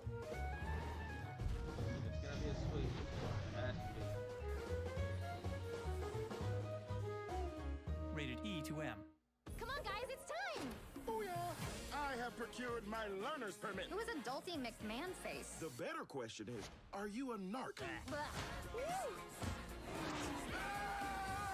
Too crazy. Trolls band together. Rated PG. After last month's massive solar flare added a 25th hour to the day, businesses are wondering, what should we do with it? Bacon and eggs, 25/7. You're darn right. Solar stocks are up 20% with the additional hour in the day. Ruined. With the extra hour, I'm thinking company-wide power nap. Let's put it to a vote. This is going to wreak havoc on overtime approvals. Anything can change the world of work. From HR to payroll, ADP designs forward-thinking solutions to take on the next anything. Get ready, guys! Hit him hard!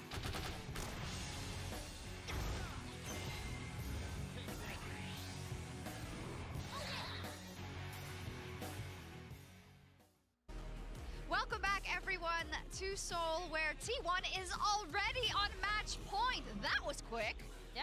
Emily's that's what on she wants track. to do. Emily had seen it coming. What So you guys are doing. okay, so did it happen? Them getting to match point the way you thought it would? Let me ask that question. Kind of. Pretty much, yeah. I think the only thing is, like I said, I did credit Weibo's Game 1 draft for kind of stopping a lot of the really early aggressive, like, level 1 play that T1 wanted to do, but other than that, yeah, look pretty much as I expected. mean, Owner and Zeus are just forces of nature right now that cannot be stopped. They cannot. We're going to spend a lot of time on that, and then also about the Shy in that top lane, and every second counts. And thanks to the reliable Cisco network, the Shy survives the initial gank, but in classic the Shy fashion ends up falling What is he anyways. doing? Why? I mean, look, this was actually really well played by the Shy initially, right? So you end up getting the pushback, and you're able to use the second, or maybe second or first Q even, to get the knock up to stop the engage initially. But then he just doesn't cop. Hey, look, Zeus hasn't actually used the hollowed mist. So as the Shy steps up with the reset on his Q to go for it, Zeus immediately is like, fantastic. Emily. I can dodge the initial one and then be laughed at by Emily. I'm really bad at controlling my reactions. So if you look, that Gwen was a major force to be reckoned with in this team. I actually really liked the way that the Gwen, the Nocturne, and the Sylas kind of all combined to be dive buddies with Keria kind of Renata ulting everyone across that. It was pretty great. It was awesome. I think maybe we spent the least time, we spent a lot of time on bot and what was going to happen there. Xiao versus Faker as well. But Owner and Zeus, Kobe, they have been lights out so far. It's been so good. I mean, Zeus is getting these counter picks, but he's really making them worth it. And Owner has just been able to play to their game plan each and every game. Also executing really, really sick plays himself. The Nocturne re-engage, where he was at like 25% HP. He goes back in, gets the kill on the dive, and then still survives as well.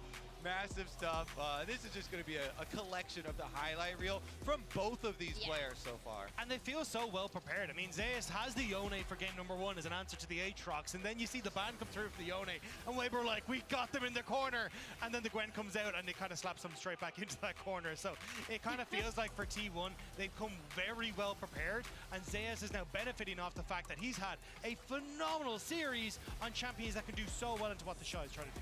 And then you mentioned it, but the Nocturne ultimate, key part of the composition overall, when you have the double melee solo laners looking to close the distance, really makes it happen. Absolutely, and Emily, you've mentioned it before, but we cannot overstate how different Owner looked when Faker was not around, how much he had to struggle in that period in summer, and how much he is also looking for redemption for not just last year, but just all those finals that they couldn't get. Yeah, and I think you see it here with the 82% kill participation across the first 2 games.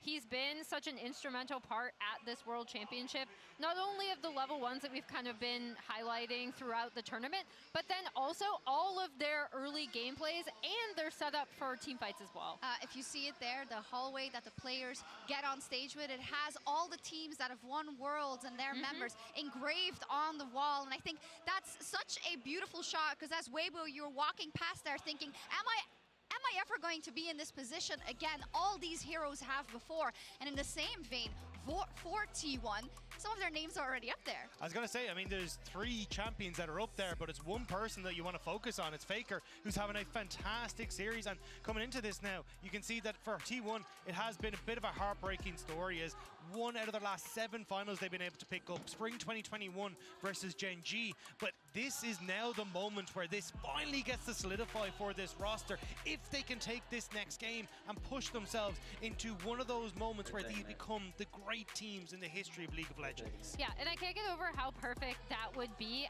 as a end cap to this team, right? Because we've been talking about what is missing of this team that has been so dominant over the past few years, but it's been missing that major international title. To be able to do it at the tournament where they weren't necessarily coming in as the favorite. They were thought of as a good team, but they weren't coming in as the favorite. They had a very rough summer with Faker's injury. A lot of their players looked out of sync. Came back, made it to LCK finals, lost again, then came into this tournament, helped dictate the meta on Korean soil. The last LCK team left. It's not, don't break the desk yet. It's too crazy because it has been 7 years since Faker's been able to win a world championship.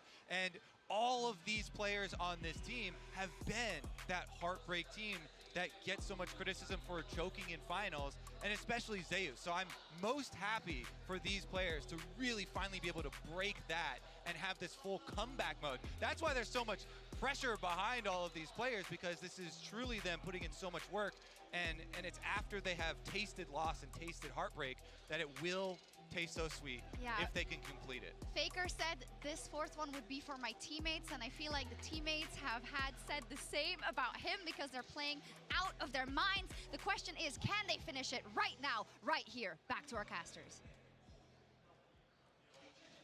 Thank you so much, Shox, and everyone for breaking that one down. It is looking dire for Weibo. That is, it's all we can really say here, and we'll see whether they can turn it around, of course. Match point for T1 has been a pain point for them in the past, but it hasn't looked like this, gentlemen. And we'll see if Weibo can find a solution in this final draft. To me, the Aatrox going to be the #1 thing I'm looking at. Because yes, Zeus is good on it, but I feel like blinding it has not worked out. Need to pivot away from that. But that does open up so many other difficulties, right? Because what else is T1 going to throw you? It doesn't really feel like they've been tested yet in draft in this specific series. Yeah, I think for Weibo, if you have anything left, any secret pick, any different strategy, it's time to just throw it out there and see if it's going to work, because they have been dominated by T1 through both the first and second game. They tried that kind of splash into AD ended up selling the Kerchi Shard. I don't think it really accomplished anything. They've seen some little different looks. We saw that the Senna plus the Glista, that didn't really work for them either. So if there's anything left for Weibo, you got to bring it out now. Is it the Emperor of Shurima, though? And it is. It's going to be locked in for Xiaohu. This is his oldest signature pick from even back when I was casting the LPL. He was definitely a lover of this one. And speaking of lovers, the duo themselves going to be locked in here by T1, favorites of them also.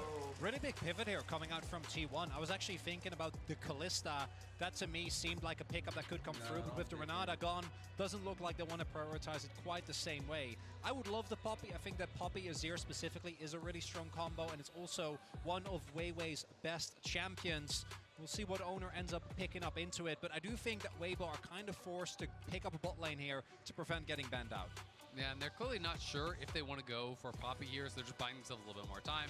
They do grab Varus, and will it be a full bot lane to answer, or will he go towards that Poppy? Because I agree, Weiwei, it is his best champion. It's great as an answer to the Rakan. It answers a lot of the meta top laners that we're seeing today as well. But there is that risk of, if you don't grab your bot laner now, you could get banned out, and potentially things could go terrible in the bottom lane. No, you're exactly right. Well, speaking of the bottom lane, a lot of pressure here if the Heimerdinger is going to be locked in, but instead it's the Bard, and this is a big question on a lot of people's minds. Is Crisp happy to bring this one out? It's one of the ones that Carrier has looked fantastic on, and now it's going to be Crisp's turn at the champion. See whether it is going to work out here, as now the shoe is on the T1 foot.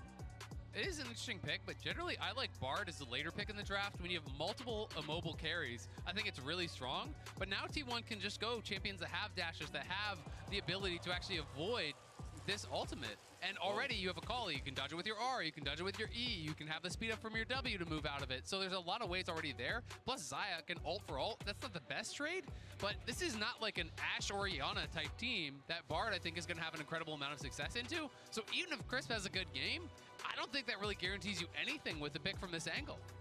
And I was actually looking towards the Sylas, even with no Maokai yet being picked up. We've seen that be a really...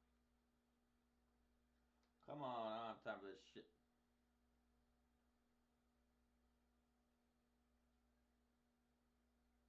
Incredible amount of damage that can come out, and we've seen T1 use any form of sideline pressure really well within the series thus far. Also do note, with the Varus already being there, and I wouldn't be surprised if Weibo try to do the same thing that T1 have done into a lot of these Xayah Rakan lanes, which is go very bot focused, right? Because we already have the Varus and the Bard. We don't know what the jungler is going to be, and they want to deny the Wukong as a way to reliably getting to that back line.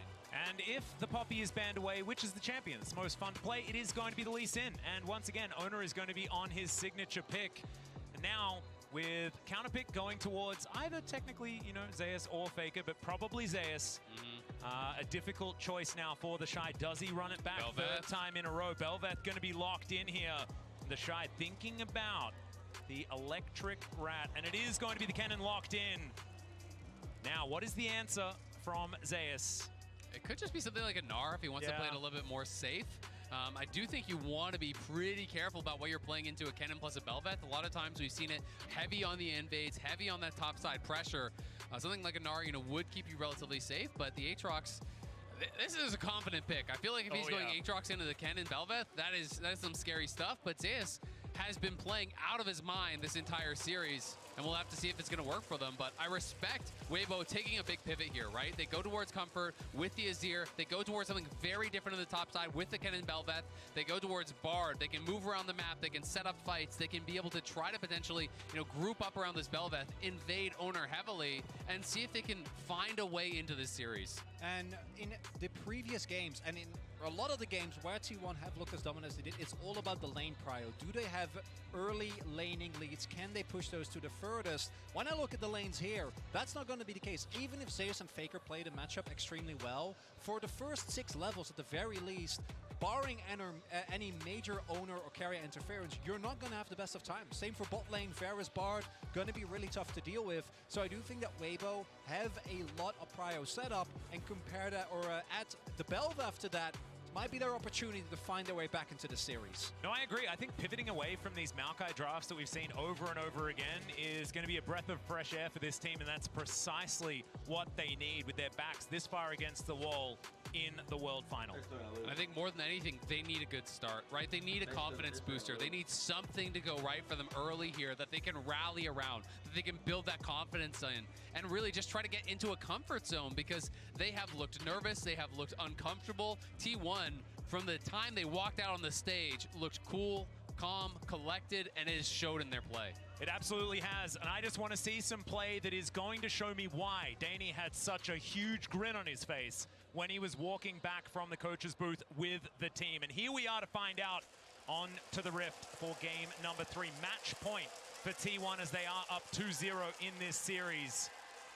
See whether they're going to be ending the World Final in this one, or whether Weibo Gaming can bring us to at least a game 4. And T1 themselves know that just being at match point, not going to be enough. And you can connect your League of Legends account with Prime Gaming, grab the exclusive Braum W emote. We might not be able to say this again, so just make sure do it now. You do it now. You gotta be quick. Yeah. Well, you don't, but you do got to do it. Yeah, you should do it. I mean, you can also do it post-finals, right? Right, but as long as you do it, that's the important part. Yeah. Need the emote. Yeah. And I think that we saw last year with the run that DRX was able to make, that just being in a rough position, looking like you're down and out, that in of itself doesn't mean that the series is lost. And I think we see it both in T1, how much more, as you were saying, calm and collected, not just when they came out, but particularly when you see them. And this also goes back to the series against JDG, where even when they got the early wins, there was no apparent joy, right, that you'd expect, because they know just because you're up 2-0 doesn't mean that if Weibo doesn't get this game, gets a good angle in draft, can bring it back. And look at this start here from T1. It was Owner starting over on the Raptors, and he actually got leashed on Raptors by Zeus because they were so nervous about that potential invade that Belveth teams have been doing so often. Also worth noting that Crisp, level 1, ran straight top and gave a lane ward to the Shy, which is going to deny the ability for Zeus to poke in and out of that brush, drop aggro, be able to hide and use that. So really emphasizing that play towards the top side. And we'll see where Weiwei does want to go, because he is just power farming on his bot side for now. So we'll be clearing up towards top, but no sort of a move towards an invade. Yep, going to be able to finish off his red buff. We'll then get things sorted as Faker here on his 5th unique champion of the tournament, as we have a look at all of the lanes so far. Weibo actually with great position as far as tempo and control is concerned. Yeah, and this is what we were talking about. This should be heavily in favor of Weibo. We do see Faker is able to put in a little bit of pressure. I think that's partially because they're not 100% certain where Owner is. I don't think he was tracked early on, but both for the Shy and for Crisp and Light, been able to find the early leads. Now the question is, can they maybe set up, say, a double scuttle or get an early back? The Shy also did go for Cull, so is looking to try and play as aggressively as possible while naturally being able to get ahead just by the virtue of cashing out. Yep, Light getting some Bel'Veth wards in there as well, just to give Weiwei the opportunity to get towards the enemy jungle. Right now, he is just finishing off his top side. He's going to be able to get that one through, and then it is Rift Scuttlers that we're looking at as T1 moving a little bit further forward is Carrier, but not going to be punished too hard, just loses 50% of his health bar. And we are just going to see Weiwei on this ward for T1. So Vision given over, some information there. T1 do gather in this early stage. And it could mean Owner goes top, because now you know that the jungler can't be there to answer, so there is a potential angle to look for him. And he did just use his Lightning Rush, so I think he's in trouble. Yeah, there's the flash Q3 from Zeus. The Shy is in trouble. The Lightning Rush is on cooldown. He gets slowed down by the cripple, and the Q's going to land. Owner secures it, and that is first blood for T1. It's perfect timing from T1, and it's all because of the Raptors ward. It was a clear top to bot from Weiwei, but he wrapped down to try to go towards that bot side scuttle. As soon as they saw him on that ward, they knew they could go for it on top side. Zeus, no hesitation, starts it off with the flash in. But without that E from Kennen, there's just no way you're going to get out of that long lane. And we will see if Weiwei is able to maybe make a play towards bot side as Owner making his way over to mid. That's going to safeguard forward there. It's Faker dashes in, and Xiaohu will survive. Faker just barely managing to walk away. As now they come in. Oh, the grand entrance, phenomenal from Carrier. We'll see whether he can survive, though. He's trying to get out. The piercing arrow will do it. And Weibo Gaming even out the scoreline. Light knocks him down. That was a big kill for them on the bot side. They need something to rally around, and perhaps it is Light in this potentially final game. Tell you what, that was a pretty cool looking grand entrance, though. And I gotta say, Weibo, again, to me, he is the guy that makes it happen. I think he's been the player that has really impressed me the most here on Weibo. He keeps trying to make these plays, and it's been kind of the saving grace for Weibo in the early game with how much they've been pressured. And you have to say, it's really concerning to see the Shy die top lane once again here with how Zeus has been playing. If you cannot keep this guy down, he is just on fire. But it is Zeus with no flash, and it is Crisp up on top side. But missing his Ignite, I don't know that you can really go into this wave and try to fight him. You can see Zeus is going to get some vision down on top of the ward that Weibo already have. And they know that this is where they need to defend, right? You can see the Shy with a couple of wards already invested here towards this top side. Now underneath this turret, Zeus finding these little Qs. Magical Journey, definitely a possibility, and Weiwei wants to take it with Crisp here. Let's see whether they can get an angle. 3 versus 1. He does try and get out. There's the World Ender. He's trying to avoid all of this CC, and it's not going to work. There's the kill for Weiwei. Really good communication there for Weibo. They know that Zeus wants to try and get the wave in, so the Shy is setting himself up as juicy bait, and Zeus takes it. But the question is, how much do you lose bot side? Because we talked about Light as the hope in this game. Light now is going to be fully zoned off the wave. They lose the Dragon as well, because there was so much time spent topside. They're going to lose at least 1 plate bot, maybe 2, and likely most of, if not all of this wave, because he's totally zoned off until Crisp arrives. So yes, they do get a kill on top side, but T1 are taking a lot down here on bot as well. And it's not going to be a Cloud Soul this time around, gentlemen. It is going to be Cloud Drake coming up second, so we will get a different Soul. We'll see what that is going to be a little bit later on. Zeus comes back up towards this top side, about 20 CS down. So the top lane that Weibo have been focusing on is kind of working out, but like you're talking about, so much is going to hinge around Light. Does still have a CS advantage. That bottom side certainly is somewhere that T1 can play through. And this is also where the early kill in Light, I think, makes a really big difference, because the fact that he was able to get that kill means that even with him having to give up some of his laning lead and Gumayusi picking up a plate, still going to be in a great position. Guma and Carrier, though, now taking control, as we do have Weiwei here again. Yeah, control ward has come in, of course. Crisp, he can make these tunnels. So they are a little bit closer than you might otherwise expect, but no, not going to pull the trigger on anything, understanding that T1 have full information of what's going on. Exactly. They knew they've been spotted. They're not sure where Owner is on the map right now, so it would be a risky play if Owner is shadowing them. He is level 6, so Weiwei just going to keep his farm up as much as he possibly can and re-clear that bot side jungle. But Faker, time and time again, has just been pushing out, moving into the enemy jungle, getting a ward down, and now pulls the wave to push towards him. So that entire wave is going to be denied from Xiaohu as it comes in towards Faker, and that's going to even out a lot of the CS in that mid lane. We can also see that Owner is in that area as well, so setting up for a potential gank. You can see Crisp going to come up Try and make sure that this mid lane is going to be sorted out. And with this wave pretty prepped, this is going to be a very satisfying queue. Oh, Faker doesn't even let us see it. He just wants to deny even more CS if he can, and now Zeus cheating down. They're trying to get vision on where Wei is, and they know he's not going to be in the topside jungle. Owner is there. Zeus is there. Carry is there as well, so they can now move up and potentially start up this Rift Herald because they do have prio. And Zeus now back towards his top side with Owner in tow, wanting to get a little bit of revenge. And even though First Blood came in, the Shy still has a CS advantage. Lightning Rush to get him out of there as Owner just mini-stun, kick into the wall. That is going to be the execution, but the ultimate is going to be there from the Shy. And after the flash, he will survive, and now it's Weiwei's turn. Can he actually get this one as Owner? About 50%. The safeguard to try and get out the flash, but the knock-up, it's still there, and Crisp comes in for the kill. They get some knock-up. Zeus will survive, but not the least in. Meanwhile, on the bottom side of the map, the Blade Caller not quite there for Gumayusi. Picture in picture, as you can see, and Faker looking for a little bit more. He connects the backflip, or the shuriken of the backflip, and isn't going to be able to find too much more. So, Weibo should be able to get themselves this Rift Herald. Really important moment here, because with Belv, if you want to get those early Heralds, it's the Shy actually turning it around this time, staying alive for long enough for reinforcements to come in. Owner and Zeus don't actually get to 100 to 0, and that is the Herald going over to Weiwei. Yeah, Light just staying his ground. And when you do have the lethal tempo Varus, have to be a little bit scared if you are Gumayusi. So he's going to be going back, but still just a trade of ghosts in the end. Very close stuff. I mean, both of them had committed their ults in that previous exchange where Guma was chasing him down in that bot lane. But this is Weibo on the brink of despair here in a match point game, being able to stay alive. Nice sidestep on that Q from the Shy, was so clean as he flashes out, but not so far to let them out of that ultimate. Weiwei goes in, everyone is piling up here, but it's Crisp who arrives first.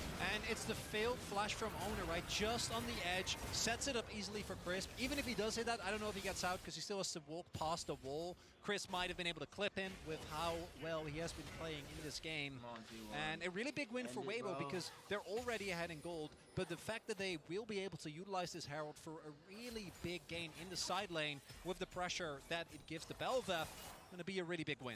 You can see the Stridebreaker complete now for Weiwei as well. Having that Mythic really powerful on this champion. You queue up on top of them, you slow them down. That sets up your W very, very nicely. And you can usually get a full E channel with that. So we'll see if Weiwei can stay aggressive and if they can keep the Shy in this power position that he has created slightly for himself. You know, not obviously at a massive advantage. And Zeus doing as Zeus always does, building lethality. Yeah, he does very much like to have a bit of burst on this Aatrox, but I like that Weibo have just stuck to their game plan, right? They're playing around topside, they're getting the Shy, like you say, into these positions, and even though Zeus isn't necessarily ridiculously far behind, as you can see in the CS, it's pretty close, but still, the Shy will have these very impactful ultimates, and Weiwei is the benefactor here, sitting at 1-0 and 2, able to get some control on this Belveth, and we know she can be devastating if she gets ahead. And it's just been kind of this return to more what Weibo showed us in the LPL, this play towards topside, this focus on the Shy. It hasn't been about going towards Light and Crisp, and potentially that is because Guma and Keria are so hard to attack in a lot of these situations. Oh, Q going to connect there. Nice little knock-up as Keria tries to find it. There's the quickness onto 2. The kick gets the knock-up onto Xiaohu. The Empress Divide only gets Owner, but that will get him out. But Weiwei's not going to be so lucky. The Shy got in here, and now he might be in trouble. He breaks the chains, but is he still going to be able to get out? Gumayusi decides he wants to fight Light towards the bottom side. That was the right call. Zeus grabs the double kill, and Weibo lose out on the fight. And while the laning setup is there this time around for Weibo, their early game looking a lot better. The skirmishes, they're still not able to make work, although teleport coming in. Yeah, teleport from this top side of the river. Xiaohu coming in, looking for the opportunity, doesn't have the ultimate. They secure the Drake as T1. Grand Entrance not going to find the target there. Onto Crisp as the Tempered Fate comes in. Faker trying to play bouncer to keep his team alive. And the ultimate doesn't really work out here from Crisp. Still, they don't lose too much, even though Xiaohu is on the other side of the map. And they're buying time for the fact that there is just a guy on the top side of the map taking plates. Yeah, they can't get anything. It's a great ulti from Crisp, but no one is there to follow it up. And as you say, Chronicler, again, it's T1 out skirmishing Weibo, who were in that power position coming into this fight, it felt like, but T1 just preempt the play. They press the go button, they find that engage, and they push Weibo out of there. And it's Keria and Owner grouping up and starting this off. And initially you see Weibo wanting to try and look for something here, but Keria with his charm buys so much time, and then the moment that Faker hits that E on Weiwei, his fate is sealed, flashes over the wall just to die to Zayas, actually giving him the reset. And then this is the point where already as Weibo, you have this incredibly strong like level 6 comp with the Shy, with your ultimate, and they just don't get to use it. Yeah, and that's just T1 really understanding their position in this game. They find the opportunity, they force the engage. That's one of the really powerful things you can do against comps like Kennen comps, where you just get on this guy, you put him under pressure, you force him to use his ultimate in a situation that he doesn't want, just almost defensively, as they were able to there. And it just means that Weibo now losing that second dragon. This one's going to be an Ocean Soul available, which would be pretty devastating, I think, for their chances. It would mean that the Shy is not going to be able to play through sides at all. Yeah, exactly. And on the other side, if there was some control here for Weibo, then they can utilize this Varus poke very expertly, right? You can play in that neutral effectively if you can get themselves some of these dragons. 4 of them would seem pretty good, but it also feels a little bit like a pipe dream at this stage. You have a look at the gold, though. 300 still in advantage of Weibo. No first turret to go down just yet as the plates fall. Not too many of them going over, but we're having a look at the amount of Drakes that have been stacked, and the fact that T1 once again have a bit of control on this map, I think, is the problem. They have been dominating the objective game all day. It has felt like Weibo rarely able to really, get a foot in, it feels like, at these critical objective fights. The setups from T1 have been better. They have been more prepared when these fights are going to break out. And you can see in the MasterCard lane economy snapshot, once again, Zayas now is ahead. And that is going to be so tough for the Shy, because you really are dependent upon these early game leads that you build up as a Kennen to be able to play through sides later on. And Zayas also has been, not historically, right, has actually had an issue with that, but domestically, outside of finals, been so consistent in even when he is behind, generating value. I remember a Jace game where he went like 0-3 early on. Yep. He was still able to output insane amounts of damage, and now he is playing the lethality Aatrox yet again, the only one who consistently has its success with this specific build. Oh, Keria is going to get out of the way. For Weibo, this Herald to me is kind of a must-win. You need to get that, need to break open the map. We'll see if they're able to get it done. And Weibo are going to have to count on their carries. Xiaohu, Light in a good spot here. Xiaohu has been able to make it happen at many international tournaments. 3 MSI titles for this guy, but Worlds thus far has not been as much about him as it has the others. And maybe this is the time now that he can step up on this Azir, on this comfort pick. Maybe can make that big play that can claw this series back for Weibo, because T1 are coming and they're looking for a fight. Yep, they're seeing what they can do here as Faker moving into Fog of War. Potential teleport angle here as Light. I don't think he's going to be able to get through that way, but still, Weibo with the Shy on the flank angle. He has flash available, and now the teleport comes in behind him. Faker wanting to find his angle in. They don't get the knock-up. A little bit of mistiming there from Weiwei as the Rift Herald is going to reset. She heads back into the pit, and Weibo going to have to start over. But still, Light could never actually move from mid lane over, because these wards are actually covering his move through the river. He can't actually get over there. He would get engaged on by Keria. He knew it. He read the play, but Weibo can't commit to the Herald without their AD carry being able to join. At this very least, though, Weibo do force Faker his TP. Doesn't get to just push to his heart's content towards that bot side of the map. See if they want to continue trying to contest there, because it looks like T1 not really that interested in the Herald themselves, but very interested in ensuring that Weibo don't pick it up and looking for a fight angle if they do try to commit to it. You can understand it. Of course, Belveth does quite like securing those Heralds. Crown now complete. Xiaohu moving towards his Nash's Tooth. Not necessarily the most damage, but will have a lot of consistent impact in a lot of these fights as well. Avoiding getting burst down, certainly going to be very, very strong. As Faker picks up this top wave closer to Herald, does make a lot of sense. And we've got 1 second on this Dragon, which is where T1 are going to put their attention. Crisp gets over the wall with a tiny little magical journey. It's going to work out, though. Yeah, they are going to be able to have the inside track on this Dragon. Faker was up on the top side, has no TP, so he has to run down. As Xiaohu has pushed in bot, the Shy will answer topside, but they don't really have any deep wards for him to TP to, so if he does join, it will be very much so on Weibo's side of the fight. Yeah, Faker just going to backflip away from the knockup from Weiwei. So Weibo not going to find too much there as Owner in the river. Zayas just clearing out this Gromp, wanting to get some control back, and looks like T1 happy to start off this Drake, although it's not behaving itself all that much. Keria with all of his buttons up and available, the engage potential is going to be there. Control ward just eviscerated here. As T1 trying to do the same thing. Teleport now to come forward. As Zeus on that flank angle. The Shy now here. And Gumiushi pretty safe now on that back line. Look at Keria, though. It's so hard for Weibo to walk up because Keria is on that sideline. They know he's there. Yeah, he flashes in. He finds himself the charm onto Forrest. There is the ultimate from the Shy, but it just doesn't quite do enough. They try and get out, but Faker has the perfect execution and locks down his fellow ninja. Xiaohu now taking a whole lot of damage, and Faker is in the shroud. He's toying with him. It's a double kill. And back in again. It's a triple for Faker. Zeus is going to be able to help lock down the next one. Faker eventually goes down, but it's 4 for him and Keria. And that is T1 turning the situation around. Their health bars are low. Not all of Weibo's cooldowns actually hit the mark, but it doesn't matter. They're still looking pretty good. If only they could take down Faker. But they don't. The reinforcements come in, and T1 set up Soul Point. They just can't. Light fishes with the Q, won't get it.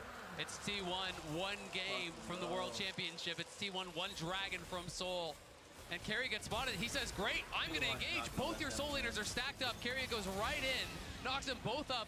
The Bard ulti comes through there. I think it was meant to protect the Shy and Xiaohu, but it kind of backfired as it immuned the ulti coming through from the Shy. And from Xiaohu, that was 2 ultimates that just didn't find their mark. The anti-synergy, really rough for Weibo here with their backs against the wall. They just don't find the angle, and that is Soul Point set up. A triple kill for Faker on Akali, a champion that, well, of course, we knew he could play, but we hadn't seen this year just yet. I tell you what, it's pretty poignant seeing him play Sylas and Akali in this series, though, after what happened last year. Just showing that it doesn't really matter what the meta's like. Faker's there. There is always going to be an opportunity. Just kind of cute after what had happened. I mean, the man is the meta. This guy has been around forever, and it is so impressive to see how well he is playing, because I don't think you could make the argument that he has been the best performing mid laner individually since 2017. This year, you can make that argument. He has been tearing it up. He's been great in lane, has really been impressive in team fights, and it just feels like a rejuvenated Faker. And he goes again, as now Ona looking for that opportunity as well. Backflip connects also as the perfect execution comes forward. Has he overstepped? The answer is no, because he had the stopwatch anyway, and now the cavalry comes in. Crisp, the next to go down. Wei. He's under a turret. Zeus flashes on top. The lethal Aatrox gonna get it done, and T1, they feel like it's Baron time. It's the king at home. Respect the name. Faker, the greatest of all time. Styling on him in Soul. And Light desperately trying to get something going here. Not going to be the case. He's not going to be allowed to, because Faker wants to keep his whole house alive as well, but it's not going to work out. He goes into the Shroud. I don't know whether this is necessarily the fight that you want to take, but Xiaohu's going to turn up. Faker is going to get out. The Baron secured here for T1 on all 5 members as we tick just past 21 minutes. And as we take another look here, you see how ready T1 is, right? Everyone already on their way. And this cannon, not in the greatest of spots, uses his ultimate only on Faker, stays alive with the stopwatch, and then that ultimate from Chris doesn't hit the mark. And how clean is that from Owner? I think it was a drive-by smite kill as he had queued Wei, going past the cannon, smites him down out of the air. Everyone from T1, they are feeling it. They know they are potentially 1-2 fights away from claiming this elusive title. That this team, that now is the roster with the most international games played together all time of any roster in history, has not been able to claim that title. They are getting so damn close to it. Incredibly. It's just over 4,000 gold the lead. They have Soul Point available as well. And Keria showing absolute mastery on this Rakan as well. This is something that he has been extraordinarily feared on. And this was, in fact, when we were touting Gumiushi and Keria as the greatest bottom lane in the world, it was when they were playing champions like this. It's when they were flexing the meta so incredibly much. But Keria's engages, always absolutely fantastic. We'll see whether he can utilize those alongside this extraordinary play that we've already seen from Zeus and Owner in the previous games, and especially Faker here in this one. And this is the moment, I think, for Xiaohu in particular. You need to find a hero play. You need to get multiple people. And it's really hard because, as we see, the Baron power play 41 upwards of 2k gold. They're setting up for an Ocean Soul in about a minute. And everyone on T1 has so much mobility, but if they don't find a play like that and the game plays out the way it has, there is just no way. You need to get a Xiaohu to Shy Wombo combo, possibly set up by Crisp, and give Light an opportunity to pop off, because otherwise T1's going to get Soul, they're going to get the next Baron, and they're going to win the series in Carrier. Gonna get knocked up here as Ona comes on over. He's here to protect his support. The quickness ties them all up, and Xiaohu going to be the next target. He finds two with the Emperor's Divide, but Crisp just evaporates. Weiwei going to suffer the same fate as Zeus is on the warpath. Light able to sidestep, finds the Chains of Corruption, but there's not enough damage. Xiaohu decent flash to try and get himself out, but he's not out of the woods yet as Faker tidies up that kill, and they are just so far ahead. Ona secures Light with a Sonic Wave, and the Shy finds himself alone heading back towards his base. That's the double kill. That's the clean ace for T1. And T1! Weibo try, they know they have to contest this dragon, they have to contest the soul, but they're not even given the opportunity. They thought they got Carrier, but Carrier says, come get me. And it looks to me like they're going to take this inhibitor and move back. It may not be the end of the series, but it might be the last moment that Weibo felt hope in it. As Crisp clearing out some control vision. Ona wants to grab himself a soul to finish this game off on. And T1 are just on fire. All 5 players in this final game here, potentially playing out of their minds. They are 5 brains, 1 player. It's like everything is perfectly coordinated. They think they've caught Carrier, but everyone from T1 piles in lightning fast. Owner is here. Zeus pops the ulti fast for the move speed from the top side. Faker coming in from the bottom. T1 collapses from every angle, and Weibo are wiped from the map. And there's nothing to do, right? The moment that they're not able to 100-0 anyone on T1, as soon as reinforcements arrive, you're gonna get blown up. And the gold leads as Light desperately tries to at least get Zeus. Won't even get that. It's heartbreaking as now they take a magical journey over Zeus. He likes this one though, 1 versus 3. He's absorbing so much, the Emperor's Divide. It comes in, but he's still alive. What's going on? Faker tidies up the burst. Everyone's just exploding as Weiwei trying to get something done, but it does not matter. T1 are too strong. 4 times T1 has lost in a Bane 5. 4 times they've been knocked down, and 4 times they have got back up for this moment. It was 7 years since their last, a decade since their first. The SKT legacy has been reignited. T1 will be your 2023 World Champions. Yeah.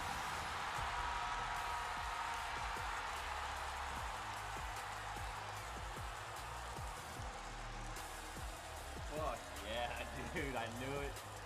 All right, guys, took we gotta them go to bed. 2 It's 3 years. in the morning. To We gotta go to bed, guys. Good shit, though. Hope you guys enjoyed. I know I gotta go to sleep. That was awesome. But yeah, I'll be streaming tomorrow. I'll be online. Me and my wife are off, so I might spend some time with her before I hop back on. But yeah, T1 did it.